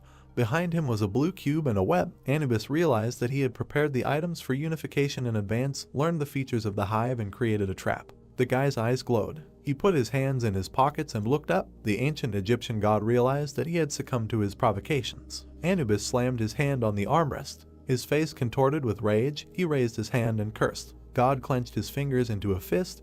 The system reported that Anubis had destroyed the hive. The fragments scattered in different directions. The main character clenched his teeth and, looking at the fragments, said that he was just getting the hang of it. Anubis frowned in irritation and asked how the man dared treat him with disrespect. God leaned forward and began kicking the floor, repeating the word disrespect. Anubis pointed his staff at the guy and said that he must survive and rise to him. Jinhak smiled and said that there was no need to shout like that, because he himself planned to do so. God smiled bloodthirstily and said that she would punish him for his disrespect. His eyes went dark. The system reported that the Anubis container had been destroyed. The system window said that the conditions were met. The main character smiled, and a square with the inscription saved appeared behind him.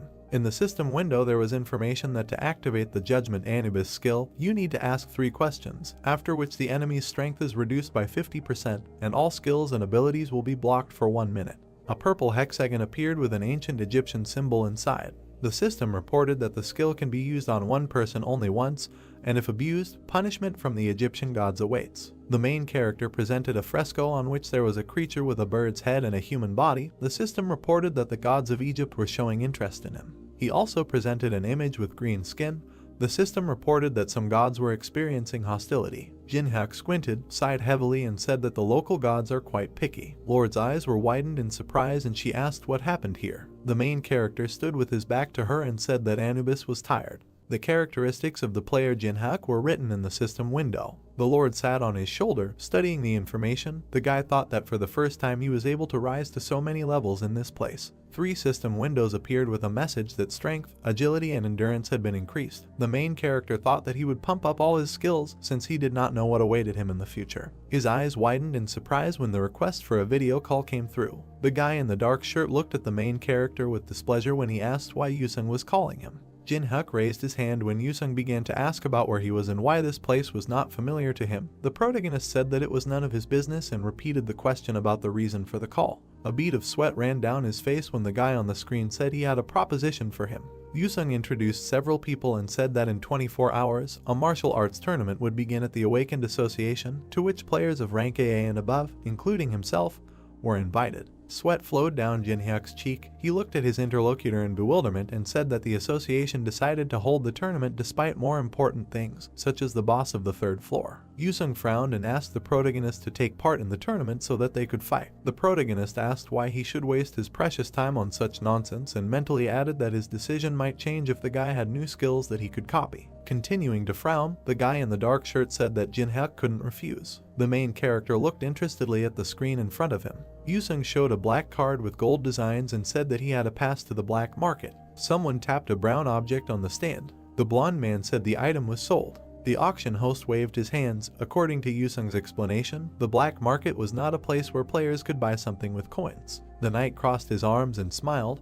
This was a secret market where invited participants could purchase items exclusively for real money. The main character leaned back in his chair and thought that the Tower of Trials had become a reality and now people began to hold such auctions. And he just needed items to pass the boss of the 3rd floor, so perhaps he could buy a lot of good things at the secret auction for the rich. The guy looked at the system window and was surprised that his actions were already being discussed. He presented a website that posted a video of the upcoming raid. It was uploaded to a new channel by Unknown, and it featured the Unknown Masked Man, Teresa, and the leaders of the other guilds. There were 4 people in the still image from the video. Since Jinhyuk edited the moment from Maine, no one spoke badly about the guilds. And in any case, it was unprofitable to conflict with large guilds. There was a man in a mask on the screen. People in the comments admired him and asked to show his face. The main character imagined himself with a dagger on his shoulder and thought that people reacted predictably, showing interest in the masked player, who confidently declared in front of the heads of other guilds that he would go on a raid alone.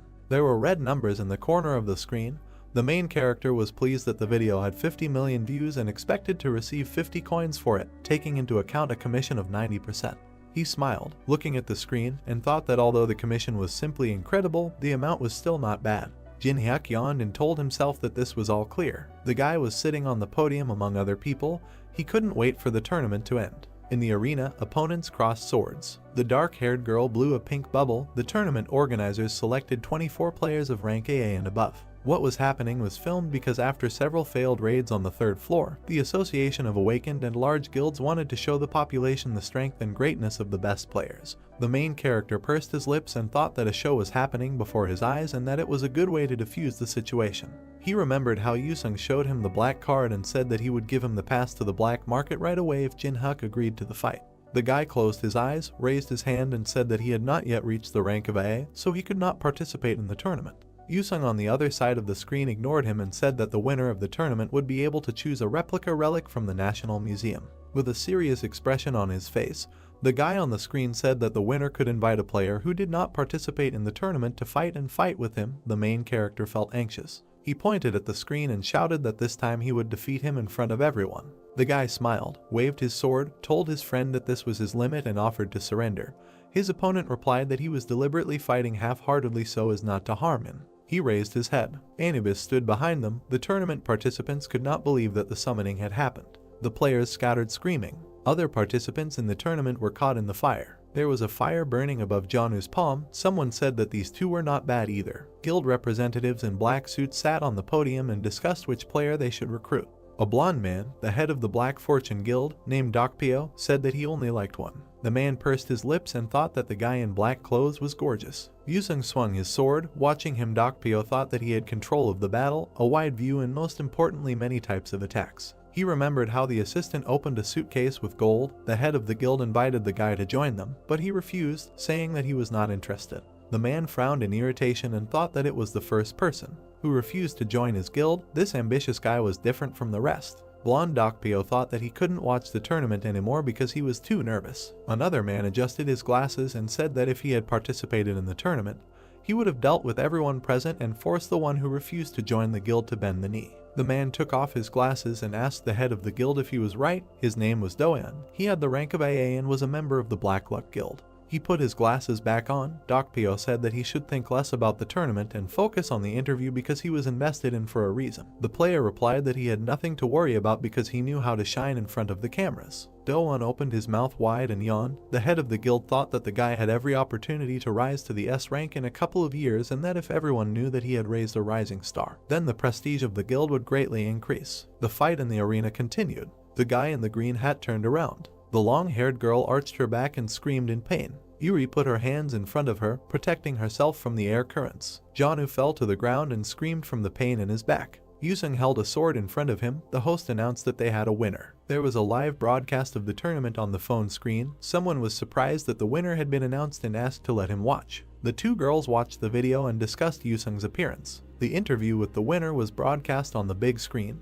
The guy said that instead of a line he was choosing the right to choose an opponent. People in the square were discussing his choice. Someone suggested that he wanted to fight a master from some guild. Yusung raised his sword. People were eager to find out who he would challenge to a duel. The guy pointed his sword in the direction of the podium and demanded that the enemy come out. Doan smiled widely and said that he approved of this choice. He froze in confusion. The guild leader put his hand on his back, demanded that he sit down quickly and said that Yusung did not choose him. The dark-haired guy frowned. Dokpyo drew his ward's attention to the fact that the tip of the sword and his gaze were directed slightly above them. The dark guy looked at the arena in confusion. He did not understand why the winner of the tournament did not choose them, because no one except him and Dokpyo could become a worthy opponent to him. Behind Doan, someone slammed his hands on his knees and muttered something irritably. Jin-hyuk stood up and told Yusung that he was good at annoying people. The guy lowered his sword. People could not believe that he chose an unknown player. Kwanwoo opened his mouth and began to quickly type something on his laptop. Another man asked him to punch the main character through the bases. Information about Jin-hyuk appeared on the screen. People were surprised that he was an F-rank player. The main character jumped into the arena. Watching him, Dokpyo thought that if Yusung challenged an AA rank player, the fight would be spectacular, but for some reason he chose an unknown guy with a low rank, but there is no benefit to be gained from this. The blonde man frowned and assumed that the winner of the tournament just wanted to publicly mock the weak. Jin-hyuk closed his eyes and asked Yusung to give up if he lost this time too,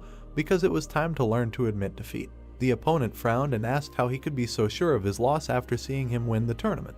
The main character gave him a thumbs up and said that he had definitely become stronger and asked if he had trained hard. The swordsman clenched his teeth and said that, without stopping for a second, she did everything to catch up with him. Yusung waved his sword and said that in order to get a pass to the black market, Jinhyuk must fight at full strength. The system notified that the player was using the sword soul skill. Blue streaks appeared when the guy activated the second stance sword soul technique. He gritted his teeth and activated the blazing swordsman soul technique. The main character tiredly closed his eyes and thought that Yusung had taken up his task again. He raised his hand, summoning fire magic, and said that he was ready to fight. Jinhyuk spread his arms to the sides and shouted that Yusung was a stalker. White clouds floated across the blue sky above the city. The beam pierced the roof of the building. The blue sky was visible through the hole. There were blocks of ice in the arena. The guy was surrounded by smoke. There were holes in the swordsman's clothes. He annoyedly asked how many skills his opponent had. Exhausted, the guy fell to the ground. The main character got down on one knee and began to look for something in Yusung's pockets. He believed that he was simply taking what was his since the enemy promised to give it back. He clutched the black and gold card and said that he would gladly take advantage of the invitation to the black market. People in the stands were discussing the battle that had taken place. Jinhyuk used a huge ice projectile and with some kind of beam smashed the ceiling. The audience doubted that there was a person in front of them. The main character sat down in front of Yuri and John and said that they had not seen each other for a long time. The girl pressed her hand to her chest. The old man said that this was their first meeting after the museum. The guy smiled, said that their first meeting was a little rough and suggested leaving everything in the past. John and Yuri were told that they don't want to be his enemies. Jinhyuk squatted down and said that since they decided to live peacefully, he wanted to ask for Yuri's phone number. He handed her the phone and said that if she didn't want to, then she didn't have to do it. The girl thought that in that case she would refuse. He opened his mouth and said that everything is not so simple. The main character turned the phone towards her and said that Yuri should be confident that she can cope with the consequences. She squeezed the black phone in her hands and thought that this was a request only in words, but in reality it was blackmail. The people in the stands screamed in fear. Someone jumped down behind Jinhyuk and said that it was amazing. He didn't expect an F-rank player to be able to win. The main character's eyes turned yellow. The system reported that the Eye of Truth of the second level was activated. The system window contained player Doan's data. The guy waved his hands and said that he did not expect to see such a show. The system notified that in order to copy the giant's hand skill, it is necessary to unravel the hidden intention of this person. Jinhyuk squinted and thought about how the system determined the intentions and desires of the object every time. He believed that this was beyond the capabilities of artificial intelligence. Doan raised his hand and said that there was no need to look at him so hostilely. Because he didn't come to fight, the main character asked why he came in that case. The guy smiled and said that they have the same field of activity and most likely they will see each other often. He extended his hand to the main character and said that he was showing common courtesy to his colleague. Jinhyuk smiled and activated the third level Eye of Truth. The system reported that Doan's words were lies. The guy continued to smile broadly and hold out his palm. The main character thought that behind such a calm expression of face, anger, rage, and hatred were hidden. He was also embarrassed by the reporters. He imagined the blonde man and thought that the guildmaster Dark Fortune was waiting for something. The main character introduced the giant and thought that Doc Pio wanted his guild member to defeat the newcomer who defeated the winner of the tournament in front of reporters in order to draw attention to himself. Jinhyuk smiled and thought that they were like an open book to him. The system notified that he had figured out Doan's hidden intentions and that the copying conditions had been met. A golden hexagon appeared. The system reported that the giant's hand skill had been acquired. In the system window it was said that the giant's hand increases the grip strength and makes it possible to lift objects that weigh 10 times more than it does. The main character presented a machine with prizes and thought that when the challenge tower was a game, it was not possible to copy this skill, because there were few users who had it. But now that the game has become a reality, skills that others have difficulty obtaining are just waiting to be. He collected them. His eyes turned purple. He said that it was unusual to hear his colleague call him and asked if it could be considered that this greeting came from the head of the Black Luck Guild. Doan opened his mouth and said that Jinhyuk doesn't seem to be in the guild, so they would be happy for him to join. The guys smiled broadly at each other. The main character asked if they would give him a deposit if he decided to join. Doan replied that he only needed to name the amount. They shook hands. The dark guy tensed. The main character looked at him with displeasure and asked if he really thought that he could defeat him with sheer force alone. Doan smiled brightly. He stuck out his tongue and said that it goes without saying that the system sent an alert that Doan had activated the level 5 giant's arm. The guy opened his mouth wide and said it was obvious. They continued to stand holding hands. A purple silhouette of a woman with scales appeared behind him. The system reported that Anubis's court was activated. Doan could not understand why his skill did not work. The guy frowned. He got down on one knee and screamed in pain. Jin-hyuk said he had to admit he was holding up well. The main character's eyes became their normal color. He said that Do-eun seemed confident in his strength, asked if he was ashamed to writhe in pain like that and why he forgot about his pride. Purple discharges surrounded their hands. The guy opened his mouth wide and screamed in pain. Golden lines appeared between them.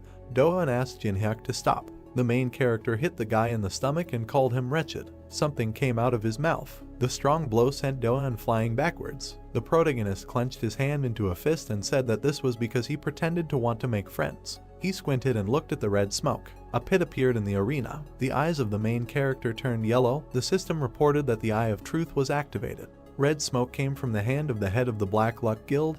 He was outraged by it. That Jin-hyuk dared to beat one of his best players and said that he put in a lot of effort for this day. The system window contained information about the player Dokpyo. The system reported that in order to copy the ability to the energy of bloody rage, the main character must break the man's pride. The guy pressed his hand to his chest and said that he understood that the head of the guild was angry, but he should have behaved more restrainedly. Dokpyo's face contorted with rage. He assumed that Jin-hyuk was scared. The main character looked at his palm and said that he simply did not plan to defeat the guildmaster yet. The man's eyes were black. He jumped up and called the protagonist's names. The system reported that the energy of bloody rage was being activated.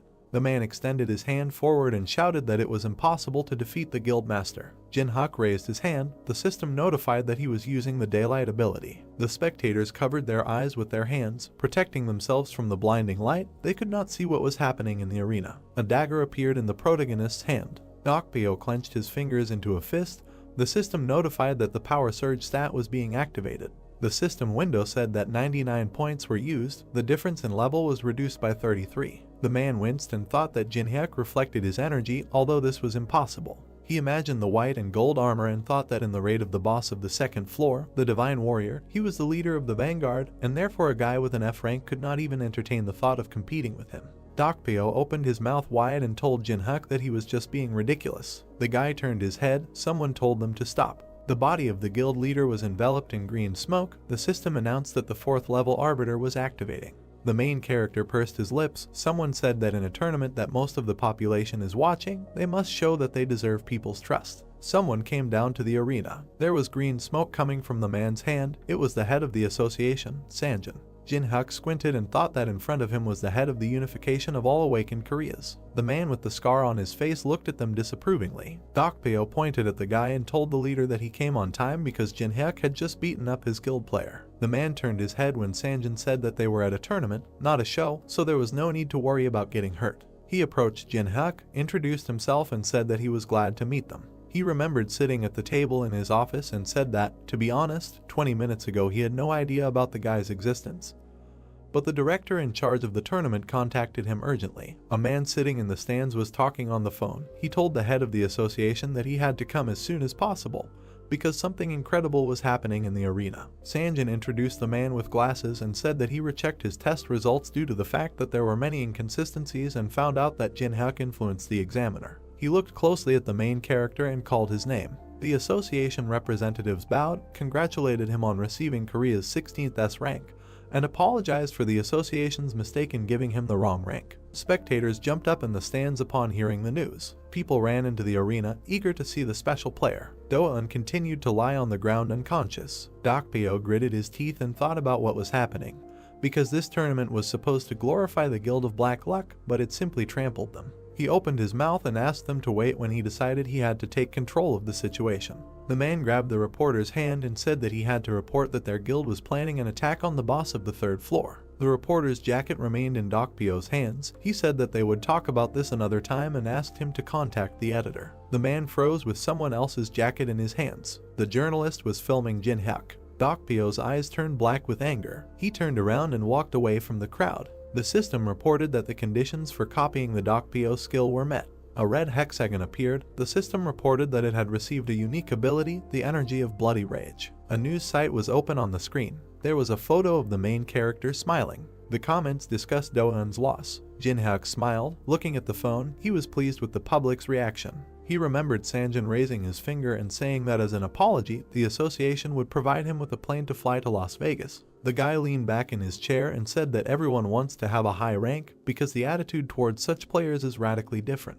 The plane took off into the sky. A flight attendant approached the main character. She placed the food in front of him. Jin-hyuk was delighted with the level of service in first class. He tasted the food. The main character closed his eyes and smiled blissfully. The Lord called him. The blonde guy was chatting with the flight attendant. The vampire asked the main character to pay attention to him. The man was surrounded by smoke. Lord said there was a strange smell coming from him. His blood smelled so bad that she didn't even want to taste it. Jin-hyuk looked to the side and asked what she was complaining about. The vampire said that this was not a joke and that guy was not an ordinary person. His eyes turned yellow. He thought that if the Lord, who considers people to be mere bags of blood, speaks like this, then something is really wrong with that person. The system notified that the Eye of Truth of the 3rd level was activated. His eyes widened in surprise. In the system window there were characteristics of a player named Alex Judrow. The guy waved his hand. The system said that depending on the degree of closeness with the object, you can copy one of the skills, but for the maximum degree of closeness you need to join the Mana Association. The main character pursed his lips and thought that he couldn't even imagine that guy was one of the Mana because he walked around with such a calm face. Alex walked past Jin-hyuk. He pointed his finger at the main character and asked if he was the same player from Korea who received S rank. Jin-hyuk imagined a man in a black mask and thought that Alex had boarded the plane on purpose and assumed that after the news came out, not only large guilds were interested in him. The guy smiled and said that he had recently changed his rank to S. The suspicious man said that he was amazing at the tournament. Alex handed over his business card and introduced himself. He gave us a thumbs up, said it must be fate, and suggested they have a drink together to pass the time on such a long journey. The main character took the black business card, decided to play along and said that he was right. There was a bottle of alcohol on the table. Taking out expensive cognac, Alex began to talk about himself. They sat opposite each other. The new acquaintance told Jin-hyuk about his cosmetics business and the difficulties he had to endure after the appearance of the test tower. The main character closed his eyes, smiled, and thought if this man knew that he knew who he was. The blonde guy smiled back. He raised his glass and said that to be completely honest, he didn't come to Korea for the cosmetics business. Alex tilted his head and said that he wanted to expand his business and start doing business with the awakened ones to keep up with the times. The guy raised the glass to his mouth and said that he had a problem. Jin-hyuk asked him to tell him more about it. Alex put the glass on the table and asked if the main character had heard about the masked player. The interlocutor realized that he was talking about the unknown. Jin-hyuk raised his glass and said that he seemed to have seen a video in which the unknown suggested attacking the boss of the 3rd floor and asked Alex how he was related to him. Main smiled and said that they also wanted to take part in the raid on the boss of the 3rd floor, but the masked player got in their way, so an unpleasant situation arose. Alex narrowed his eyes and said that despite the fact that the unknown said that he was doing this to protect his comrades, he refused them, saying that he needed to do something alone, so they should not interfere with him. They continued to sit opposite each other. Jin-hyuk suggested that Alex personally knew the unknown person. The man said that it could be said that way. The main character smiled falsely and said that the unknown person turned out to be greedy. The interlocutor agreed with him. Jin-hyuk was delighted with his ability to lie with a calm expression. The man put an ice cube into a glass. He poured himself more cognac and said that the main character would provide them with invaluable help if he went with them to the 3rd floor to the room. The guy raised his hand, expressed surprise at the invitation, and said that the unknown was going to fight the boss alone. Alex handed him a bottle and said that S-rank players are given the right to freedom of action, so that no one will touch them and they will be able to get items from the 3rd floor. The main character closed his eyes, thought that even the large guilds allowed the unknown to go through the floor alone and agreed to block the entrance to the boss's room and assumed that the main wanted to get there with his help. He opened his eyes and said that Alex's request was too serious because he had just received rank S and his new acquaintance wanted him to go against large guilds. The man smiled and said that he was a businessman and that he not only asked a lot but also offered a lot. A vial appeared above his palm. Main said that there is a medicine that helps with incurable diseases and even with cardiac arrest. His eyes lit up and he showed the main character a bottle of elixir. Jin-hyuk's eyes widened in surprise. He took the bottle in his hands, said that his interlocutor's offer interested him, and thought about how the Mana Association was able to get such a rare thing. Alex hid his hand under his jacket and said that many people wanted this elixir, but he was ready to give it to a new acquaintance as an advance. He put the contract on the table and asked Jin-hyuk to sign it. The system reported that Main would activate the contract with the 6th level dead man. The main character's eyes turned yellow. Main Alex said that such a chance is rare. The main character extended his hand to a piece of paper and thought that visually this agreement was no different from ordinary ones. He imagined a dagger surrounded by smoke and thought that the violator of the terms of the contract would be overtaken by a mortal curse. But if he didn't sign anything, then there was nothing to worry about. The guy closed his eyes and said that he could not sign this because he was very reasonable and was not ready to confront large guilds. Alex raised one eyebrow, said that it seemed that the valuable elixir was not enough, expressed regret about his decision and said that he was counting on him. Jinhyuk clutched the bottle to himself when Main said that now he had better forget about the elixir. The man looked at him irritably and asked what he was doing. The main character showed the bottle and repeated his words that he is very reasonable. Jinhyuk's eyes glowed purple and he said that he is also very greedy and always gets what he wants. Alex clenched his teeth and said that he was talking nonsense. Passengers inside the plane began to shake. The man grabbed the armrest of his chair, thought about what the main character was going to do with so much mana and assumed that he intended to blow up the plane. The board lit up. The pilot reported that the plane had encountered sudden turbulence and asked all passengers to take their seats and fasten their seat belts. Jinhyuk closed his eyes, asked if Alex heard the alert and said that he should return to his seat. The man clenched his teeth and asked if he really knew from the very beginning which association he belonged to. The main character replied that he guessed and praised Main for her good game. Alex opened his mouth, said that he did not advise him to irritate them and that the unknown would make him pay the appropriate price for this situation. Jinhyuk turned his head and said that Main had a good sense of humor and that it was stupid to claim that he was on the same side as Unknown after they were kicked out of the Olympus meeting. The man's eyes widened in surprise. He was wondering who this guy really was and whether he knew the Unknown. He put his hand on the armrest and thought that it might just be a bluff and that the big guilds could share information with him after he was given the S rank. The guy waved the vial and said that it was possible to share information about the Unknown if Alex behaved well. The plane was landing. Jinhyuk suggested we meet another time. The plane's wheels touched the ground. The signs were shining with lights. There were many light bulbs on the ceiling. A Ferris wheel could be seen in the distance. There was an advertisement on the wall. The girl opened her mouth and asked incredulously if this was a city of people. The Lord walked next to Jinhyuk. She said that she liked it here. The main character asked her to be quiet and threatened to send her to the ring if she did not listen. He imagined the blonde-haired Main and thought that as gratitude for the fact that the Lord had smelled Main, he released her from the ring. With his current amount of mana, her height was 150 centimeters. Golden rectangles appeared. The main character evoked memories of the world. A red hexagon appeared. The main character united the Eye of Truth and the energy of Bloody Rage. Another red hexagon appeared. The system reported that the merger was successful and he received the Greedy Look skill. In the system window it was said that the Greedy Gaze allows you not only to view the status of any player, but also to share vision and read thoughts. The system reported that due to the characteristics of the Blood Devil energy, the personality of the skill owner can be changed if used frequently. In addition, the separation of vision and mind reading can only be used on players with a lower level. The protagonist imagined a blue hexagon and thought that he wanted to combine this skill with a safer spiritual skill, but he urgently needed the Greedy Look. The guy clenched his hand into a fist. Someone called him. The Lord showed the casino and asked if they would go there. The main character reminded her that they did not come here to have fun. They went further. Jinhyuk said that it is forbidden to use magic in ordinary casinos. The hotel employee hurried to the car. The main character thought that he could take the money by force to spend it at the auction, but he could not take the earnings from ordinary people. The Lord turned to him and asked where they were going. Jinhyuk smiled and said that this place cannot be compared to a regular casino. The girl's eyes shone with delight. They approached the building where the Tortuga private gambling house was located. The Lord frowned with displeasure and said that those buildings were better. The main character once again reminded her that they did not come here to have fun.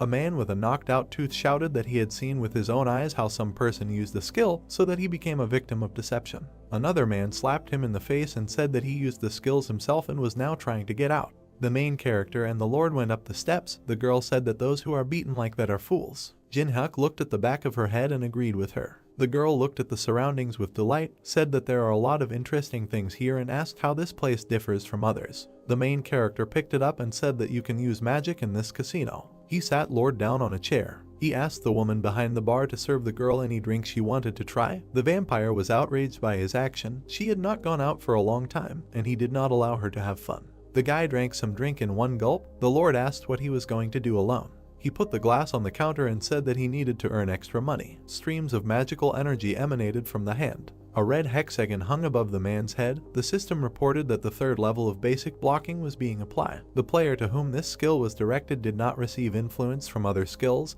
and the skills of the object who used it remained active. The man turned over the cards. It was a Tortuga dealer named Pedro. Jinhyuk pressed his hands to his face. Looking at him, Pedro thought that he had already lost $500,000 to him and losing more would be dangerous, but he was determined to win. An employee of the establishment moved a stack of chips and said that he was raising the bets. The main character closed his eyes and twirled the chip in his fingers. He pushed the stack of chips forward. Jin-hyuk smiled. People watched his game with excitement and assumed that about $5 million were at stake. The guy's eyes turned purple and asked if everything was okay because it was a big amount. Pedro smiled and said that the dealer is always confident. The main character looked at the glass and asked which guild controls this establishment. The man replied that the guild is the cleaners. The man closed his eyes and thought why Jin-hyuk had been silent all the time before, and now he started asking so many questions. Pedro waved his hand in fear when the main character asked if he could ask so many questions. The dealer said that he must answer all the visitors' questions. The man frowned and suggested that this player had the skill of reading minds. He put the cards on the table and thought it didn't matter. Pedro waved his hand and thought that Jin-hyuk would not be able to do anything if he changed the cards at the moment of revealing. The system reported that the sleight of hand skill was being used.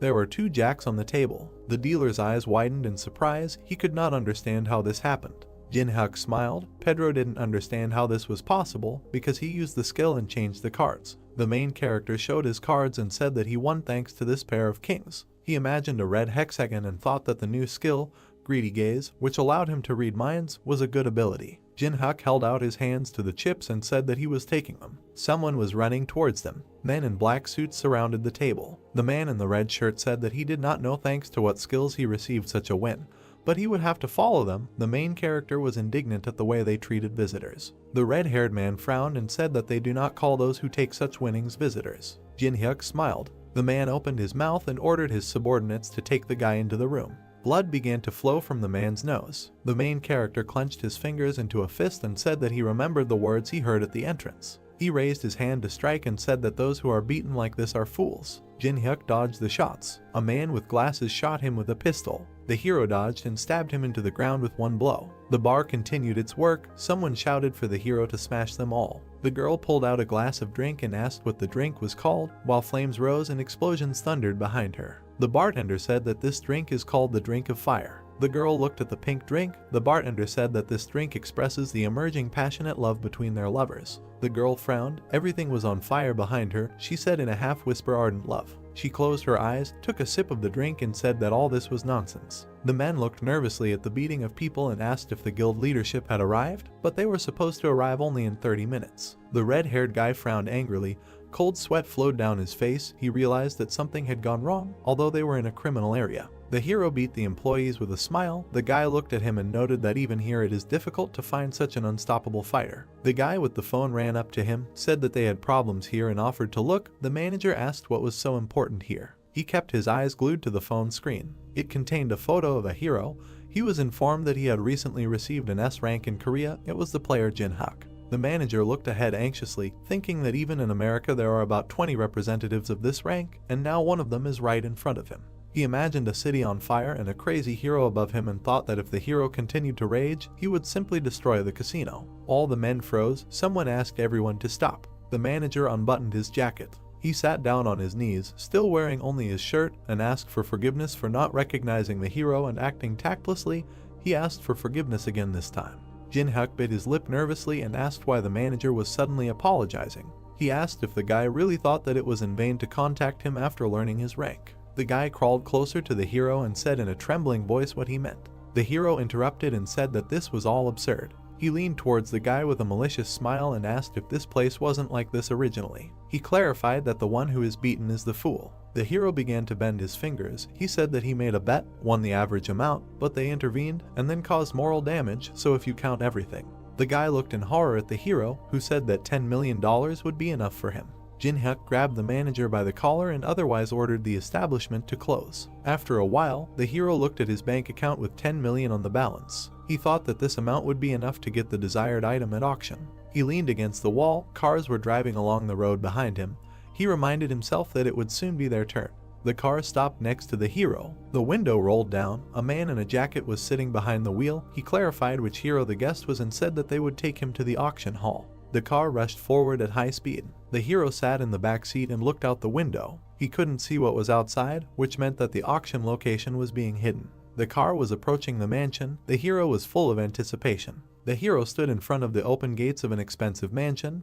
They wished him a good time. The hero's pendant began to smoke red. He asked if the hero had forgotten his promise. The guy asked to wait because he was going to an inconspicuous place on purpose. The demon began to hurry the hero, but he nervously asked him not to be capricious. Alice incarnated into a human body. She was wearing a white shirt, smiled and said that she liked being outside. The hero smiled and asked if she really liked it that much. The girl said yes, and this place is suitable for someone as noble as her. The heroes began to rise. Alice asked if they were going to the auction now. The hero asked not to attract much attention to himself, and the girl asked why. There were a lot of people inside the mansion.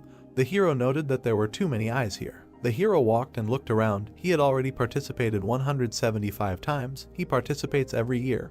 But now he was more worried than usual. He was interested in objects related to the tower. People drank wine and smiled at each other in anticipation of the start, and according to rumors, this time the heart of an ichthyosaur will be presented at the auction, which was made possible thanks to the appearance of the tower. Thanks to magical energy, many lost ancient jewels are being revived again. People were all waiting and wanted to at least take a look. Alice felt a foul odor. She grabbed her nose, which surprised the hero. An unknown man with a cane decorated with a skull approached the hero. An ominous smell emanated from him. An old man in black clothes appeared in front of them. He called himself Julius Cedric and said that he was the teacher of the worthless fool behind him. The hero looked at the gloomy blonde, seeing that he had been given a good treatment, because he returned without results and elixir. The hero used a greedy gaze. He looked at the smiling old man covered in a purple aura. A window of characteristics of this person appears. As the hero expected, the man had amazing abilities, necromancy, and his abilities were perfectly combined. With minimal mana expenditure, he could use a lot of magic, so everyone wants to get this skill. The conditions for copying were learning dark magic from the old man and receiving an A+ grade in order to be able to copy his skill. Jin-hyuk frowned, thinking that the system was clearly going crazy. He realized that the old man needed to be shaken up. He smiled and said that thanks to his student he received a rare thing. And the flight was interesting? Cedric said thank heavens if so. He looked at the guy from under the hood and said that he had arrived specifically to re-clarify about the information that the hero possesses. The hero asked about the unknown and Cedric agreed, saying that for them he was a big problem. The hero smiled and walked forward, noting how straightforward the old man was. He said that they were now in such a wonderful place, so he suggested discussing this another time. Cedric blocked the hero's path with his cane. His eyes glowed purple as he expressed his regret that there wouldn't be another time and he needed to deal with it as soon as possible. Jin-hyuk waved the cane away. His eyes glowed yellow. He pointed at himself and said that he had missed the moment when this became his concern. He and Alice went ahead. She stuck out her tongue. The blonde was terribly angry, calling him a bastard. Cedric put his hand on his shoulder with a smile and asked him to leave him, saying that there were still ways. Jin-hyuk was annoyed, but Alice was amused and said that smelly people annoy her. She suggested getting rid of them. Jin-hyuk asked her to leave them as there is no need to make a fuss here. They went out into a large hall where people were already sitting in their places. The guy said that he would just buy the desired item and that's all. The host on stage drew the attention of the ladies and gentlemen to himself. He said that everyone had been waiting for this for a very long time. The hero decided to hurry. The presenter raised the gavel up and said that they were starting the 175th black market auction. The screen showed a smoking meteorite that fell into Arizona, USA. The hero kept his hands in his pocket, thinking that this stone was now emitting strong magic after the tower appeared. The man pointed to the crowd and said they were starting at $100,000. The heroes sat down in their places. People began to inflate the price, and other, higher prices began to outbid them. Jin-hyuk smiled. At the moment there was no craftsman who could process the meteorite, so this item cannot be used in any way. Now there was an opportunity to buy it cheap.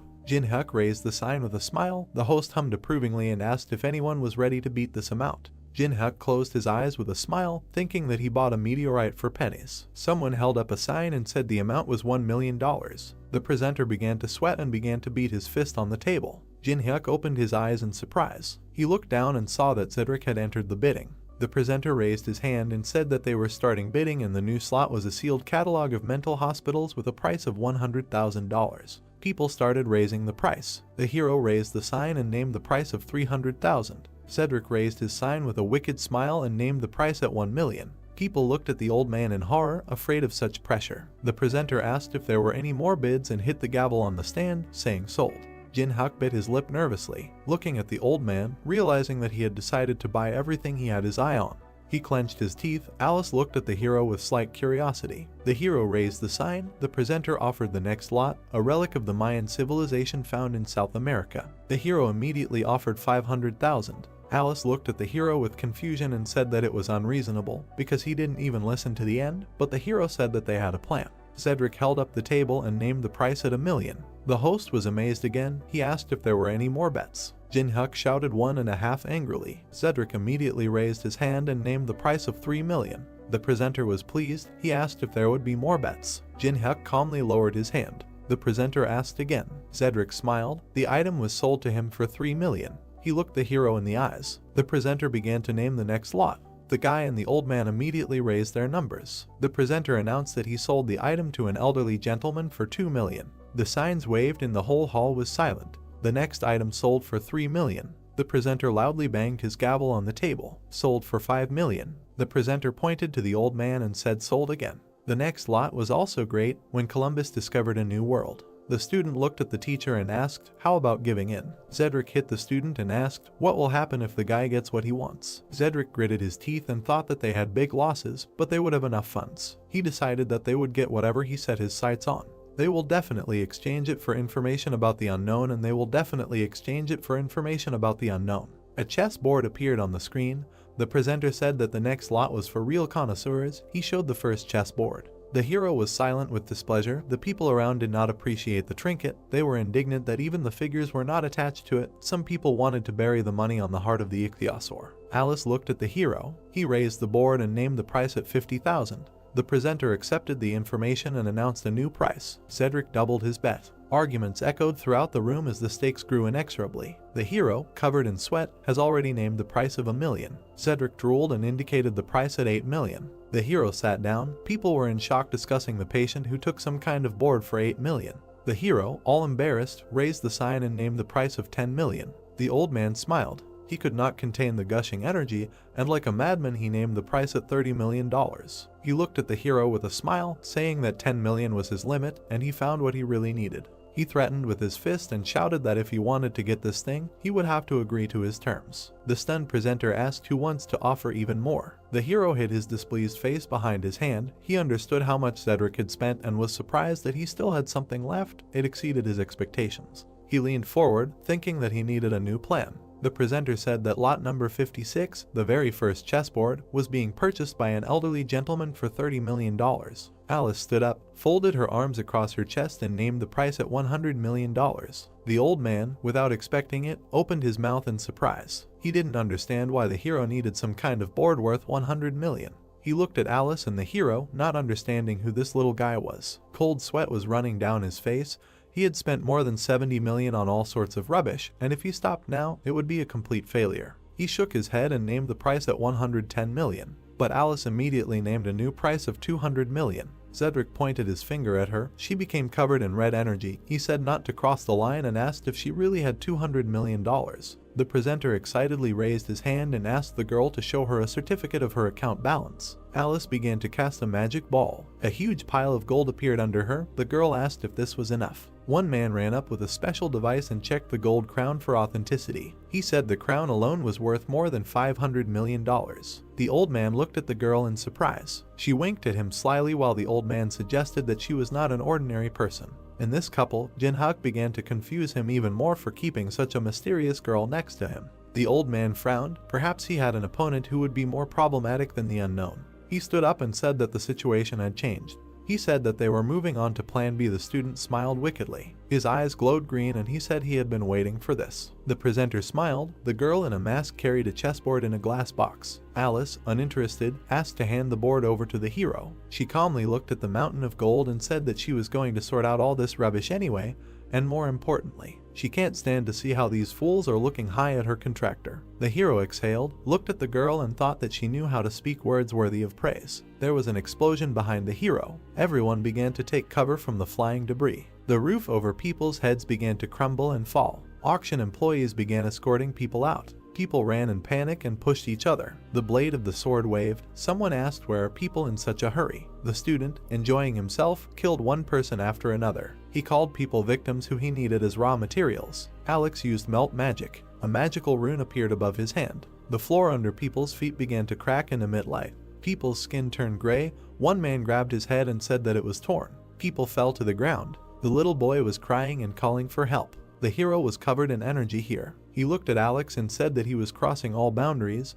He called him a psychopath. The souls of people left their bodies, flying out like green smoke from their withered bodies. A bloodthirsty monster appeared. The hero prepared for battle, calling his opponent an abomination. 2 more monsters appeared in front of Alex. Alex said that they were beautiful. The hero gritted his teeth and stood in a fighting stance. Alex said that this was expected of an S rank. He smiled and said that he remembered very well how the hero insulted him on the plane. After the order to eliminate, the monsters ran to attack. The guy said that he no longer needed to hold back. Jin-hyuk calmly looked at the approaching monster. A bloodthirsty hand was approaching his face. There was a flash and stones flew in different directions. The hero jumped to the side. 2 monsters stood in front of him. Alex called the hero agile. The monsters were slowly approaching. Alex asked where that little rich girl ran off to. A sword began to appear in the hero's hand. He said that she didn't like these nasty guys, so she ran away a long time ago. He noted to himself that her body had disincarnated, since it would need all the magical energy. The damage will gradually stack.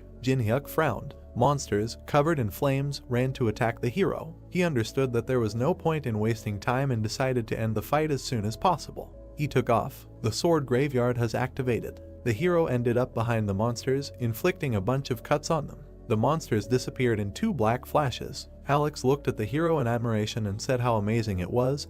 He couldn't even keep track of the hero, but another soul moved from the corpse into Alex's rune. He said that it's nice when the amount of resources exceeds expectations. He waved his hands. New monsters appeared. He said that everything was becoming nice and simple. The hero turned around. The 2 killed monsters had regenerated. He thought that Alex wanted to exhaust him and prolong the battle. Monsters surrounded the hero. They were fueled by the forces of people and therefore remained in the ranks while the enemy was running out of mana. This is their standard tactic. Alex smiled madly. This is how necromancers fight. Jin-hyuk dodged the blow and grabbed the dagger. He raised his hand to attack the blow and he slid back, asking if this was all Alex's trump cards. He pointed a glowing blade at Alex and said that he would burn them before they recovered. He used daylight. The outbreak consumed the monsters. Alex covered himself, annoyingly noting that he was using that skill again. But he had already analyzed his technique by watching a video from the tournament. A wall of darkness and huge bloodthirsty eyes appeared behind Alex. He realized that he needed to attack before the rays of light united. Alex watched as the rays of light incinerated the monsters. He asked why they weren't moving. The monster's legs were covered with ice. Steam poured out of the hero's mouth, and his fingertips were covered with ice. Alex opened his mouth in surprise, realizing that the hero had hidden the ice skill with a flash so that he could not see anything. "Leave me alone." A cold flash appeared. A deadly beam hit Alex from it. A powerful light came from the mansion. It became as bright as day. Alex was lying on the floor. He looked at the hero, saying that this was impossible. He looked at the bloody scraps that were left of his cuties. The hero came up from behind and said that the cuties were a little blown away. Alex waved his hand, but a beam of ice hit him. The hero waved his dagger, and a light flashed in front of his face. Alex jumped out of the cloud of smoke. He was sweating. He realized that he had lost, but he had a huge advantage. He decided to quickly run and find a teacher. An invisible blade pierced his body, and a knife blade protruded from his stomach. Alex began to fall to the ground. The hero was hiding in the smoke. He stood in a throwing stance and smiled. He approached the wounded Alex and said that he had created chaos and asked if he was really going to run away. Blood flowed from the guy's mouth. The hero grabbed the handle of the knife. He said that he would tell Alex how he would die. Blood sprayed from the guy's mouth. Jin-hyuk said that for the next half hour, blood would accumulate in his lungs, and when they were filled with blood, the guy would begin to choke. The hero's eyes burned. He said that in the first place, perhaps death by fire, but suffocation is no less painful. He said what he thinks. What can make sure a guy doesn't suffer for too long? He showed a bottle of elixir and said that if he tells about the main association, Alex decided that he could survive. Anu smiled and grabbed the hero's leg. He couldn't speak because he was choking. He clenched his teeth, blood seeped through them. He decided that he could write in blood. Jin-hyuk stepped on his hand. He smiled and said that if the guy can't talk, then nothing can be done. Alex realized that he was not going to listen to him. The hero put his hand in his pocket and said that he didn't need it now. He threw something to the guy and offered to take it away. Alex's business card fell into a pool of blood. The hero asked to do a favor. He turned around and walked in the other direction, asking the guy to die as long and painfully as possible. The entire auction hall was in ruins. Something caught the guy's attention. He saw a safe created by Michelangelo in the heart of an ichthyosaur. With this combination, he can create a subspace for items. He combined both artifacts. He clenched his hands and pulled out his tongue from effort. The system reported that the hero had successfully created a huge subspace for 5 tons of inventory. The hero twitched. Someone turned to him. The leader behind him smiled and thanked him for saving them. The boy pressed himself close to the leader and said thank you to the guy. He thought that he would have to pay for these items. He frowned and said that he didn't take the items for nothing, but the host said that everything was fine. Jin-hyuk looked questioningly. The presenter smiled and said that he lost consciousness, and then he saw the hero and he saved their lives. He hugged his only son. He said that he had never even thought of informing on the hero. Jin-hyuk was silent in surprise. This was the first time for him. He closed his eyes, smiled and walked away, noting that this was not a bad feeling. Third floor of the Tower of Challenges, Cathedral of Hate. The door opened leading into the corridor. The girl covered herself from the arrows with the tabletop. She threw it aside. She asked why they put up so much protection. She slouched and said that you have to go through this every time. A man with glasses stood behind her and asked her to stop complaining, as he was in a bad mood because of Alex. Melina turned around with displeasure. She put the snake dagger to his neck and asked if she should really worry about his bad mood. He replied that if she did not want to die, she would have to. Someone appeared in front of the couple and asked them to stop. There was an inverted cross on his robe, and the man in the plague doctor mask said that he couldn't even believe that they had survived together for more than 10 years. The couple turned away from the unknown. He asked why they are always like cats and dogs. They sat down on different benches. The unknown person said that the reason he called them was the appearance of a new character who required special attention. It was about a hero. Melina waved her hand and said that he probably played before too, but that does not mean that he is stronger than other rankers. The unknown man turned around and asked the girl to be vigilant. Perhaps he had already risen above them. Melina said that those who rose to 20 are considered covered. She did not think that he could. The man said that he also thought that they shouldn't have done that. He looked at the unknown person and said that they had chosen the unpopular virtual reality, the Tower of Tests, to hide from the surveillance of the international police, and therefore they knew the tower well. Melina said that others simply had no need to bother themselves like that. She leaned back and said that perhaps the hero was playing this heartless game out of idleness. She looked at the chandelier and said that only a sick person could try to get into this game. The unknown man was silent. The couple did not take his words seriously, but at least they understand each other. He understood that the hero should not be underestimated. His eyes flashed red as he knew he needed to eliminate the threat. He ordered to keep an eye on Kedrick. He disappeared and asked to be told that this was not a fiasco. Melina smiled and called the unknown man a troubled old man. It was a sunny day. Yewa swung her leg. Teeman was on the defensive. He managed to block, but the blow was too strong. The guy's defense fell off. He fell to the ground. Yangwa asked if he was okay. He raised a trembling thumb. They washed up after training. Teeman called Nuna over to him. He pointed to the screen. An unknown person was depicted there. He said that he was not so simple. Yewa sat next to him on the sofa and said that he might be bluffing like the others. Teeman said there was something special about him. They looked at the stream. Yangwa asked, is there really an unknown person standing in the Tree Man Temple in the boss room of the 3rd floor? Teeman said that this place was very popular, and if you answer 3 questions from the Tree Man, he will give you a skill item as a reward. Teeman tensed. He said that the problem is the complexity of the questions that the tree asks. An unknown person stood in front of a tree with a human face. An unknown person was commenting in the chat. The tree smiled and said that it had not had visitors for a long time. It asked if he had come to solve its riddles. The unknown person put his hands in his pocket and asked to ask the most interesting questions. The tree frowned and said if a person guessed 3 riddles, then it would give him a leaf that he would choose. Wooden legs appeared. It said that if a person even makes a mistake. The unknown man was surrounded by several wooden giants. The tree said that otherwise it would punish the hero. It announced the first question. It introduced the sea dragon and asked what is the optimal depth and temperature for a Kellhorn to live in seawater. Teeman and Yewa looked at the screen in confusion, asking who could know the answer to such difficult questions. The unknown person raised his hand and said that the depth was 175 meters and the temperature was 1.5 degrees Celsius. Yanhwa and Teeman froze. The tree opened its mouth wide in surprise. The unknown person suggested asking the next question. The tree said that it had not yet answered whether the answer was correct or not, but the man said that he knew that the answer was correct and therefore suggested asking the next question.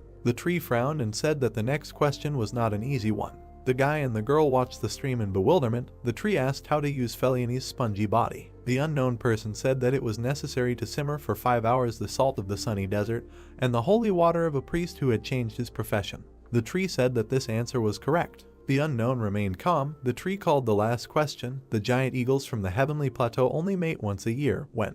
The unknown person pressed the button. He pointed his finger at the tree and said that when the first snow falls in the tower. The tree smiled. It laughed and said that the answer was correct. The unknown person rubbed his nose through the mask and said that he was interested in talking about the tower. The hour was going crazy. The tree calmed down and said that it would give the man the leaf he chose. It suggested choosing red, yellow, or green. Red is a fire modifier, yellow is a defense boost. Timon smiled and said that he knows that green increases movement speed. Gawa proudly pointed to herself and said that there would be a long battle with the boss. She was interested in what the unknown would choose. She said that she would choose speed. The unknown person said that he did not need these sheets. He said that he wanted to get something else. He touched the tree and asked for the black leaf it was hiding. The tree looked at the man in fear and asked how he knew about the black leaf. The guy and the girl looked at each other, not understanding what we are talking about. The tree smiled and said that it couldn't give it to the hero, but agreed to give the hero an extra green leaf if he chose red. Wouldn't it be beneficial? The unknown man turned around and deliberately said that the great and venerable tree man said that for the correct answers he would give the leaf you wanted. He said that it would charm his teeth. He extended his hand and asked to give the black leaf under the threat of calling the tree a dishonest liar. The tree was oozing tree sap from excitement. The unknown person asked what the managers would think about this. All the leaves fell off the tree. The system reported that the spirit had kept its promised word and the hero was receiving a well-deserved reward. The hero received 1280 black leaves. The unknown person squeezed the piece of paper in his hand and thought that the last element of the puzzle was ready. He asked if it was time to start. He took out a lightning dagger, looked at the tree giants and said that he would deal with them first. One guy turned to the other and asked if he had heard. 2 guards stood in front of the portal and one said that the unknown person had already started a raid on the boss of the 3rd floor. The second asked, "Is it really so fast?" They told him that they could sit here and go home. There were still soldiers in front of the guards. The guard asked if there was any point in protecting the entrance. "Will someone come?" "Only crazy." The second guard said that they were ordered, so they are on defense. He ordered them to do what they say. The guy smiled and said that they had a plan of action, and if he bothered too much, nothing would work out. The soldiers in front of the guys turned into purple smoke. Their weapons fell to the floor. Black circles appeared under the guards' feet. Purple lines wrapped around the guy's legs. A man appeared. The guard was wrapped in ribbons. The unknown person ordered to absorb and conserve all the energy since they need everything and they have no time to hesitate. Zedric stood in front of the portal with his sect. Zedric said that he had already started. Leaves were flying over the temple. The unknown man turned around. Behind him a headless giant fell to the ground. Chat admired the unknown's battle. The camera followed the hero. Someone in the chat expressed skepticism. The hero said that he didn't care whether they believed it or not. He said that he already had enough problems, so he asked them not to bother them. The chat was surprised that the unknown approached them. This idea began to refute this theory, saying that the unknown would not communicate with the audience like that. The unknown man looked at the camera and said that he was telling this to them. He said that if they want to watch, then let them watch. But if they don't want to, they can leave. Many streamers curry favor with viewers to increase views. The guy looked at the phone in surprise. "But if from the very beginning I come out with a concept, I do what I want." The guy smiled and asked what is he doing. Then a fandom will be formed from those who are interested in such a concept. In the chat they admired the hero's audacity. The hero walked silently towards the gate. There was a purple flash above the mountain. The hero turned around, surprised that there was someone else here. He grabbed the camera and asked to cancel the broadcast. This was not appreciated in the chat. The system reported that the broadcast was completed. A bunch of warriors ran to attack another group. The magicians put up purple runes. Warriors in armor ran to attack. Stone statues defended their positions. The evil spirits attacked the soldiers. The battle has begun. The hero watched what was happening from the cliff. It seemed to him that the sides were equal. The evil spirits destroyed the stone soldiers. The hero assumed that their side was stronger. The sorcerers put out runes. They shouted that the blow was aimed at them. Someone hit one sorcerer in the shoulder. The sorcerers saw fragments flying at them. They began to demand that the shields be turned around. The fragments began to bounce off the magic discs. The sorcerers could not understand where the attack was coming from. They saw a masked man behind the stone army. The sorcerer ordered the undead to eliminate the masked man. Skeleton archers began to shoot at the hero. The hero began to hide behind the stone soldiers. He put out his hand, rays of light swirled in it. He used the protection of heaven. A flash of light illuminated the undead. The sorcerers looked at how the undead suffered from the blow. They realized that they could not control it because of the holy skill. They decided that they needed to concentrate on controlling thoughts. A huge warrior in a horned helmet began to attack the sorcerers. One of the subordinates shouted to the master that Team 3 had been destroyed. Zedric clenched his teeth and said that he could see it that way. The unknown ran forward. He thought that there were 4 teams created to effectively control the undead. He presented the battle plan. One of the teams was destroyed. If you destroy the first one and break the network, then control is completely destroyed. A fiery flash appeared next to the hero. He attracted attention. He attacked the stone golem, asking if he could really catch it at that speed. The fighting statue of the Moe ran after the hero. The sorcerer pointed to a huge approaching head and said that the enemy was coming in their direction. He was ordered to stop him. The unknown person found himself behind the sorcerers. Moe jumped. The sorcerers looked in shock at the approaching death. The statue stuck into the ground with a roar. The sorcerer shouted to the master that the first team was destroyed, and if this continues, they will be surrounded. Cedric said that he knows all this. He shouted furiously and asked what kind of enemy they were facing. He said that he throws ash into the cooked rice porridge every time. He held out his staff and began to activate the Pyramid Guardian. They shouted to him that if he used this skill, he would have no mana left to attack the boss, but he ordered him to shut up. His eyes glowed and he said that he would concentrate all his power and kill him. He ordered to wake up. Ghosts and bandages began to appear around the necromancer. These were the guardians. Exhausted, Cedric fell to the ground. They asked him if he was okay. The old man replied that he was a little overtired. He turned around and ordered to come closer. He grabbed the sorcerer. He looked in horror as the master's hand began to suck out his life. In an instant he withered away. Cedric regained his strength and said that if the guy twitches, the pain will only get worse. The unknown dodged the attacks, noticing how Cedric absorbed his own comrade.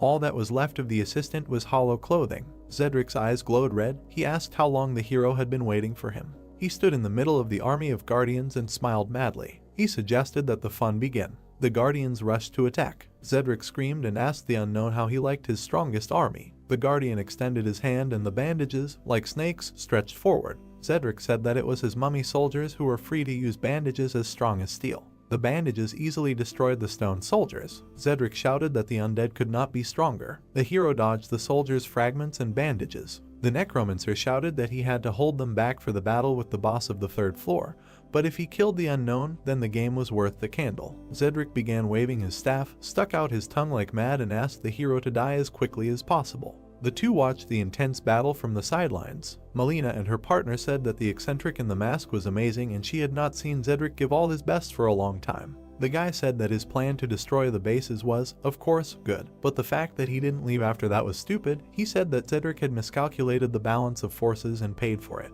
The steel giant swung his sword. The guy said that after seeing the skeletons and death knights, he thought he could handle it. Cedric burst into laughter. The guy noticed that he had quite a few problematic abilities. The guy touched the glasses and said that there was no point in interfering with them. Melina turned around. She looked at the powerful explosion. The unknown man dodged his enemies, destroying one after another. He was serious. He recalled that time, that experience. He remembered the old man who said that the hero's sword is strong and sharp, but he is very tense and his mistake is the dissipation of strength. He took the rope and offered to look at it. The old man smiled and said that a true master is able to deliver a good blow using a minimum of force. He waved. The rope shattered into pieces. He asked to imagine that it was moving freely, like the wind. It was responsive and pliable, impermanent. He waved, saying that at the right moment. The hero looked in surprise at the master, who said that at one moment you release the energy of her movement.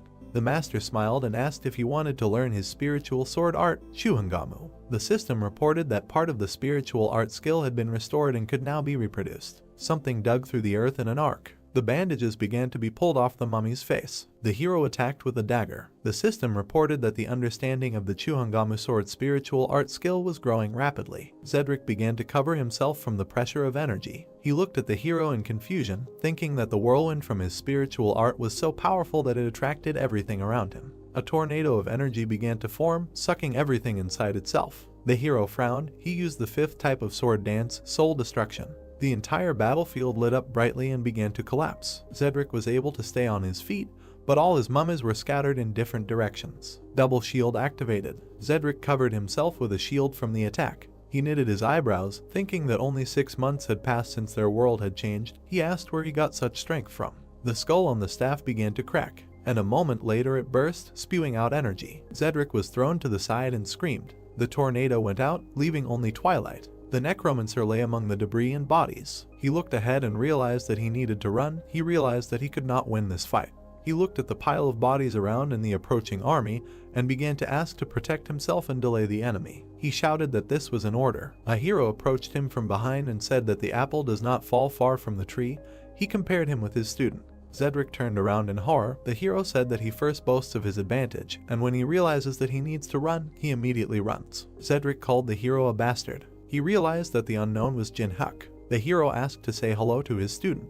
The necromancer's pupils shrank in fear. He screamed, covered in fire. The old man was completely covered in flames. The hero asked him to tell him that he was worried that he would be bored alone and that's why he sent him. Jin Huk silently looked at the burning body. Energy began to flow out of the undead. The sorcerers began to look at the crumbling call. They were surrounded by stone soldiers. While the crowd was being beaten, the deified skeleton of Cedric was already lying behind them. It was not easy to use soul destruction at this level. The hero walked down the stairs of the temple, suggesting that he was even overtired. The system reported that the hero purchased a solution for replenishing medium-level mana, 4 pieces. He held 4 flasks in his hands. He understood that if he didn't come here now, everything would be at a loss to him. He used all 4 vials and told himself that he needed to wait a little longer. He approached the shield, surprised that it had flown all the way here, and remembered that he used to love shields. He threw it on his back, starting to feel nostalgic. He took the shield in his hand, got into a fighting stance. He looked at the stone soldiers. The giants began to advance. Temple Guard, Lord of the 4 Principles. The hero stood in front of 4 giants. The giants attacked the hero. He began to repel attacks with a shield, saying that he liked their silence. He began to accelerate, dodging blows. He began to make cuts on the giants. He asked them to spit out the key already, as he was tired. The giants with evil faces continued to attack. One of them has already fallen to the ground. Jinhyuk grabbed the shield with both hands and asked if they had such a pattern. The giant held a golden bud in his hands. He used the pagoda of knowledge. At the end of the golden bud was a key. The giant squeezed the flower. It shone with green energy. The system reported that the key leading to the main hall was responsive. The hero's mask began to disappear. The entity behind the gate responded to the call. A huge orange flower appeared above the giant. The hero frowned, realizing that the enemy had decided to act for sure. The flower was shining. Golden hands appeared. A golden sage appeared with a bunch of hands. The Bodhisattva appeared. He looked at the destroyed giants and said that he had not been summoned for a long time. He smiled and said that he didn't think there would be a person among the visitors who would pose a threat enough to use the key. The hero lowered his hands and said that he would only destroy the boss of this floor. The deity smiled and called the man interesting. He said he was not sure about the rest but acknowledged the man's bravery. The hero jumped back and said that he wanted to finish everything quickly since he was terribly tired. The deity said that he would like to continue the conversation. The hero jumped. He covered himself with a shield and said that chatting with statues was such fun. Spears appeared in the hands of the statue. He said that every moment of life is a gift. He called the hero a stupid child. He swung a bunch of arms and ordered the hero to enjoy it while he could. He said when death comes, he will miss this moment. The hero frowned. The statue smiled. There was a green flash. The hero fought off a powerful green beam with his shield, which began to crumble the ground. The shield began to crack. He bent down, thinking that the attack was so powerful that when he simply blocked the blows, it seemed to him that his body was crumbling. He ordered himself to endure. He will only have one chance. The statue smiled and said that the hero was able to withstand sound attacks. A bunch of hands attacked the hero. The hero took a stance and began to cover himself in cold steam using ice creations. Huge ice growths appeared in front of him. A moment later they collapsed. The statue's spears easily destroyed the hero's defense. The statue frowned and called the hero a boy. He frowned, saying that he was using Western magic. He swung with both hands, and he caught the shield with one hand. He smiled, saying what pathetic tricks he uses. Suddenly a black flash appeared in front of him. The hero remained in the throwing stance, looking at the statue's displeasure. The statue's hand was pierced by the hero's dagger. He said that poison did not affect him. The hero clenched his red fist and said that it was called blood energy and said that if you wound once, you could deal damage continuously. The statue tore off its own hand and said that it did not matter, and such a trick would not work twice. The hand fell to the ground with a crash. The statue asked what the hero would do, because he only took away one hand. The hero leaned on his hand and said that he was right and one would not be enough, and he said that he knew that he did not use the same method twice. He pulled the pearl from the statue's hand and said that he had received exactly what he needed. The statue frowned, realizing that the hero had been aiming for the hand with the gem from the very beginning. The hero began to combine the artifacts and told the deity to blame himself for giving away one of his hands so easily. The grimoire and the pearl began to unite. The golden dawn of S-rank Lemigeddon has appeared, allowing one to learn magical abilities. The hero used a greedy gaze. He began to study the characteristics of the statue, but could not see anything except the name. The deity bowed its head in disappointment. The conditions for copying were as follows. It was necessary to infuriate the opponent within 5 minutes using ice magic, and to fulfill the conditions, suitable music and attire were needed. The hero froze in bewilderment in front of the system window. He didn't want to believe what he saw in front of him. He thought that the system was going more and more crazy. He pressed something and was glad that he could do it. The statue asked what he was doing. The hero ordered the gramophone to appear and said that the conditions are strange, but he cannot give up. He said that if he takes the lower 25 floors, then he can only get the mandala here. The deity got angry and asked what the boy was doing. Music started playing. The hero rubbed his head and asked not to ask anything else from now on. He created a woman's wig for himself. He said that he was also not happy with what was happening. The veins on the face of the statue bulged. He asked what the hero, in the name of the saint, was doing. The music was gaining momentum. The statue furrowed its brows. He screamed and raised his hand to attack, asking if he was going to play jokes in front of him. Avalokiteshvara activated the mandala skill. Weapons began to appear in his hands. He began to attack and told me to feel the pain that follows a millionth samsara. The hero waved the book. A huge wall of ice appeared. The statue began to attack the hero's defense. The hero stood calmly. Shards of ice flew past him. He said that he was getting an excellent result. The deity looked angrily at the hero. 1,000 attacks hit blocks of ice. Melina and her partner watched from the side. Melina said that she couldn't believe that the hero's ice magic had reached such a level. They were lying on the slope of a cliff. Melina asked what kind of wig the hero had. The guy stood up, noting that his actions could not be predicted. The unknown defeated Zedric and is now fighting with the 1,000-armed statue. Avalokiteshvara's strength is great and can hardly be dealt with. Even after reaching the 10th floor, she is called the second boss of the 3rd floor. The guy looked at the hero, appreciating the hero's strength, noting that he went beyond the capabilities of people. Melina looked at her friend and asked if the two of them could handle it if they attacked. The guy said that it would be difficult. The girl turned around and offered to retreat. She said that they could not cope unless they received support from management. Lichao said that they could not leave because then their place in the hierarchy, which they so stubbornly defended, would be at risk. Melina asked what to do then. Is he really going to die for the position? The coin appeared between the guy's finger and he said it was time for this. Melina smiled. A purple flash appeared on the hill. The hero turned around, noting that the mains had not only sent Zedric. He continued to dodge the statue's attacks. He closed his eyes. The statue attacked and said not to dare turn away from it. The hero sat down. His hand caught fire. He used the element of fire and apologized to the statue. The grimoire flipped through the pages on its own. He straightened his hair so he couldn't concentrate. Ice creation activated. A pile of ice shards rushed towards the statue. The hero said that thanks to him he even worries. The statue screamed furiously and attacked again. The hero used ice magic. The ice blocked every attack from the statue. The statue called the hero a fool. The barrier trap was activated and the green dome covered the statue and the hero. The deity waved one of his hands and asked if the hero could really only defend himself. She asked where the confidence went. The statue jumped and attacked again. The blows began to ricochet off the dome. The hero fell into a trap from a pile of golden cuts. He used ice magic again.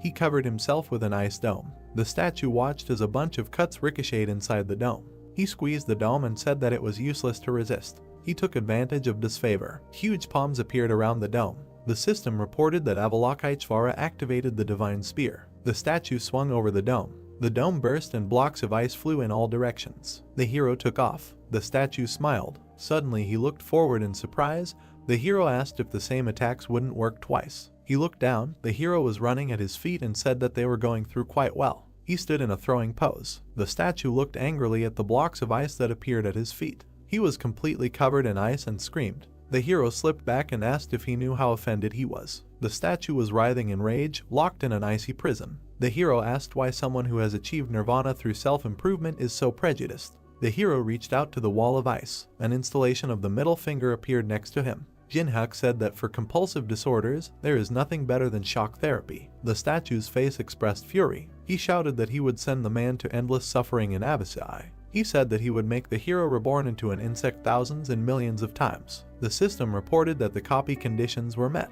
The hero successfully copied Mandal's ability, which is capable of imbuing weapons with special powers. The hero took off his wig. Magic symbols appeared behind the hero's head, like a statue. The deity clenched his teeth in fear. The hero touched the icy middle finger while the deity asked how he was able to obtain this ability. He said that it took an eternity of meditation before the mandala revealed itself to him. How could a simple man like him use it? The hero raised his hand and said that he would make sure that the potential of his skill did not go to waste. He ordered the statue to disappear. The middle finger pointed at the statue. He rushed forward into the ice prison. The statue was pierced by the middle finger. He looked in horror at his fate. There was a bright green flash. The statue was smashed into many pieces. The system reported that the hero's level has increased. Jinhyuk sat on the ruins of a 1,000-armed statue. He held the golden key in his hands and rested. The key allowed the hero to summon the 3rd floor boss on the 3rd floor. He walked away from the ruins of the statue and warmed up. He said that it became more difficult than in the game. He walked past the corpse of a necromancer.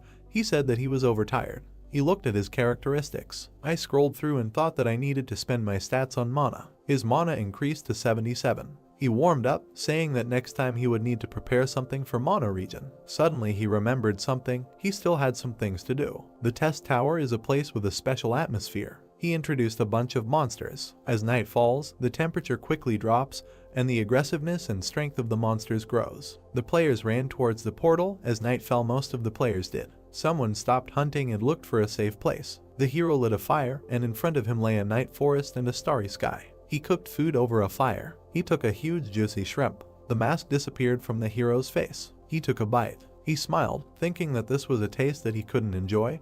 He decided that next time he would need to copy the cooking skill. Someone made a noise among the bamboo. Strangers appeared and said it smelled delicious. It was Melina and Lichao. The girl said that they would also have to spend the night here. Could they stay with the hero until dawn? The hero silently looked at the unknown people. Melina smiled. The hero agreed and offered to sit down. They sat down and introduced themselves. The hero held out a bowl of food and offered a treat. Milna's mouth watered. Lichao waved, thanked the hero and said that they do not eat what strangers who hide their faces offer. The hero put the bowl on the ground, asking if the mask really bothers them. Lichao said that it is worn when there is something to hide. Jinhuk pointed his finger and said that he could take it off if they were embarrassed. They were sitting by the same fire. The couple was surprised. Jinhuk raised his finger up and said that he wouldn't take it off just like that. He suggested holding a game. He showed 3 fingers and said that they would be interested in learning about each other. He suggested asking 3 questions, and if they answered his questions, he would take off his mask. Lichao looked at the hero, thinking that the answer to the question does not necessarily mean the truth, because you cannot know the truth of the words. He didn't know what the hero was up to, but it certainly wasn't a disadvantage to them. He nodded to the girl. Jinhuk gave a thumbs up. Melina tossed the coins and began to catch them. She smiled and offered to decide with a coin who to start with. She chose obverse. With the help of magic, an obverse appeared. She grabbed the coin and said that they were the first. The hero thought about barely noticeable magic. Caligula coin. Choose a target and pour magic into the coin for 5 minutes, and you can influence the mind of your opponent. Melina thought about it. She decided that if she asked the name or guild, the hero was unlikely to answer. She smiled and asked if any of his comrades were here. The hero noted that this is a practical question. He looked at the couple and said that he came here alone. He said that now it was his turn to ask questions. He said they were hunting the boss and asked why they were only watching. It was clear that he was fighting. Melina smiled and said that they were waiting for the right moment to enter the temple, because this place had a bad reputation and they had to be careful. She again took the coin in her fingers and asked why the masked man came to the tower. The hero straightened the coals in the fire and thought, even if the interests coincide, she wants to win him over to her side.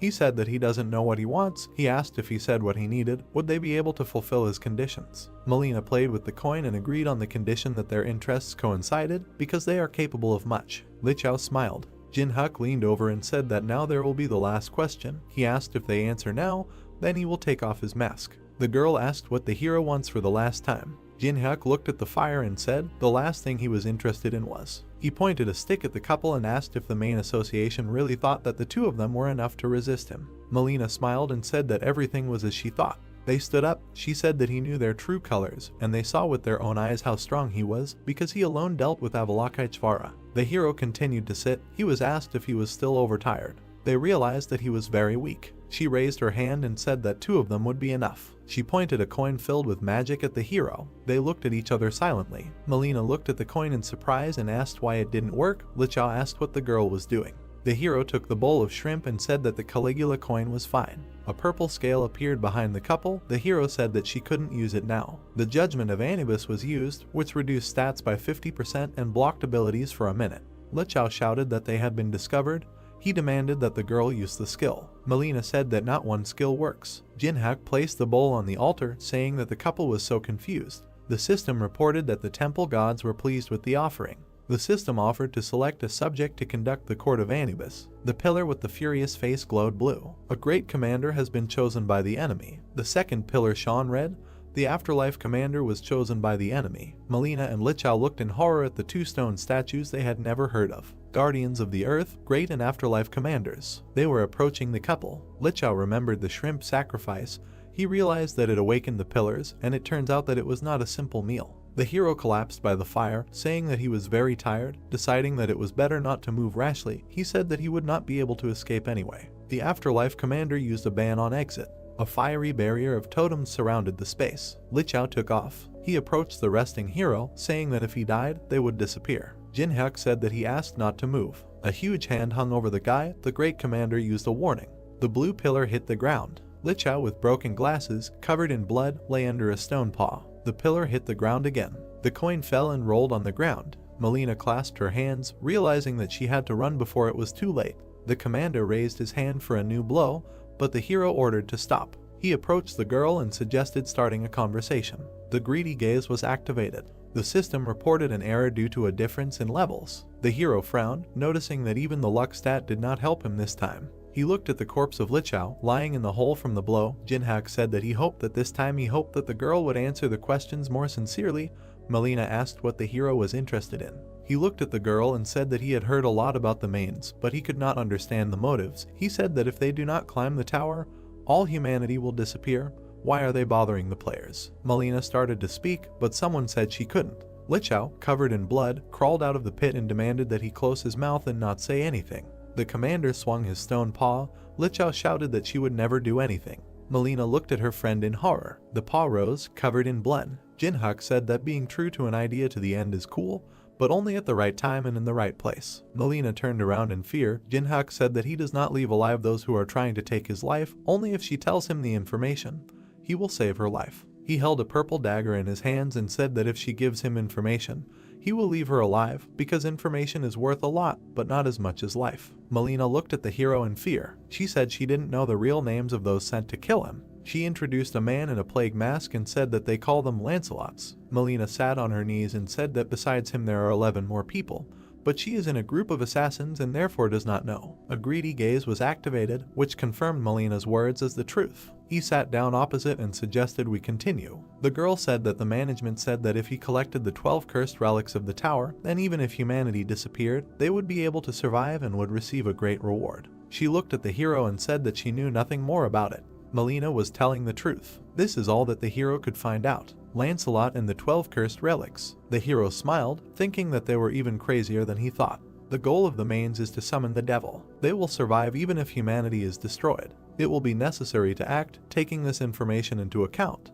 He stood up and thanked the frightened girl for the necessary information, because she would be useful to him. Melina smiled and asked if she could go. The hero said no. Melina began to say in shock that the hero said that he would leave her alive if he left her alive. The hero approached her and said that he would keep his promise, but only after concluding a contract. His hand shone. Melina did not understand what he was talking about. The hero smiled and used the soul brand. He said that the contract stated that she would listen to him. Melina looked at the hero in fear, thinking that this was 100 times worse than death. However, if she can survive. Tears flowed from her eyes. It was a bright, warm morning. Jin-hyuk decided to replace the broadcast of the fight with video. He removed the system window and said that he had lured people with the broadcast and said that of course they would be annoyed. He moved on. There was a temple ahead. The hero suggested starting. He smiled and held the key in his hand. He used the call. A purple beam shot out of it and something began to appear. A purple sphere shone in the air. The birds flew away in different directions out of fear. The boss of the 3rd floor answered the hero's call. A gate appeared and began to open. A stone foot stepped out of the purple portal. The stone army began to appear. A man came out with a cup of sake. He asked who dared to disturb his rest. The hero activated his greedy gaze. The system reported that the luck and adaptation stats compensated for the difference in levels. The boss of the 3rd floor appeared. A long-haired man sat on a stone throne. His name was Muhan. The system window of its characteristics opened. Copying was impossible due to the difference in levels. Muhan drank sake and said that many tried to fight against his army, but only the hero summoned him using the key. He sat on the head of a huge warrior, under which there were also many giants and warriors. It was a huge Muhan army of 100,000 souls. Jin-hyuk smiled and asked about his army. He activated the first chessboard. He extended his hand, and a projection began to appear under it. He hit the plate. The system reported that the first chessboard had opened. A huge chess field opened up under his feet. 2,851 magic chess pieces volunteered. A row of pawns appeared in front of the hero. Mukhan smiled and said that this is an interesting idea, because with this method one can become a replacement for an entire army. He asked what such a little thing can do. Jin-hyuk smiled and said that he wasn't finished yet. He used enhancement pills on the chess pieces. Pawns turned into knights thanks to strengthening. The knight's eyes smoked blue. Musen chuckled with interest. He hit the ground and admitted that the hero was different from those who came before. A huge chess army stood around the hero. Jin-hyuk smiled. A man was cutting a chess piece out of stone. The old man turned around and asked Yuri to prepare a few more pieces. Pak Hana nervously sought out the figurine and said that since the goal had been set, they would know how much was left, and she did not understand the task of simply making sculptures. The girl imbued the figures with magic, saying that she had no time to think. She turned around tiredly and said that they had already made more than 2,000. If Jin-hyuk didn't like it, it would be a complete end. She took the bishop piece, saying that for that matter. She looked at the box of chess pieces and said that it was a plus for them to be on his side. Jin-hyuk smiled and said, since he is recognized. He touched the figure and said that to hear recognition from someone who just sits on his third floor and hides behind the servants is bluffing. He mounted his horse, taking a spear. He said that he doesn't care, not nice. Mukhan frowned and asked again.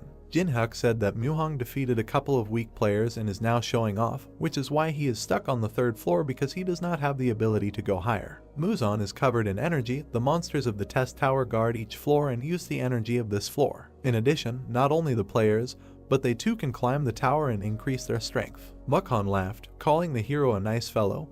He asked if he really thinks that he cannot rise above the fourth floor because he does not have enough strength. The hero calmly said that it was so, because he was tied to the third floor. Muhan stood up, smiled and said that the hero can think as he pleases. He said that it seemed like the hero's plan was to piss off his opponent. His face suddenly became angry and he said that the difference in army size and level of tactics was obvious. He said that it was simply impossible to win with the strength of a hero. 1st Battalion. The stone warriors put up their shields. They put out their spears and went forward. The hero looked at the approaching enemies, calculated that there were 1,000 statues in the first vanguard. He realized that the enemy wanted to see how he would react. He raised his spear up. The first chessboard skill has activated. The attack and defense of chess pieces on the field has increased by 30%.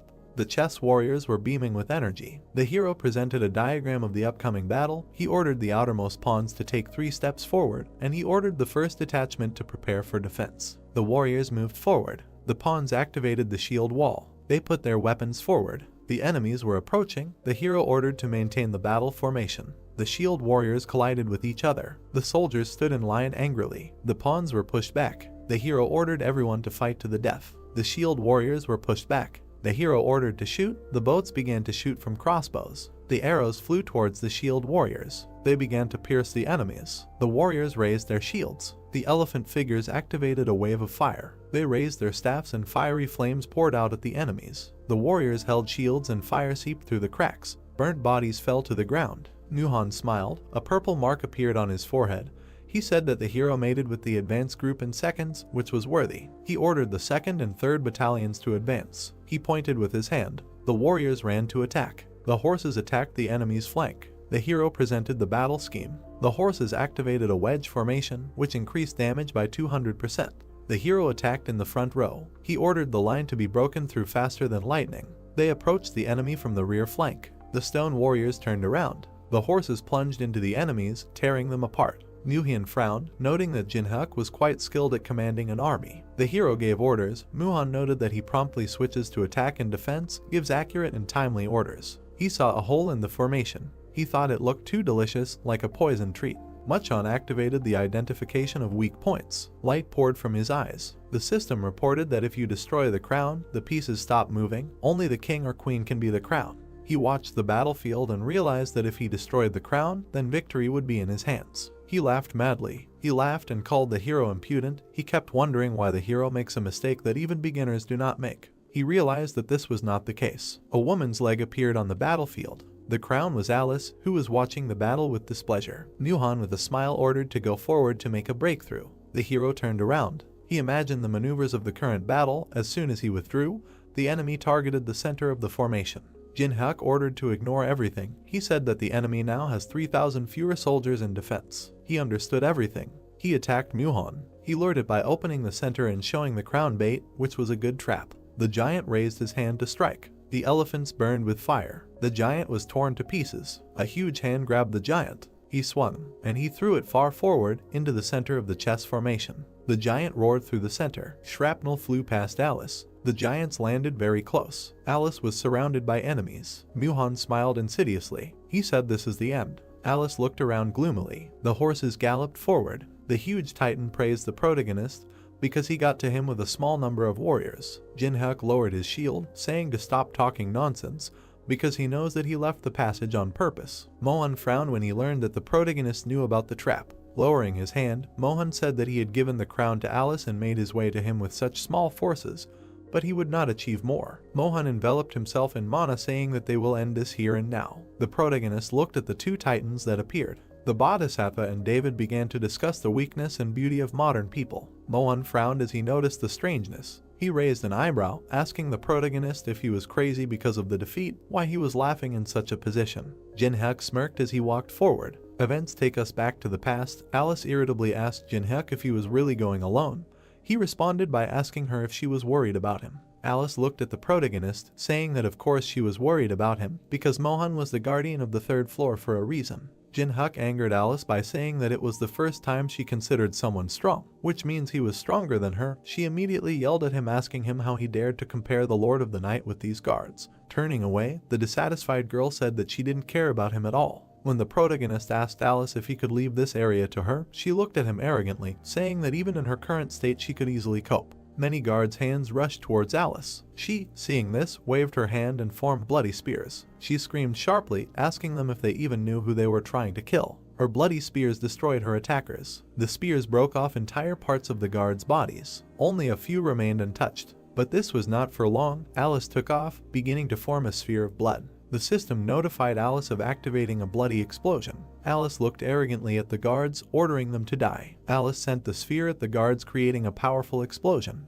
After the explosion, she carefully stepped on the guard's corpse. Then she raised her head arrogantly, showing her superiority. A shocked Mohan screamed, asking how such a little girl could have such power. The protagonist, whose spear was enveloped in mana, said that he, thinking that he would defeat the queen, let him get closer, and this was already a mistake. The system notified the activation of Bloody Rage energy. The black leaf suddenly enveloped itself in mana, after which the system notified that the black sheet was reacting to the energy of Bloody Rage. The protagonist's spear began to flare with mana. The system notified that a new attack modifier had been received. An icon with a crack in a man's skull appeared in the air, after which a system window appeared with a description of the mind destruction skill, which caused ongoing damage from decay and disorientated the enemy. The protagonist wound up his spear to throw. A moment later he threw it at Mohan. The spear left behind a trail of mana as it rushed towards the target. Dark mana suddenly flashed in the guard's eyes. Even the Bodhisattva did not escape this. David glanced at the Bodhisattva, who began to tell him that he did not like him in the first place. With a cry, the three-faced demon sharply attacked David. David, whose face was crumbled, was shocked. The Mohan army started fighting each other. Small warriors even killed generals, and the Bodhisattva continued to beat David. Mohan clutched his head in horror, not believing that his entire army was destroyed by one man. The protagonist's call made Mohan look at him in horror. Jin-hyuk grinned and told Mohan not to be nervous, otherwise he looked too pitiful. The system notified that ice creation had been activated. A wall of ice formed behind one of the generals. A nervous Mohan called the ice nonsense. Jin-hyuk began to form a bow out of ice, asking the floor guard if he was going to escape from certain defeat. Mohan rushed to run and ordered his soldiers to stop the protagonist. One of his generals immediately attacked the protagonist after the order. The general's fist struck even his allies. Jin-hyuk's horse was cut in half and flew away along with the fragments. Jin-hyuk himself jumped into the air, forming an arrow and telling Mohan that he was still the same. At that time the system notified the activation of the mandal. Afterwards, the system notified about the skills ice creation and mandala that worked together. Jin-hyuk smirked as he knocked an arrow. A moment later, the protagonist released the bowstring.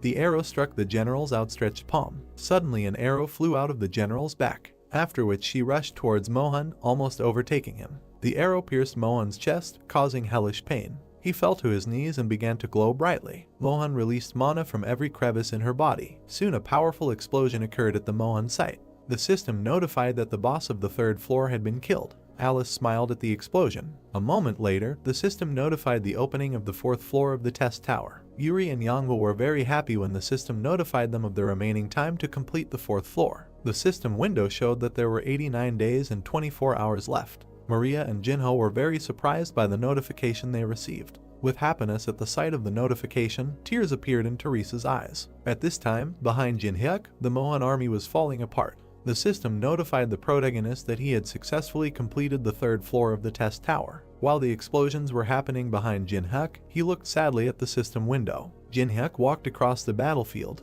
He received many system notifications about leveling up. Looking at the system windows, the protagonist decided to invest stats in mana and then look at the drop. Jin-hyuk was a little taken aback when he saw the awards. Treasures that could be obtained after eliminating a monster were divided into ranks by color. Red treasures, the lowest rank, dropped from the first 10 floors. But there was an orange chest in front of Jin-hyuk, shocking him. The protagonist was overjoyed, guessing that this was due to the effect of the monopolization skill, which was triggered when he received a reward alone. When the chest opened, cards immediately flew out of it. The system notified the receipt of such items as pink diamond, first right, soft grain, living water, sunseed, and snail that breathes fire. Jin-hyuk smiled as he placed the items into his inventory. A moment later, he turned his attention to one of the objects. Looking at the sunseed, the protagonist was amazed by the effect of the monopolization skill. Alice felt awkward when Jin-hyuk started grinning, saying that with this item it would be possible to easily pass the 4th floor. But then she smiled. Looking at the protagonist with tenderness, she considered him incorrigible. Events are transferred to the office, where 4 heads of guilds have gathered. Frederick smiled nervously, saying that Jin-hyuk was actually able to walk the floor. Jin-ho laughed sharply, calling the protagonist a hero, and Maria sighed, saying that it was good that they got another 90 days to prepare for the next floor. Tenwei frowned at Mary's words. He slammed the table, shouting, asking if they thought the success of this kind of raid would be good for them, since Jin-hyuk got everything. Loot, views, everything. Tenwei abruptly fell silent when Teresa asked what he was talking about just now. Teresa screamed, saying that Jin-hyuk was cleaning up after them. They could not cope with the boss and almost teamed up with the mains, but thanks to him, humanity received the 90 days they needed so much. An angry Teresa scolded Tenwei for his words. When Teresa asked Maria and Jinho to say something, they only remained awkwardly silent. Teresa hesitantly asked them if they were serious. Tenwei sat down in his seat as the girl asked them if everyone thought like him. Teresa, having received no answer, froze. Bowing her head, the girl surprised everyone by announcing her resignation from the association. Maria, hearing this, screamed sharply, asking Teresa to think again, because she had done so much so that she could come here. Frederick intervened in their conversation, saying that their association was not a passing yard, and it was impossible to just join and leave, because only people who can really protect humanity receive an invitation, and if she leaves them, she will not be able to return. Teresa froze when asked if she trusted Jin-hyuk with the future. Grabbing the door handles, the girl answered in the affirmative. She abruptly left the office, saying that she trusted him the same way she once trusted him with her life. Events take us to the beach along the edge of which the protagonist was walking, saying that he could go to a good hotel and relax. Manhwa called Jin-hyuk, surprising him. While climbing the stairs, the protagonist said that he had been in the tower before and could not answer. Manhwa bowed her head and said that her grandfather did not open his eyes. Jin-hyuk became wary and asked where she had been. Manhwa was the granddaughter of the legendary martial artist Chunin. She was always resilient, active, and cheerful. But looking at her now, the protagonist was amazed. She looked at him crying. It was the first time he had seen her in such a state. Jin-hyuk grabbed the girl by the shoulder, asking her to tell her what happened. In the hospital, a girl's voice was heard saying that this started around the appearance of the test tower, after which she asked if he remembered the incident in Incheon. The protagonist remembered the incident when he was with Pakhana in the labyrinth. Looking down, Jin-hyuk said that he seemed to see it on the news. A despondent Manhwa said that then grandfather was there and defeated the monsters that awakened after the outbreak, but was severely injured and did not recover. She pointed to her lying father, saying that now he felt even worse. Jin-hyuk, seeing the sick look of the old man, could not believe that this man was considered the strongest in Korea. A moment later, a system window with a complete list of characteristics appeared in front of him. The system informed him that if he saved Chunin, he would be able to copy one of his skills. The protagonist's pupil flashed. He could not believe that in front of him was a person who had never entered the tower. Suddenly, a doctor entered the room, asking Manhwa what was going on here. Entering the room, the doctor said that she left the room too abruptly, coming to a man who could do nothing but fight. A dissatisfied Hajin approached and said that even an S-rank person could not help here. Jin-hyuk turned around, telling Hajin that he came to see if he could do anything for his friend. Walking past him to Chunin, Hajin asked for forgiveness, saying that he was embarrassed when he thought that he, the famous Jin-hyuk, had decided to also become a brilliant doctor. Manhwa made Hajin shudder by saying that she was so desperate that she called a friend who is not a healer, although he is strong. Manhwa shouted sharply, saying that the best local specialists in this field are here, but even so, her grandfather did not recover. Hajin took off his glasses, saying that they are doing their best. A moment later, he put them on, telling Manhwa that even with the help of modern equipment, they have no time to study the diseases that appear due to the influence of the tower. After his words, everyone in the room fell silent. Manhwa became desperate, asking for forgiveness. The system notified about the activation of the greedy gaze skill. Manhwa glanced at Jin-hyuk, asking him to leave so as not to interfere with the doctor's work.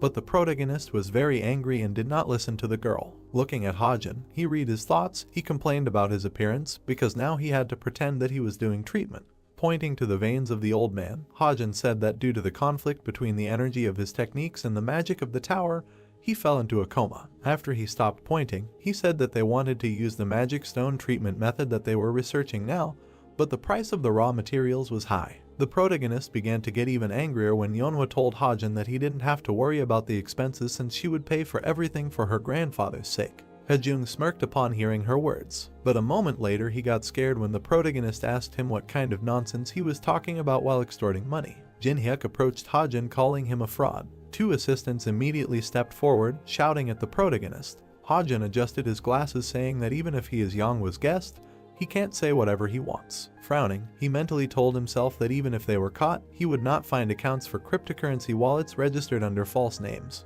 Jin-hyuk scared Hajin by asking what else he had done besides fake accounts and cryptocurrency. Yeonhwa started to get angry, asking Jin-hyuk what he was talking about. Pointing at the protagonist, Hajin shouted about his lack of evidence. Jin-hyuk read the thoughts of the perplexed guy with his own eye. The protagonist fell into a stupor when Hajin asked himself if Jin-hyuk knew that the Black Fortune Guild was in contact with the Dweller. Jin-hyuk was horrified, not believing that the occupant of the tower had made contact with people. The two groups of people looked at each other. The protagonist tried to understand what the inhabitants of the tower were planning by contacting Doc. Suddenly the heart rate monitor beeped, and Chunin began coughing up blood. Yeonhwa screamed for her grandfather. Hajin looked at Chunin annoyed. Suddenly he began to run out of the room, but Yeonhwa's foot closed the door, preventing him from leaving. The angry girl asked him where he was going to go. Angry and crying, Yeonhwa threatened the guy, saying that if her grandfather dies, he will not leave here alive. The protagonist surprised the girl by telling her to calm down, because the most important thing now is treatment. Chunin clenched his teeth in pain. Hajin shouted sharply, saying that he was about to go get the necessary medicine, but they stopped him, forgetting that it was thanks to them that Chunin was still alive. Jin-hyuk closed his eyes, tired of the guy's lies, and then asked Yeonhwa to hit him once. She jumped up sharply. Hajin was puzzled as he watched the approaching foot. Yeonhwa's punch hit Hajin square in the face. Jin-hyuk approached the old man, thinking that the case was serious, because the overflow of mana was too serious. The protagonist began to form the elixir, telling himself that he could not leave it to die. The wounded Hajin stared at the protagonist in shock. Jin-hyuk smiled, saying that Hajung really knows something since he understood what was in his hand. I uncorked the lid. The protagonist decided not to miss this chance and not copy the Chunin skill, even at the cost of the elixir. Pouring out the elixir, the protagonist smiled terribly. The system notified that the patient had consumed the elixir. Chunin's body began to glow. Soon his veins changed color, and a moment later they disappeared completely. He sighed in relief, no longer feeling pain. Yeonhwa was happy when she saw this. She even cried out of happiness. The system notified that the conditions were met. A moment later, the system notified that the heavenly flower cultivation technique had been successfully copied. Next, a system window appeared with a description of a technique that helped restore mana 30% faster. Hajin was shocked, not believing that Chunin would be cured. Opening the door, he decided to quickly leave. Suddenly, Jin-hyuk kicked him on the back. The assistants were very scared when Jin-hyuk gave them permission to go. Looking at Hajin, he told him that he would talk to him separately. After some time, Hajin was thrown into the wall. Angry, he asked the protagonist what he was going to do to him. Jin-hyuk narrowed his eyes, saying that he is not killing for simply embezzling money. He will let him go if he returns the money stolen during this time. Hajin was surprised, asking if he would really let him go after this. Jin-hyuk responded by saying that he himself would explain everything to Yeonhwa and he didn't have to worry. Hajun looked away, thinking that the whole thing was suspicious. Crackling his fingers, the protagonist asked Hajin if he stopped wanting to live. A satisfied Yeonhwa's phone screen lit up. 36.3 million won was deposited into her account. The people in the hospital were amazed. Hajin ran at full speed, glad that he was alive. Looking after Hajin, Alice told Jin-hyuk that it was not like him. He responded by ordering her to follow the guy and find out where he was in a hurry. The vampire looked at the satisfied protagonist and asked if he let the guy go on purpose. Jin-hyuk confirmed this in response. Alice looked with interest at Jin-hyuk, who said that even if they tortured ordinary servants, they could not get much information, so it was better to find out where their base and leaders were. Alice flew off after Hajin with a smile on her face. The protagonist turned away, not understanding the girl's joy. In Yeonhwa's room, the protagonist asked her to go out for a while to check how the elixir was absorbed. She agreed and left the protagonist alone. Then Jin-hyuk looked at the old man and said that everyone had left. He didn't show any reaction at first, but a moment later he opened his eye, saying that he thought he had faked it perfectly. Chunin sat down, asking if his breathing gave him away. Jin-hyuk replied saying that it was not at all that. Looking at the protagonist, the old man asked for forgiveness for his deception. Sitting next to the bed, the protagonist said that he understood his wariness because he appeared so suddenly and healed him, he would also be suspicious of himself. Chunin glanced at the protagonist. A moment later, he laughed loudly, telling the protagonist that he understood people well. Jin-hyuk, slightly worried, told Chunin that Yanghwa was worried about him, and she, who usually did not ask for help, even wrote to him. Chunin heard this and said that he seemed to be good friends with his granddaughter. The old man clenched his fist as Jin-hyuk asked for permission to make the request. Chunyoung frowned when Jin-hyuk, who had received permission, asked him what happened during the breakthrough. The old man involuntarily touched the scar. Looking at him, Chunin began his story. Then, sitting in the car, he was very scared. Looking at the rift, he didn't understand where it came from. A moment later, the monsters began to emerge from it. Even the policeman was scared at the sight of the monster. The spider attacked the frightened guy, but Chunin saved him by kicking the monster. Then he suddenly tensed up, crushing the ground. Taking a fighting stance, Chunin ordered the people to be evacuated while he dealt with the monsters. Someone stepped onto the rubble, saying that even among the people of this world there were good warriors. The man towered over Chunin, offering to play with him. A moment later, a grin appeared on his face. Chunin held the monster's head in his hand.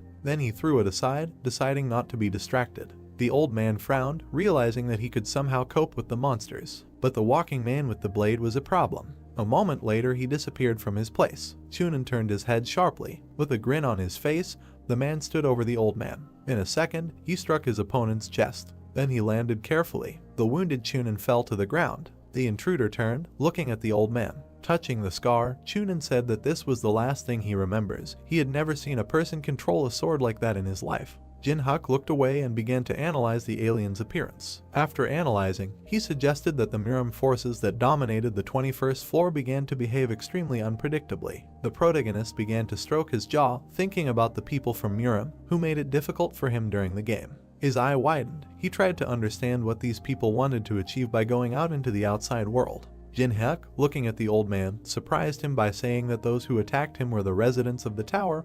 Because of them, the situation is complicated. While Yanghwa was sitting outside the door, Chunin asked Jin-hyuk how long he had known Yanghwa. The protagonist answered him by saying that it had been a long time. The old man smiled broadly, offering to arrange a wedding, but the protagonist refused him, saying that they were not in such a relationship. Closing his eyes, Chunin said that although he was not very smart, with age he began to understand many things well. Opening his eyes, he said that he began to understand people. Massaging his hand, the old man said that it takes 10,000 hours to become proficient in any field. Jin-hyuk heard this and looked at the time spent in the game. Recalling the Awakened Ones, Chunin said that the tower had only appeared a few months ago, and the Awakened Ones who were considered experts were already overrated. After which Jin-hyuk said that he stood out, he was different, as if he had been through this many times, a person with experience gained through all sorts of trials. The protagonist closed his eyes, telling the old man that he was exaggerating. He grinned and said that even being modest, he could not hide anything from the fact that he was a master of his craft.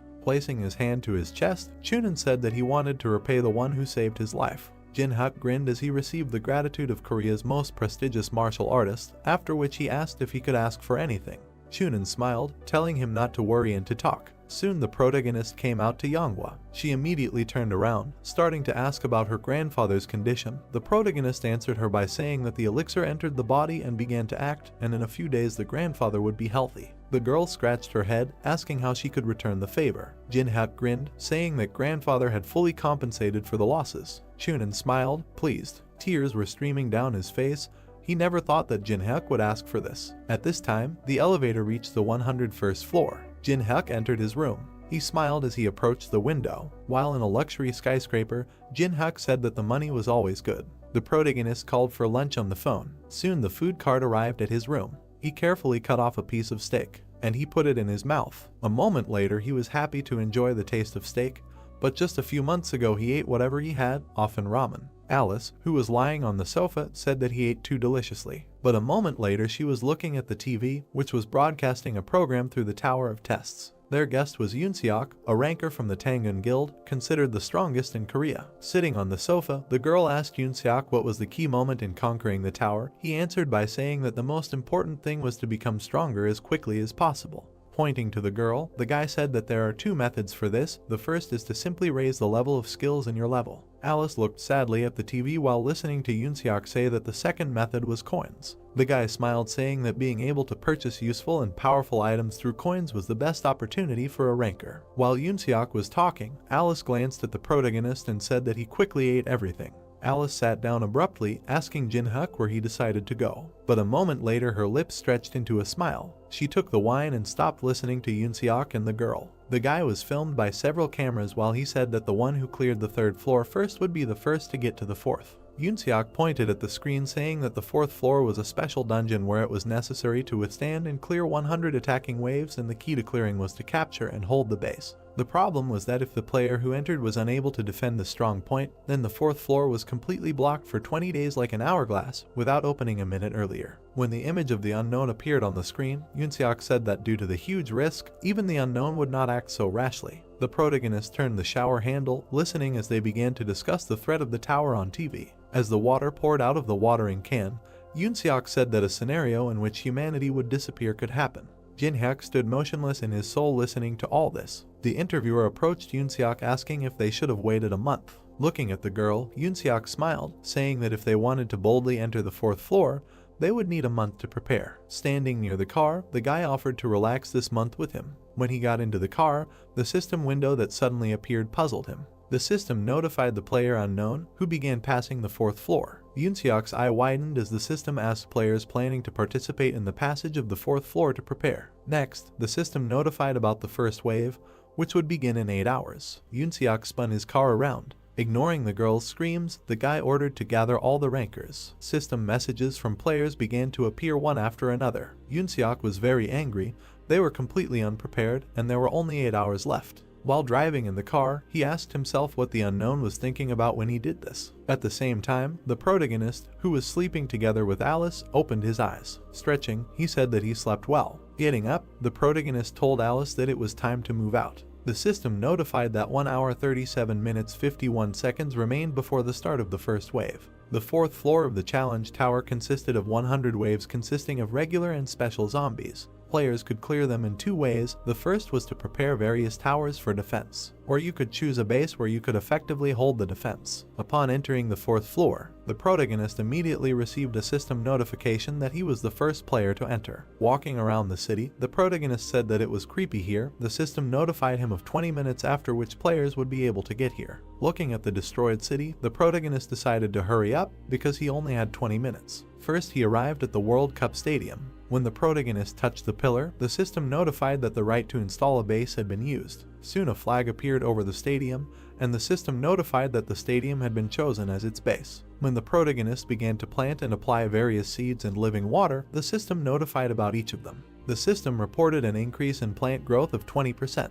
At this time, the players had already gathered in the starting area. Looking at them, Jin-hyuk realized that all the famous guilds had sent their players. He flinched when he was called. Taemin and Yonghwa were his names. Teresa also greeted the protagonist. Suddenly, Taemin and Yonghwa were shocked by Teresa's treatment. Jin-hyuk came down to them asking for forgiveness for being in a hurry. Taemin and Teresa immediately said that there was no need to apologize. Teresa turned away and embarrassedly said that it would be better to be with Jin-hyuk. Some people began to discuss the protagonist's group. Jin-hyuk smiled and asked if everyone was well prepared. Yonghwa and Taemin expressed their doubts due to the strength of their opponents. The protagonist grinned, saying that if it was easy, it wouldn't be fun at all, so he specifically chose the stadium as a base. Yonghwa and Taemin were horrified by his words, realizing that 100 people were needed to hold such territory. Teresa looked at the embittered couple and the protagonist with puzzlement. After hearing Yonghwa call the protagonist a masochist, the shy Teresa asked if Jin-hyuk was a pervert. But she did not receive an answer. The dissatisfied screams of Yonghwa were only heard in the creepy city. Teresa approached Jin-hyuk asking permission to ask him something. Spreading her fingers, the girl said that at least 5 people were needed to protect the base. She then pointed at Yonghwa and Taemin, saying that there were only 4 of them and it was strange. The protagonist closed his eyes, saying that soon the 5th would come to them. Suddenly, an angry Yusung landed nearby. He pronounced each syllable of the name separately, calling out to the protagonist. An angry Yusung took out his blade, telling Jin-hyuk that he would kill him. Some time ago, Yusung was quietly training in the forest. He stood up and began to meditate, but the system window interrupted his training. It was a message from Jin-hyuk telling him to arrive within an hour at the starting area. Yusung frowned, deciding to ignore it. But a moment later, the protagonist sent him a message saying that if he comes, he will fight him without using his left arm and right leg. Continuing his training, Yusung called it a provocation and decided not to get caught. But a moment later another message came. Jinhyuk said that he would also close his eyes. Yusung could barely contain his anger, deciding to take revenge in the future. Next, the protagonist asked if he was a coward. This question struck Yusung like lightning. Jinhyuk told an angry Yusung to come over. He smirked when he saw the attribute sword, an item that channeled elemental magic that allowed him to fight at a distance. Yusung approached and told the protagonist that he would now show how wrong he was. I screamed furiously. Yusung's sword flashed. Pointing to it, the protagonist asked what he was going to do with this unfinished sword. Yusung gritted his teeth, asking what his words meant. Raising his hand, the protagonist said that the attribute sword was not bad, but only in its completed state did it fully reveal itself as a weapon. Smiling, Jinhyuk said that the random drop on this floor contained an item that would complement his sword, but he needed the fire attribute, didn't he? Yusung shouted, demanding that the protagonist stop bluffing because a random drop was just random. Pointing at Yusung, Jinhyuk said that he has his own methods of getting what he wants, so if he joins them, he will give him the item. Yusung frowned and thought seriously. A moment later he sheathed his sword. Turning away from Jinhyuk, he said that it would be good if this item fell to them. The system notified the formation of a group of 5 people. Next, the system notified that a minimum number of players had been assembled to defend the base. Yusung watched the group leave. Teresa asked Jinhyuk if everything was okay. Because Yusung was not himself, Jinhyuk answered her by saying that as long as the agreement was in force, Yusung would not betray. Although Yusung came across as creepy, he was a man of honor. Manhwa called out sharply to Jinhyuk, remembering something. She handed him the swords. Jinhyuk, smiling, took the twin swords. The system immediately notified that these were the twin swords of a dragon, and because of the tower, the ancient relics received magical power comparable to the power of the artifacts. Manhwa asked with interest how he was able to get the swords that his grandfather valued very much. The protagonist replied by saying that his grandfather treated him well. When Jinhyuk removed the canvas, he saw a note with the inscription dowry on the sword. Soon the entire group approached their base. Manhwa and Yusung immediately started arguing when they saw the base, but Jinhyuk calmed them down by saying that he had a plan. Suddenly everyone in the group looked away. A group of people stood outside the stadium asking them if they were the ones who chose the stadium as their base. The protagonist paid close attention to the speaker's sword. He began to remember where he had seen this pattern on the sword. The guy grinned when he recognized the identity of the protagonist. The protagonist's group looked at the approaching people. Jinhyuk, looking at the pattern, recognized it. It was the pattern of one of the Miram members from the 21st floor. Looking closely with Gunhyun, Jinhyuk realized that the inhabitants of the tower were indeed getting out. The protagonist confirmed his identity when one of them asked him. Gonghyun closed his eyes and introduced himself. But Jinhyuk interrupted him with irritation, saying that he shouldn't introduce himself because he knows well enough how wild the people from his family are. Gunhyun fell into a stupor upon hearing the words of the protagonist. Teresa worriedly asked Jinhyuk if he knew Gunhyun. He answered her by saying that they knew each other. The clan of masters of the world of Miram, inhabitants of the 21st floor of the tower, remembering their protagonist, grinned because they were all warriors with incredible self-esteem. Gonghyun trembled with anger. Suddenly, the protagonist made a face that parodied Gonghyun's future reaction. Then he waved his hand asking me to skip this part. Gonghyun gritted his teeth when the protagonist said that his clan had no pride left to protect. Unable to restrain himself, Gunhyun shouted sharply, asking the protagonist how he dared insult his clan. He unsheathed his sword in preparation for battle. Next, the protagonist saw a system window with a complete list of Gunhyun's characteristics. The system notified that if he found all the inhabitants of Miram, he would be able to copy the skill. The protagonist thought about it, realizing that there were other people besides Gunhyun. Teresa asked the protagonist their further plan of action. Jinhyuk smiled evilly, deciding to simply copy the skill and ordering the group to prepare for battle. The people from the Gonghyun group ran to attack under his orders. While Manhwa was happy about the fight, Taemin was tense. He activated the Machine King skill, and the system also notified him about this. Soon a tank was formed, and the system notified the mechanism was called. When Manhwa's body was enveloped in mana, the system notified the activation of the skill, not a step back, thanks to which the damage received is reduced by 15%. Teresa began to form her armor, saying that she would cover the rear. Yusung glanced at Jinhyuk, saying that every time he saw him, he realized that he did not care about the circumstances. The protagonist looked at his comrade, asking him to hold out for 3 minutes. Looking at the enemies, Yusung said that even 3 minutes would be too much for him. In an instant, he swung his sword dozens of times, eliminating a dozen enemies. When Teresa swung her shield, the system notified the activation of the sacred power-up and battle song. Taemin and Manhwa rejoiced as their stats increased by 5. Immediately, Teeman launched missiles at their enemies. Fashion explosions began to erupt on the battlefield. Yanghwa dealt with her opponents by kicking them. Teresa threw back the opponents with her shield. Gonghyun silently watched the frightened subordinates. Yusung instantly hit 3 opponents as he rushed to the next target. He stopped, hitting the last 2 opponents. Yusung glanced to the side when Gonghyun said that it wasn't just weaklings gathered here. Yusung barely managed to block Gonghyun's attack. The next attack hit Yusung's shoulder. He became very angry when he was wounded.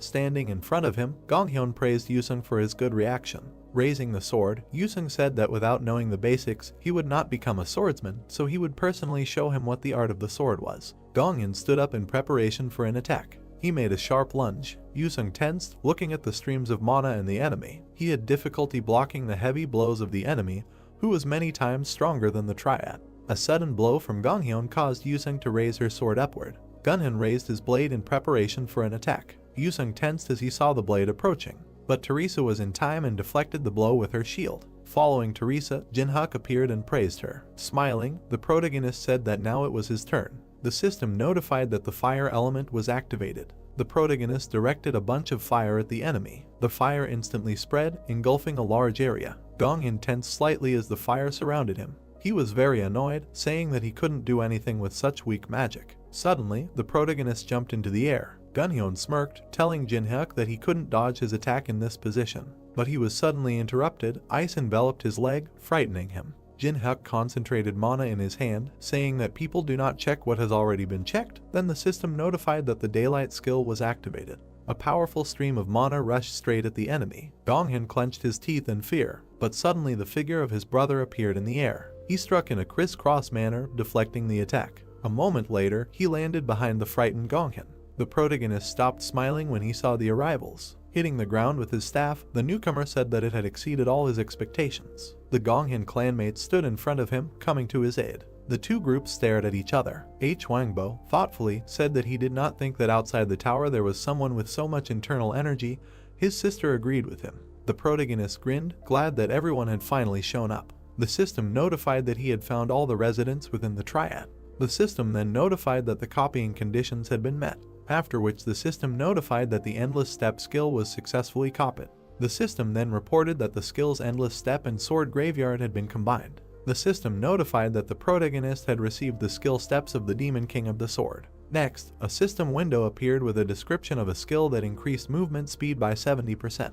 Jinhyuk smiled, satisfied with the result. Hwangbo glanced at his brother asking if he was okay. The brother and sister began to anger Gonghyun by making fun of his failure. Gonghyun shouted sharply, saying that he could have done it alone and no one asked them to interfere. Hwangbo reassured his brother by saying that they did not doubt his abilities, only the head ordered to reach an agreement and not kill. The sister looked at Gonghyun saying that he shouldn't fight much. Gonghyun looked at his sister irritably, saying that he already knew everything.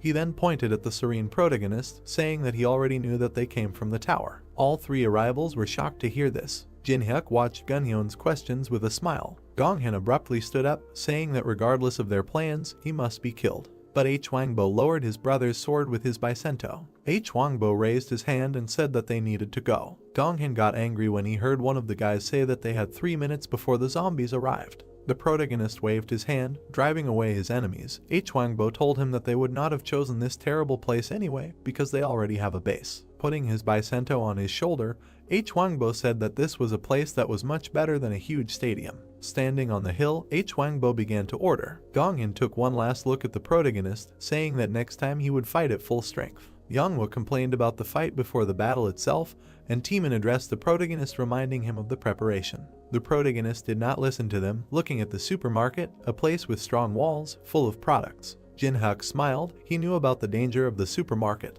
The drone was flying across the sky. He was approaching a crowd of zombies. The zombies screamed and ran. Nervously, Teeman looked at the screen and asked if they could cope with such a crowd of monsters. Yanghwa irritably asked the protagonist if he chose this strange place specifically for the stream. He answered her by telling her not to worry. Pointing to the huge flowers of the sun, Jinhyuk said that they seemed healthier. Looking at them, Teresa expressed her surprise. Jinhyuk took the branch in his hand and asked everyone to come closer. Pointing to the flag, Jinhyuk said that the purpose of defending the base was to prevent the flag from being captured, so he placed the flag in the center of the stadium so that it would always be in sight. Drawing on the ground, the protagonist said that their stadium had 4 entrances on each side and he just planted plants in front of each entrance. Everyone looked at the plants in amazement while the protagonist said that if they kept them, they would be able to protect their base, and at the same time, thanks to its size, they would be able to count on a reward for the maximum number of kills. Jin-hyuk and Yusung took turns saying that the plants would kill most of the zombies, but while they were recharging they would have to hold off the hordes of zombies. Yusung turned around, taking over the western gate. Jin-hyuk told him to be careful. Angry, Yusung asked Jin-hyuk if he thought that some pieces of rotten flesh could defeat him. Jin-hyuk sighed and angered Yusung by saying that he had just said something similar and was beaten. Teemin agreed with the protagonist's plan, saying to rely on him. He had to cover his comrades by staying in the center and do not forget to use drones to monitor all directions. Flexing her fists, Manhwa took the northern gate and Teresa took the southern one. Walking east, the protagonist ordered everyone to take their positions. Summoning the swords, Jin-hyuk was happy that he would finally be able to use them. Teemin knelt down, forming a cannon. Jin-hyuk looked at the system alert alerting them to the start of the first wave. Teemin screamed, warning everyone about the zombies. Teresa put up her shield in preparation for battle, and Manhwa stood up. The zombies were rapidly approaching the western gate. Teemin carefully observed his surroundings. Yusung frowned as he prepared to fight. Finally, the zombies came out of the gate. A huge crowd of zombies screamed as they entered through the western gate. They ran forward like savages. The system notified the colors of the sun that applied sunlight. The bud of the plant began to open. The opened flower sent a meteor towards the zombies. The meteor was already above their heads at great speed. Explosions and flames began to flare up everywhere. But the zombies did not stop and continued to run forward.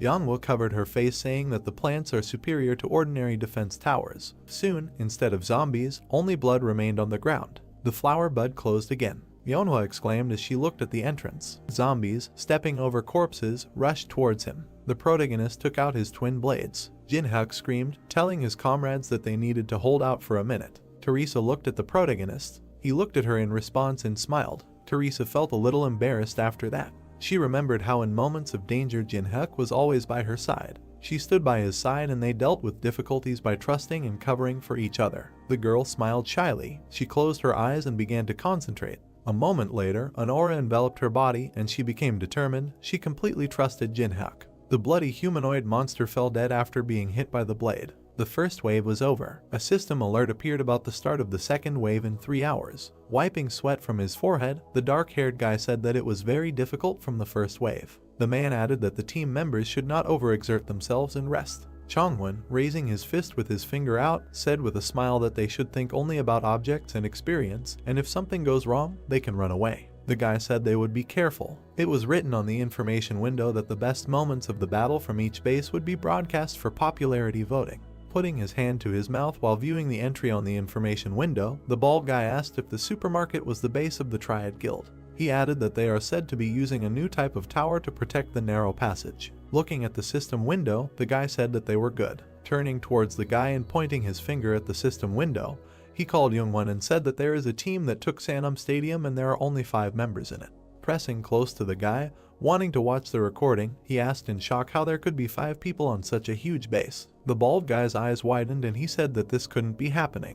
An image of an orange flower appeared with a flame burning above it. He asked what had to be done to the plants to make them so strong. An image appeared of a guy performing a huge number of sword attacks in a short time. Chongwon said that these guys are not simple and the zombies were not even close to overwhelming them in numbers. The dark-haired girl with burning eyes put her fists forward. Dozens of zombies scattered from powerful and fast attacks from 2 blades. Turning in his direction, the dark-haired girl stated that Teemin, Manhwa and Jin-hyuk, all S-rank and all famous newcomers, were there now. Looking at the system window, the bald guy told her to wait. Approaching the screen with sincere happiness on his face, he joyfully stated that Mrs. Teresa was also there. He recalled with embarrassment the moment when this girl came up to him and asked if he was okay. An image appeared of a small shop with an anti-tank barrier at the entrance. The bald guy shouted for everyone to vote for this video. Another guy stated that as soon as Youngwon saw Teresa, he immediately went crazy. The guy kept shouting that she was the best and she needed to beat everyone. A golden cloud of energy appeared above the palm. A notification about calculating solar energy has appeared. The guy asked what it was. He received 1,800 energy from the sun. With a smile, clenching his fist, the protagonist said that this energy can be obtained when you kill zombies, and it is necessary to strengthen plants. The girl lying on the ground asked if this would help them defend themselves. He confirmed. A cannon plant with the required amount of energy of 600 units was obtained, as well as an ice plant with 350 units, stone for 250, as well as berserker plant for 600. Teresa, with a dark-haired girl standing next to her, was holding two brown egg-like objects in her hands. The main character said that one cannon should be planted in the east and south. Throwing two more to the two guys, he added that in the center there was ice and in the west there was stone. He looked at the last one in his hands with a smile and thought about what he would do with it. Raising her hand up, Manhwa asked if she should just plant it in the ground. Exhaling with his eyes closed, the protagonist replied that if you just plant it like that, it won't grow in the required time. Making a hand gesture, he told her to wait and then he would explain. He said that they need special fertilizer to grow quickly. Putting his palm forward, he began to create different plants from energy. An alert appeared that the plant cotyledons were trembling in anticipation.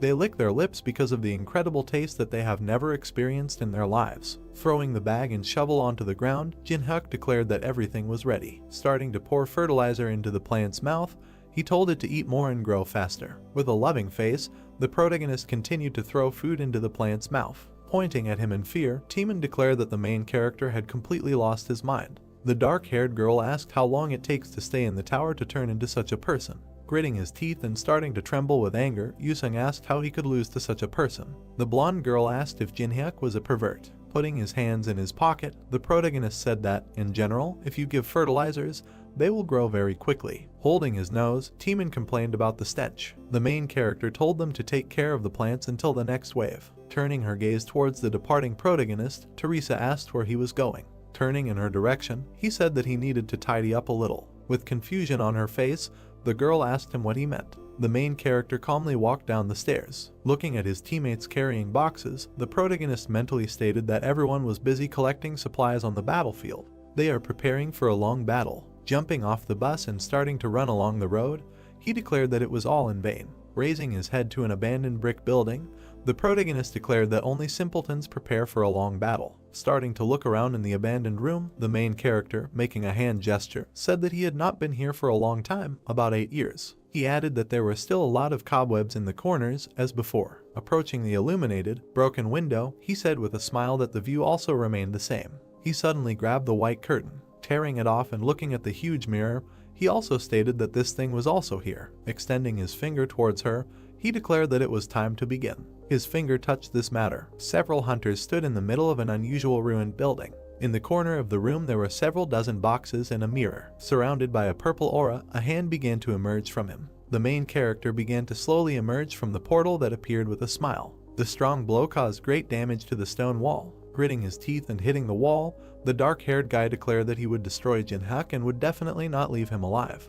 The guy behind him said that he usually disagrees. The chip-eating girl finished his sentence and said that this time she thought her brother's words made sense. The blue-haired girl, continuing to throw chips into her mouth, said that although they need to increase their influence, it is not necessary to team up with someone who cannot be controlled. A dark-haired guy in a hat, turning to a girl named Sokka, asked if she really took his side. He thought about how many times they had secretly met with people outside. Squinting his eyes, he mentally said that, unlike him, no one could open them. He mentally asked how he revealed their identities. He lowered his gaze, continuing to think. He assumed that if he were removed, then as the protagonist had said, there would be no cause for concern. The shocked girl let go of the chips from her hands. Turning towards the guy in red, he asked what happened. The guy said there was a problem at the warehouse. The huge red monster let out a loud roar. Appearing in a stream of smoke, the main character said that he took a housewarming gift, a red flower, gourmand. Holding it with a crazy smile, he said that he was sorry for eating all the food that was in the warehouse. The surprised man asked how the main character was able to get here. Throwing his arms out to the sides and opening his mouth wide, the dark-haired guy said that he didn't know what he was up to,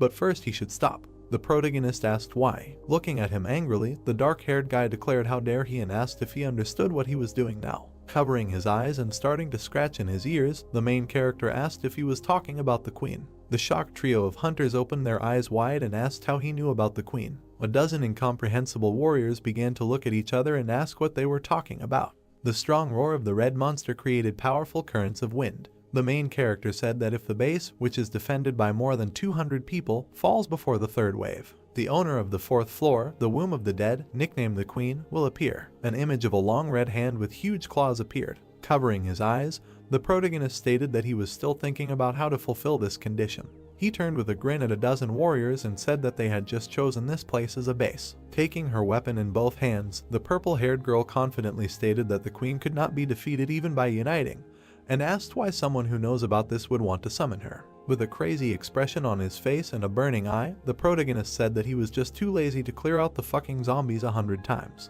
He put his hand forward and brought his palm to the monster's body. Pushing away from him and jumping out into the hole in the ceiling, he wished them to die successfully. Starting to run after him, the dark-haired guy stated with annoyance that he said what he wanted, and now he's running away. He shouted at him to come back and fight him. A huge monster with a bunch of tentacles was destroying the base. A notification has appeared about the destruction of the supermarket base. Turning to the side with confusion on her face, Teresa asked what this vibration was. Raising his hand to his chin, Timon, looking at the system window, stated that the supermarket was being destroyed. Looking at him, the girl asked if this was the base of those who fought with them. She added that the triad chose it as a base. Looking to the side, the dark-haired girl expressed the hope that this was not related to Jinhyuk. Folding his hands, Yusung stated that his intuition told him there was a connection.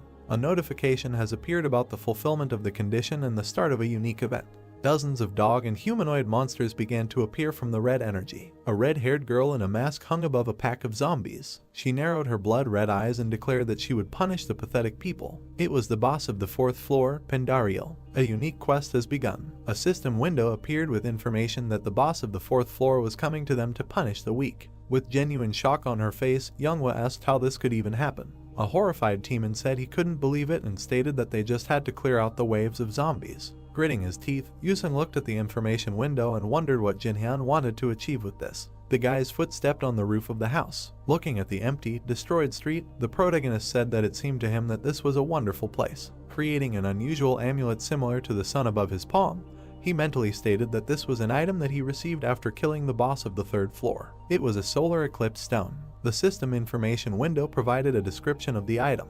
It was a divine relic used in ceremonies. Can cause darkness by blocking out the sun. Weakens skills with the light attribute by 50% and enhances skills with the darkness attribute by 100%. Clenching his fist with the item, he declared that it was time to use it. The solar eclipse stone has begun its activation.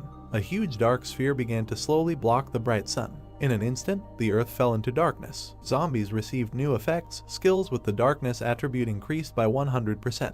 With glowing eyes, the summoned monsters began to examine themselves. Unusual growths began to appear from the back of one of the zombies. Raising their heads up, they began to scream with all their might. Frightened, Teresa looked at the system window, on which it was written that skills with the light attribute were weakened by 50%. Timon, approaching the girl with her head down, asked what was wrong with her. Looking blankly at her hand with a golden aura, she asked how it was possible that her saint powers were suddenly reduced by half. Pendariel looked up in surprise after receiving a strong buff. Lowering her hands with long claws, she said with rage that this was done by the impudent little man. An alert appeared that the boss of the 4th floor was looking for his location. The 4th floor boss directs the entire attack towards Sanam Stadium. Clicking on the system window, the main character stated that it was excellent. Turning his head towards the flying object, the protagonist said that it was time to load. One of the members of the actively escaping team stated that there was no information that there was a boss of the 4th floor. Another said that they needed to get out faster, and because of the triad, this raid failed. Looking at the bald guy running away, the dark-haired guy said that if they failed the raid on the 4th floor, it would be closed and inaccessible for 20 days. He also added that they should not run away. Youngwon told him to shut up and said that first they need to survive, and only then they will think. A new video has been uploaded. An image of the system appeared, on which there was a recording of the destroyed supermarket and the appearance of a hidden boss. Several people were actively discussing the recording. They stated that for such a large guild with over 300 members to have problems with even one of the first waves was a shame. A notification appeared about the protagonist uploading a video. The intro of the video, which was in the top 10 in terms of views, featured a confidently smiling protagonist with his hand thrown forward. Its headline mocked the triad, and in the comments, people praised and expressed hope for Jinhyuk. They stated that he had bought time for the guild and had a chance. Someone also managed to express hope for a beautiful battle. Looking at the video screen, Younghwa asked when he managed to shoot the video. Timon was surprised by the number of views. Looking with pretense at the protagonist's averted eyes, the girl asked if he had accidentally gone too far. The guy asked if he planned to bring them here. A slightly frightened Teresa said that the second wave had not yet begun. She asked hopefully if the destruction of the supermarket was his prank. Turning around, the main character said that no one could know. Closing his eyes, Yusung asked if he did it or not. He added that it was good that a worthy goal had emerged. Looking at the protagonist, who had his hands in his pockets, he asked if he had a way to defeat the queen. Closing his eyes and raising his finger, he stated that there was one method. Folding his hands and exhaling, the guy said that it was good that at least this time he had some kind of plan. He also asked what the plan was. The main character raised his hand and pointed his finger forward. Looking seriously into Yusung's eyes, he stated that his role was very important this time. The guy, with a little fear and misunderstanding on his face, pursed his lips. 100 different monsters rushed along the dark, ruined street. Above them was a huge Pandariel, shrouded in a pale green aura. Starting to walk through the crowd of zombies, she stated that people are weak. Scanning the area near the large stone building, Pandariel asked if it was here. She lowered her head and looked ahead angrily. Opening her eyes wide, she shouted that she needed to punish the others. Dozens of zombies howled throughout the entire location. Having scattered, they began to crawl onto straight walls. Looking forward, Teresa told everyone to go back because the zombies were approaching. A powerful artillery unit began firing at the monsters. Someone shouted that these were some special zombies. A powerful stream of flame appeared above the red and yellow flower. The guy shouted at her not to be greedy and to use everything she had. A powerful explosion instantly spread throughout the building, onto which about 100 zombies were simultaneously crawling. Pandariel approached him and stated that the man was stupid. The zombies shielded themselves from the bright light and struck the building. The boss of the 4th floor began to emit pale lightning from her body. She added that man is also weak. A stream of flame destroyed the zombies. Pandariel declared that she would punish him. Looking ahead, she said that this was her home. Her eyes suddenly widened. In an instant, a 100-meter block of ice appeared in front of her, with 4 people inside. Timan and Manhwa were sleeping while frozen in ice. Teresa and Yusung also fell asleep instantly. A small purple crystal began to fall to the ground. Pandariel watched as he kicked off the ground and flew a short distance. She narrowed her eyes and took it in her hands. She looked questioningly at the diamond-shaped purple crystal. Gritting his teeth angrily, Yusung declared that the protagonist would definitely not die a natural death. The blonde girl tried to calm him down. With a malicious expression on his face, Jinhyun fingered the coins. He received 100,000 coins from Yusung. He asked who else had so much money and said that nothing could be done. He also mentally stated that he felt sorry for spending his coins. He clicked on yes on the acquisition system window. Closing his eyes and lowering his head, the protagonist stated that from now on they all become bait. The indignant dark-haired guy asked if he was making fun of him. Turning around with a confident smile and showing them the crystal, the main character apologized and said that it seems he used the wrong word, not bait, but booby trap. Pandariel examined the crystal in her hand. A bright light instantly illuminated her surprised face. The 4th floor boss's eyes widened in fear and surprise. Ice creation has been activated. Huge ice crystals formed an ice prison. They grew through the stone protection of the building. Hundreds of monsters found themselves wrapped in ice. The frozen Pandariel, looking at her hand, said that she was cold. By spreading her arms and activating Plague, the girl smashed the ice with a stream of aura. Teresa slept in the ice with her eyes closed. Bringing her head towards her, the 4th floor boss told her to get away from her floor. Swinging, she struck a 3-meter block. The blonde girl remained motionless. The red eyes of the uncomprehending Pandariel widened. The silent breathing skill has been activated. A powerful rake from under the stone slab shook the air around. The activation of the skill steps of the demonic Sword King has begun. The main character, quickly running away from the battlefield, looked back. Turning his head forward, he smiled. The huge red sphere began to emit powerful energy. Inflicting another blow, she angrily declared that it was forbidden to enter her fortress. Pandariel, the womb of the dead. An image of the boss of the 4th floor appeared, standing under the closed sun, a pale aura shrouding her hands. Her level and skills, and especially her deadly poison attacks, the boss of the 4th floor is strong in all respects except intelligence. An image of 4 warriors shrouded in ice appeared. The essence of passing the 4th floor is protecting the base. This rule applies not only to players, but also to zombies. An image of a zombie appeared near the red flag. Making strong jerks, the protagonist quickly covered the distance. And now, since the queen is in the stadium, this means that the defense of her base is weakened. The main character turned around sharply. Making his way, Pandariel quickly ran after him. Looking at her angry face covered with veins, the protagonist stated that she somehow quickly saw through his plan.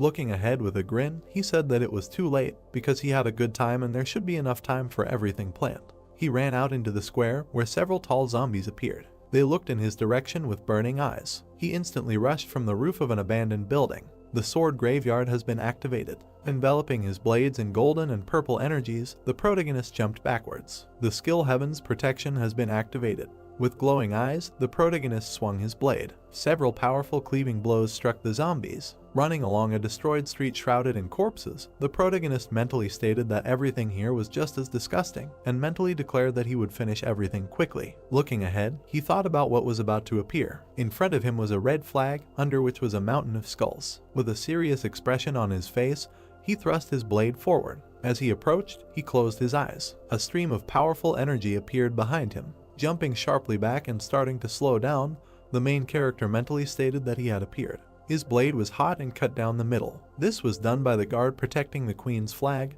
the butcher. A huge green monster with 2 cleavers raised his hand furiously. Leaping forward, the protagonist grinned and asked how he could deal with him this time. The butcher took out a pair of scissors and began licking his lips madly. Having parted them, the 2-headed monster rushed forward. His scissors stopped on the protagonist's blade. Looking blankly at the 2 swords shrouded in a blue aura, the monster asked why he didn't cut them. The main character jumped into the sky. His hands were covered in a layer of fire. The element of fire has been activated. Landing on the butcher's head, the protagonist dealt him a fiery punch with his fist. The monster shrouded in fire howled in pain. Both of his heads were on fire, and the scissors flew into the sky. Activating his 2 blades, the main character mentally stated that he had incredible regeneration. Running up to the lower body of the monster trying to extinguish the flames, he mentally stated that he did this more to limit the view. Dozens of cutting blows struck the monster's body in an instant.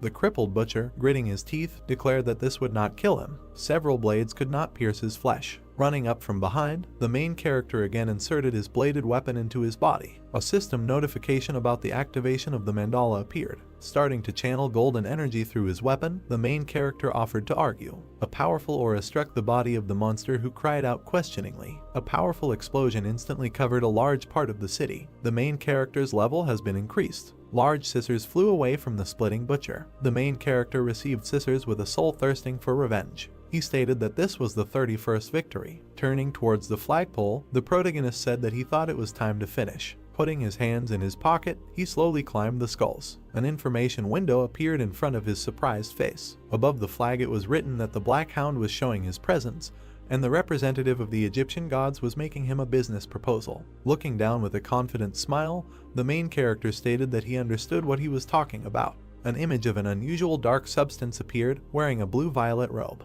It was Anubis. The main character mentally stated that he thought that he would sit quietly for a while after wasting his energy on the -1st floor. Covering one eye and raising his head, the protagonist said to speak. The emerging image of a being in the sky looked at him. A system alert appeared that the Black Hound was emitting a long howl. Grabbing the flag, the dark-haired guy asked why she was angry now and stated that then he would just take the flag.